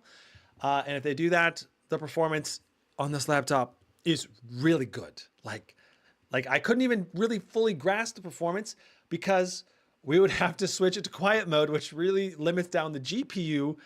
Like in Last of Us, we got like 70 FPS, but when we go to like overdrive mode, we can get to like 90 to 100 FPS for a short period of time before it thermal throttles and starts stuttering. So yeah, it's really interesting. All right, so let's start at the top. Now that we've talked about those things right out the gate, let's go through each of the points. Unboxing the laptop is very simple. We have a big power brick with this guy. Let's see if I can grab that. 330 watts. I guess we can just show it with the overlay. Big power brick, about as big as it gets.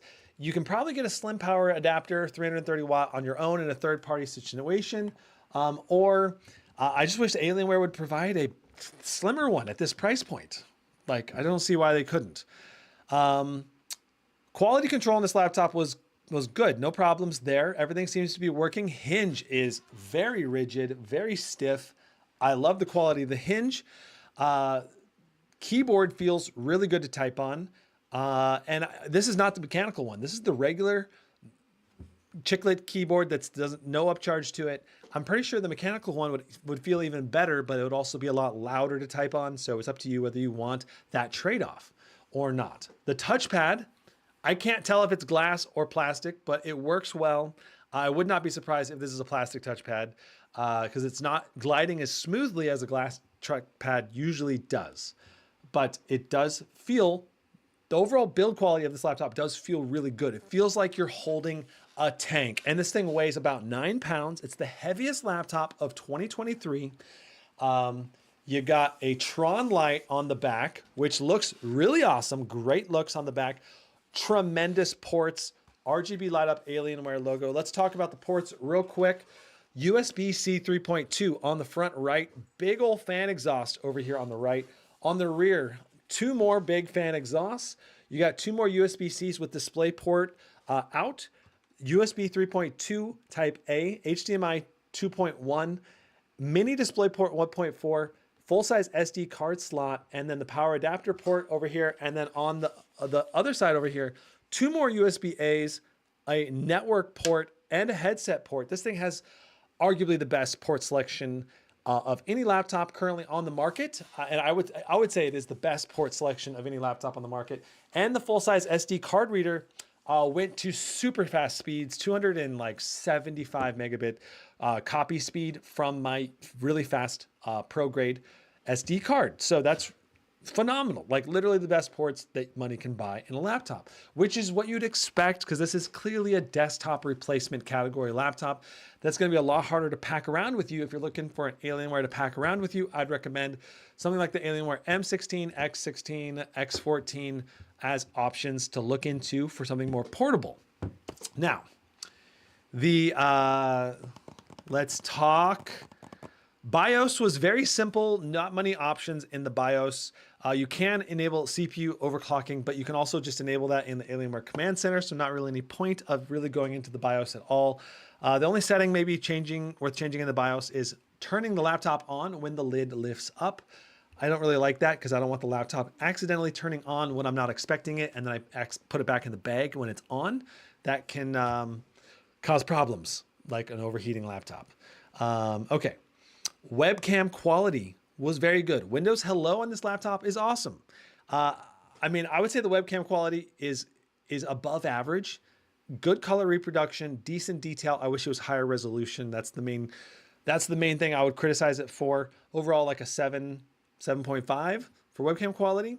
Definitely still has a lot of room to grow, but above average for a gaming laptop. Display brightness was exactly at 300 nits, 300.5 nits with 840 to 1 contrast ratio. Contrast ratio could definitely be improved. And that's evidenced by like the grayishness right here on this screen here. This would normally be more black on a more contrasty laptop. So, but this is a 480 hertz refresh rate display, which is phenomenal for esports. When the games can actually go to that high of FPS, like in Counter-Strike 2, where we saw 400 to 500 FPS. Now, the color gamut on this display is amazing, 100% DCI P3 color gamut. So you can use this display for video editing, Photoshop, all that stuff. It's just not as high of a resolution. So that's the trade-off. Now, the lower resolution also makes it easier to pump out high frame rates. And we saw, basically, if the power limit in the CPU could be fixed, and if the drivers were updated, we would see just superb, excellent performance almost across the board with a few exceptions. And we'll go through those here in a moment. Let's talk speakers. Speaker test was super weird. because the music really didn't sound that good to me.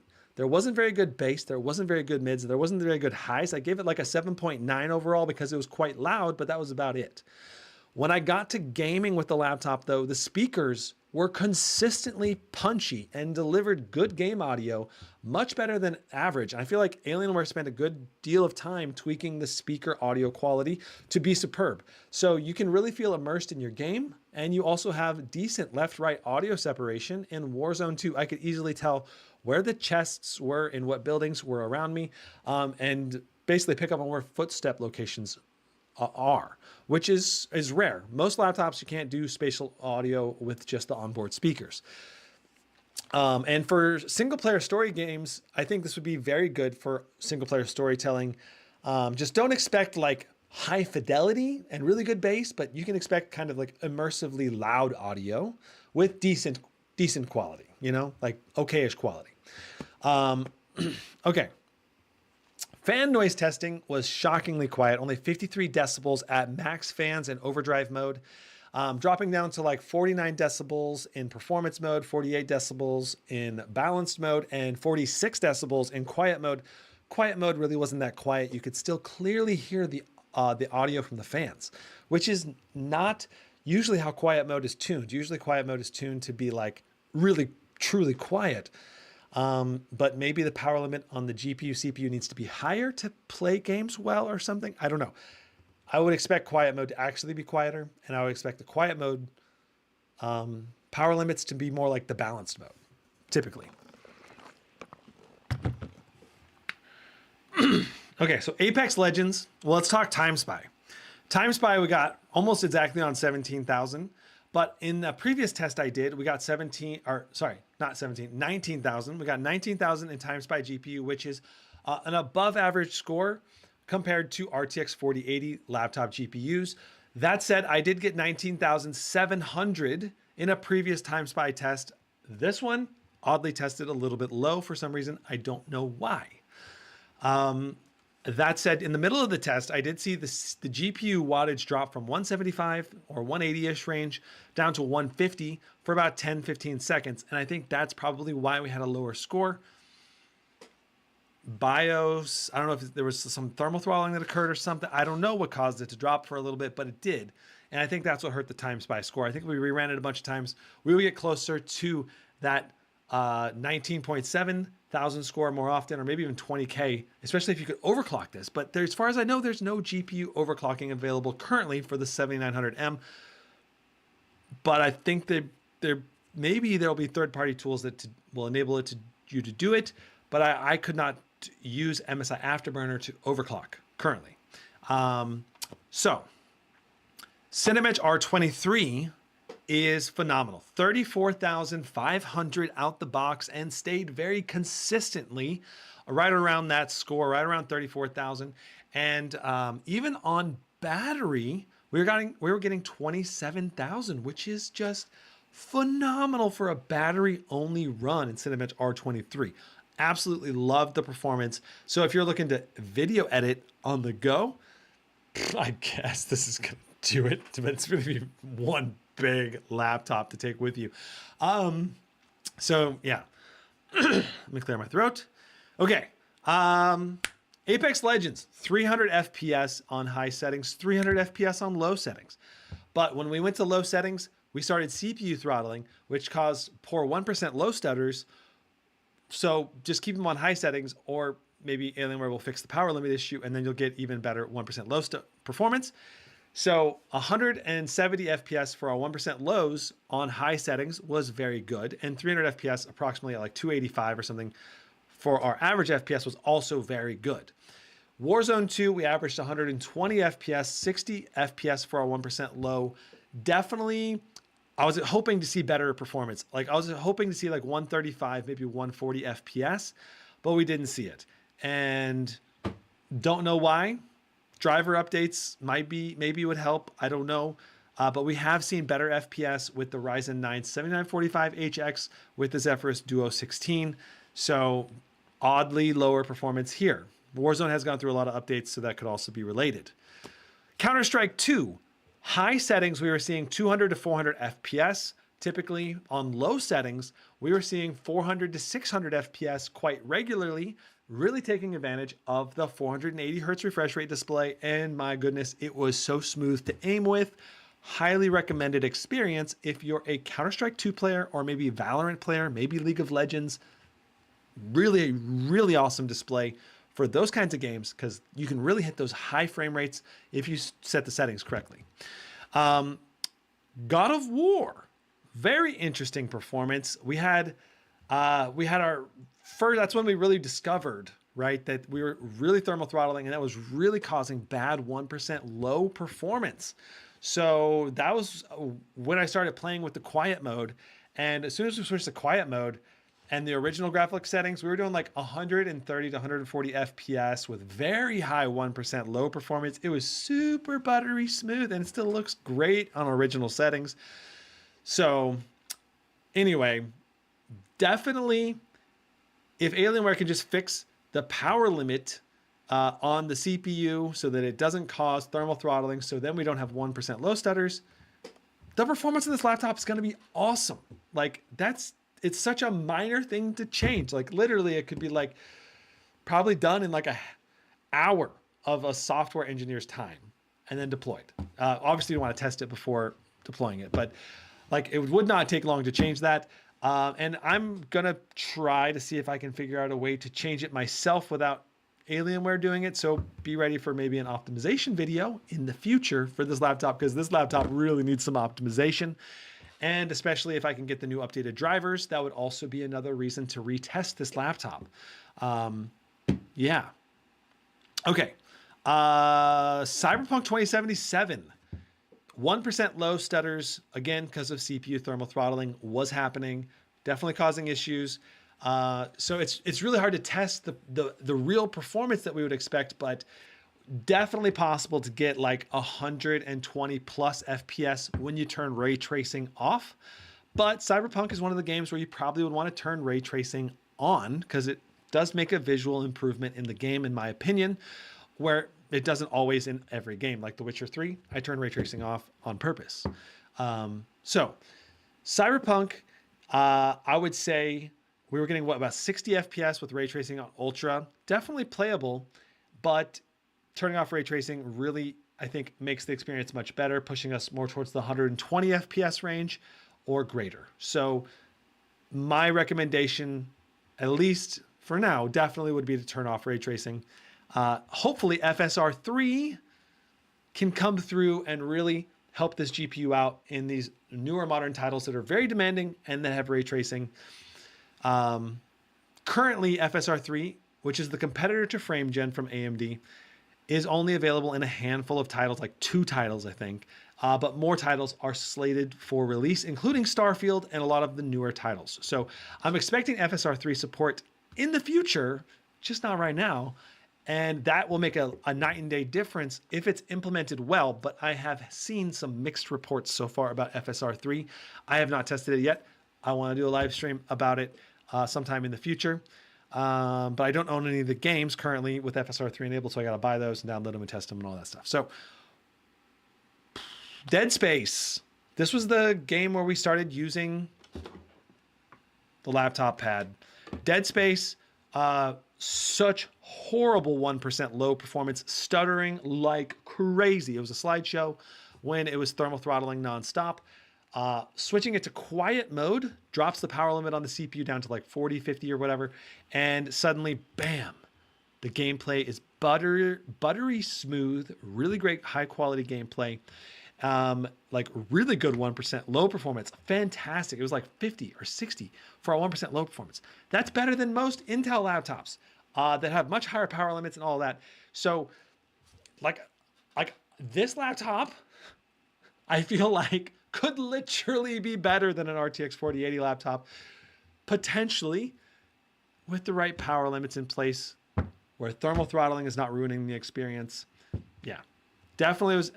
So Dead Space, we added the laptop cooling pad, which was not able to get us out of the thermal throttling problems areas entirely on its own. It definitely helped with thermal throttling, but did not fix the issue until we dropped it down to quiet mode, which again really severely caps our GPU and CPU down, like kneecaps them. So you're only getting like 70% of the performance of the laptop, and yet we're still getting good performance in dead space, even in the quiet mode, which makes me just really wonder, what are we going to get when hopefully Alienware fixes this laptop, or maybe I can fix it for them with optimization stuff, and then the FPS is going to probably go up by 30%, probably, and it was already a great experience in dead space, even in quiet mode. So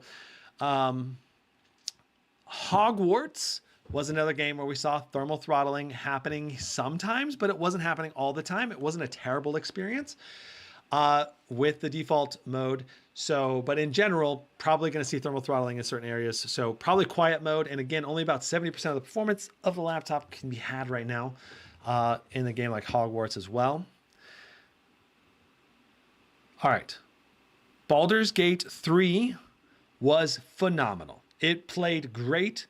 Really good overall performance. 1% lows. We occasionally had stutters when we switched between characters, which is typical in Baldur's Gate 3, but it was like close to 200 FPS, often over 200 FPS on ultra settings. It's just fantastic overall experience in Baldur's Gate 3. And that was on native resolution without FSR, I believe. So fantastic. Witcher 3. It was like 60 to 70 FPS with ray tracing on ultra. Turning off ray tracing boosted our FPS up to 145.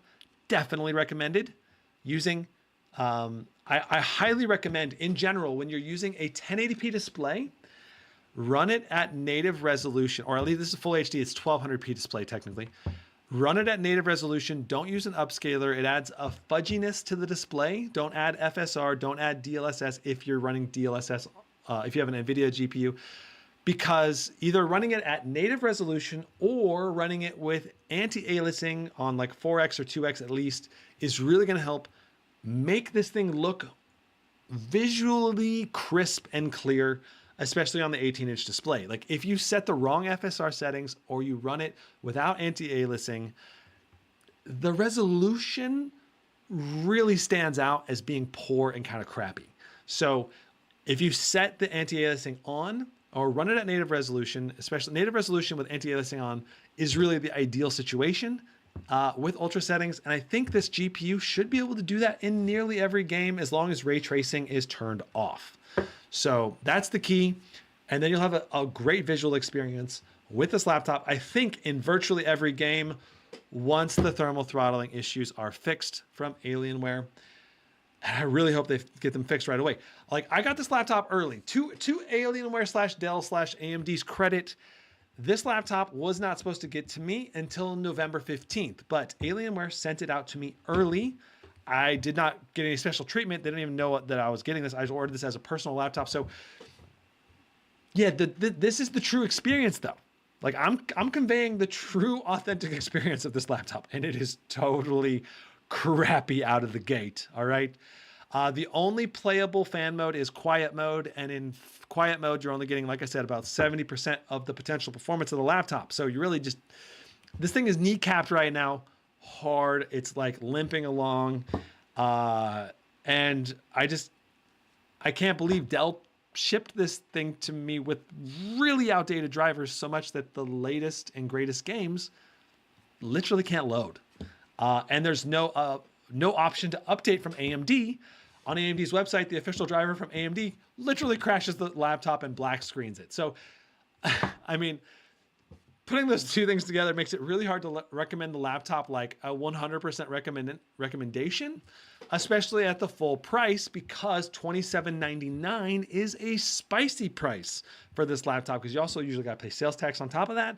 And you can get an RTX 4080 laptop with the i9-13900HX for like around $2,000, give or take a little bit. And that's going to give you a very comparable experience to this in many ways, not in all ways. This has lots of pros and cons relative to those laptops. Obviously, Alienware, very good build quality and very interesting designs with the Tron light on the back, Windows Hello. There's a lot of premium features on this laptop that many users are going to love. But right now with the thermal throttling, causing 1% low stutters, makes the laptop unrecommendable until they fix it. And I anticipate they will fix it. Like, I'm confident they'll fix it. I just don't know how long it's going to take until they fix it. And that's the question mark, where what if Dell and Alienware and AMD take a long time to fix the power limits, causing the thermal throttling crashes, and take a long time to fix the driver updates? It could be a month or two. And if you order this and it's a month or two out before they fix it, you might have like you can't play your game that you want to play, you know, like Starfield. You literally can't play it right now on this laptop because the drivers are out of date. So, or, you know, 1% low stuttering causing you to use quiet mode instead of high performance mode, which is just kneecapping your performance. So really mixed bag with the Alienware M18. I love the potential though.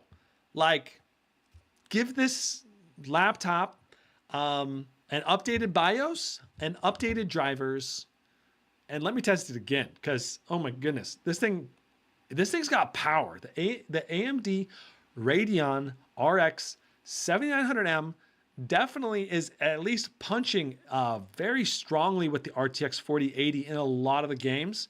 And it certainly provides an ultra graphics level performance as long as ray tracing is not turned on in every title. Ray tracing is really the kicker for a lot of the performance issues, as well as thermal throttling. Obviously, thermal throttling is the biggest kicker.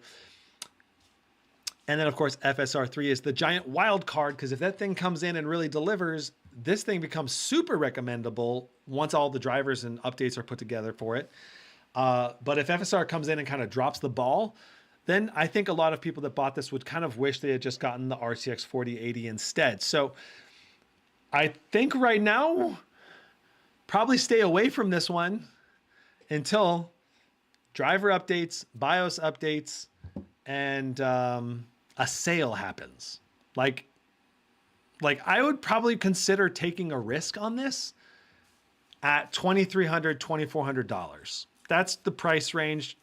If I was in the market, I'd be like, that would tempt me. I'm not saying to go for it, but if you're a Radeon AMD fan, like you got a Radeon desktop and you hate NVIDIA and Intel or whatever for some reason, maybe they screwed you over in the past, I don't know. That's when I would consider buying this laptop. All right, $2,300, $2,400, and driver update, BIOS update, and this thing's a monster. I mean, clearly we've seen the potential. Like, this thing is a monster laptop. Really high levels of performance, really high power limits. Theoretically can go up to 200 watts on the TDP, but we saw like 188 quite often in a few different titles. So it's the highest power limit laptop that I've tested this year. And so much potential just squandered right now. So kind of shame on Alienware, kind of shame on Dell, kind of shame on AMD in a sense. But at the same time, just please fix it, because I really want it to be awesome. And so does everyone else. All of you probably want it to be awesome too. So anyway, that's my review of the Alienware M18 R1 AMD edition. I'm going to take a look at questions now from chat, and then we'll call it a night.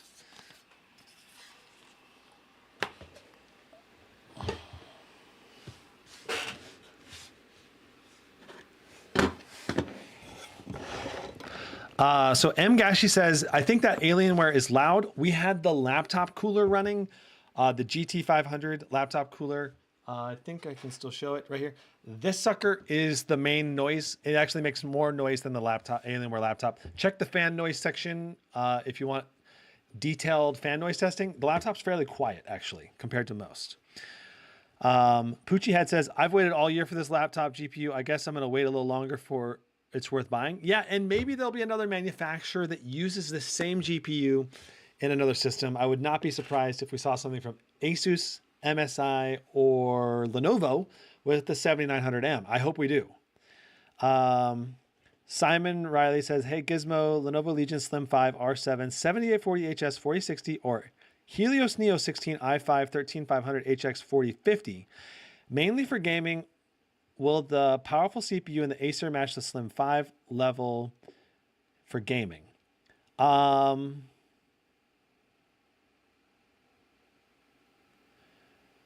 i5 13500 HX versus the Ryzen 7 7840HS. I would guess that the Ryzen's going to be a little better CPU, and it's a 4060 to boot, which has more VRAM. So if you're picking between those two, I'd go Slim 5. Plus, I like the design on the Slim 5 a little better than the Acer Helios Neo 16. But the display is probably better on the Neo. So there's trade-offs there. LSP says, definitely hope at least someone does a better job. Yeah, I hope so too. Baka says, thanks for the in-depth review. No problem. I hope everyone enjoyed this. Thanks so much for tuning in. We'll see you in the next one. Brandon, out.